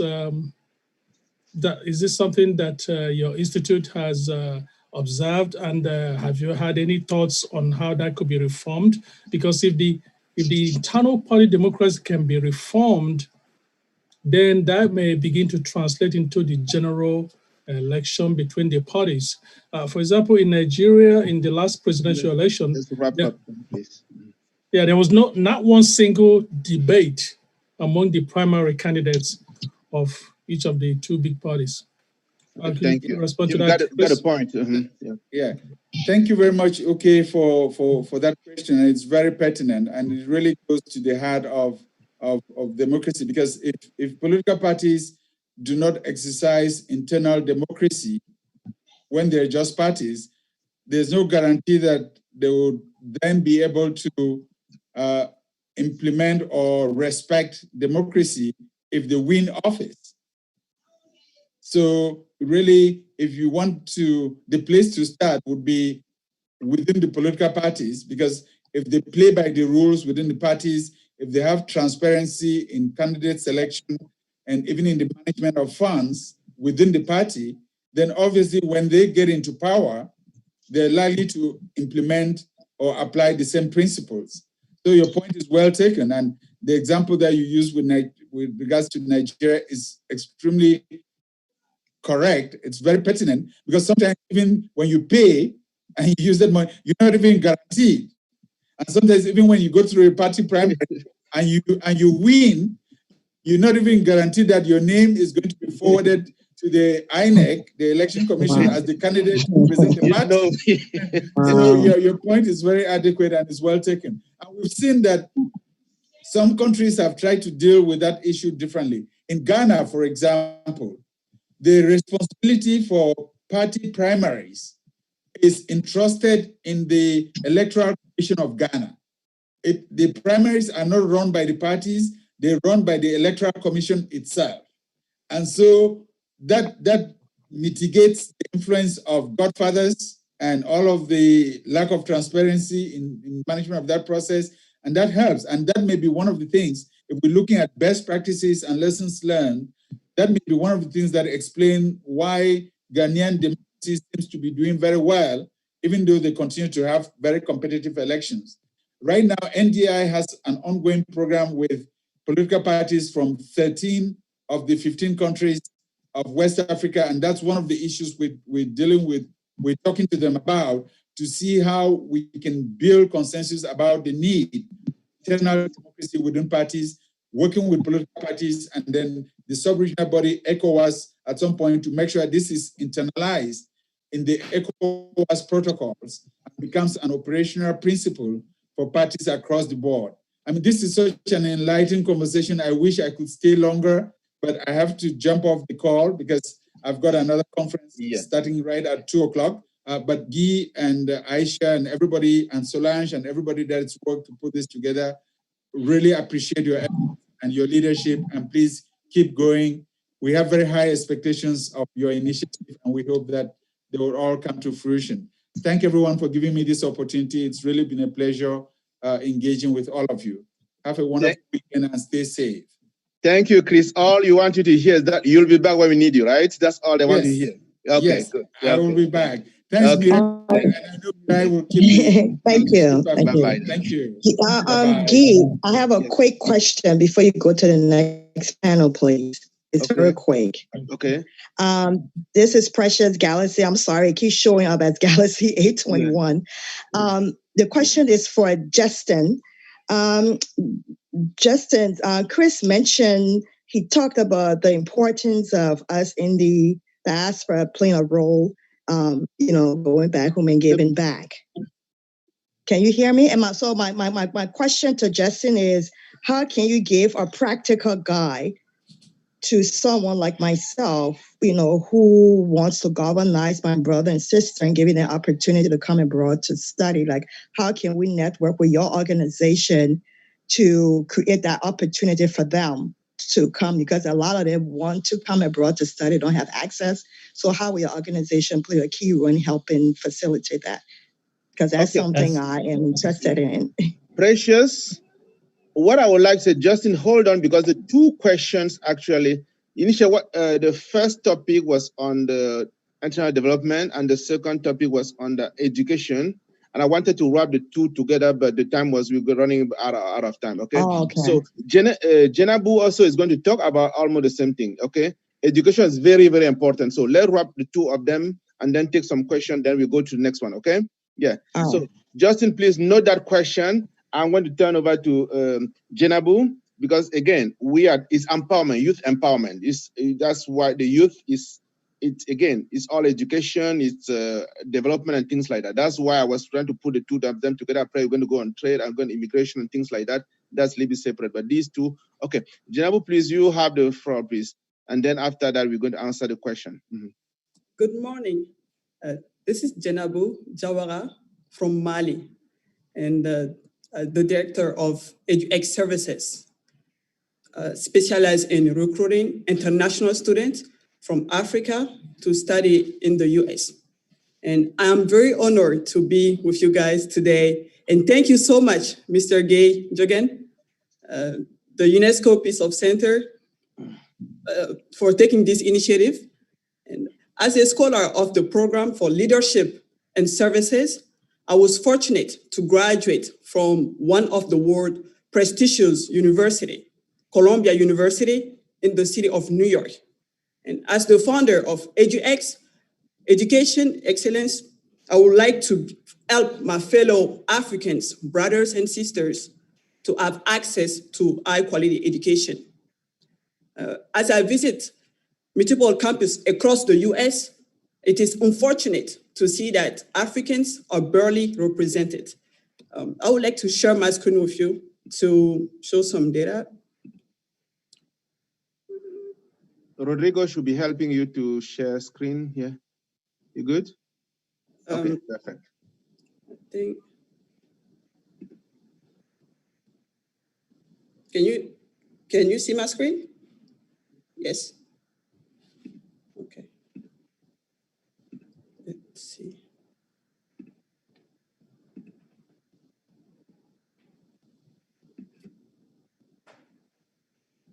Data shows that for every 1,000 students in US colleges and universities, 55 are international students, and only 2 are from Africa. African students are among the top performers, but represent only a tiny percentage, be 3.67%. Why? Why is this the case? In this presentation, I will acknowledge the 3 main reasons of this low number of African students. What can the US government, universities, and colleges do to attract more students? But first and foremost, our goal is not only to take from the US, but we would like to develop a win-win strategy approach so that the citizens of our continent be educated and well-trained to tackle the workforce of Africa's abundant natural resources. Africa is brimming with potential. Being the continent with the largest proportion of the population under 18 years old, and 6 nations ranked in the top 13 fastest growing economies, Africa has also the world's natural resources. Africans need to be well trained and educated to tackle the workforce in burgeoning economic. In fact, economic development outpaces quality and capacity improvement in higher education. In addition to the systemic qualitative challenges, there are also shortcomings when it comes to the quantity. A close examination by a study led by Quartz Africa of the top 10 most populous countries in Africa shows just over 740 universities serving some 6 60 million of Africans, 1 billion people. But compare that figure with countries like the US, which has some 5,300 universities and colleges, serving a population over 300 million people. This number of institutions date for a few years ago. It has increased as I'm talking now. The growing youth population of Africa and its economic growth represent an excellent opportunity for the US colleges and universities to diversify their international environment and will make it possible for Africans to acquire the knowledge they need to exploit the natural resources of their continent. Providing education to Africans is an extension of U.S. soft power. The experience that these students get in the U.S. can translate into a willingness to work with the U.S. and view U.S. internal or external policies favorably in the future. The most recent data about enrolled international students in the U.S. are from the academic year of 2018-2019. We only represent 3.68% of the international student body. When this number is compared to the previous year, we see a slightly increase of 2.1%.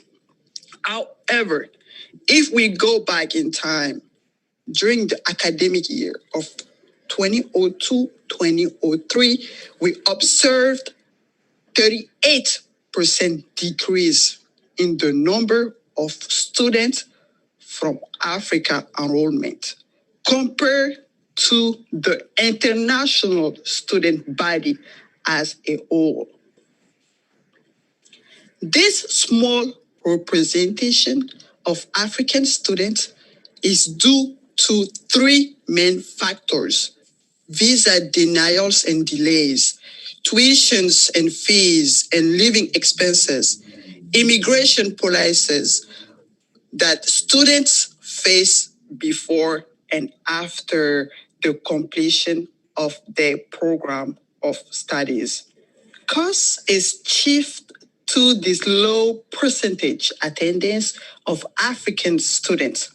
71% of African students responded in the 2019 report identify cost of living expenses and cost of tuition fees as the top two challenges. On the research data from World Education Services, 35% of students indicate 10,000 per year or less to use towards their education, which is not enough to cover 26,000, the average tuition fees in the U.S. public school, according to the College Board. The WES survey also proves that students from Africa are far more likely than students from elsewhere to indicate the annual tuitions available of financial aid and scholarships and the cost of living are very important in determining where to apply. There are numerous ways to address this issue, to promote affordability, which I'm going to get into by the end of this presentation. More than 1 million international students are studying in the US, while the overall number of student visas issued by the State Department has declined sharply in recent years. Many Africans had long believed that students are only rejected visa if they fail to prove their financial capabilities or are attending a certain type of institution. Unfortunately, African students get denied a visa even when they are admitted to the best US colleges and provide sufficient sources of funding. Last year, the press published 2 incoming students from Ethiopia attending the Kote College, the best private women's liberal arts college, and yet they were denied entry to the US. In fact, many of these denials and delays are also due to diplomatic and legitimate concerns. They wonder if those concerns and environment and serve guarant Guinean Africa can stay and work after they grab the US economy. Half of US private companies worth over 1 billion, 4% of immigration policies. University leaders testify that Africans presently at Cornell affirm challenges have across the US a small fraction of the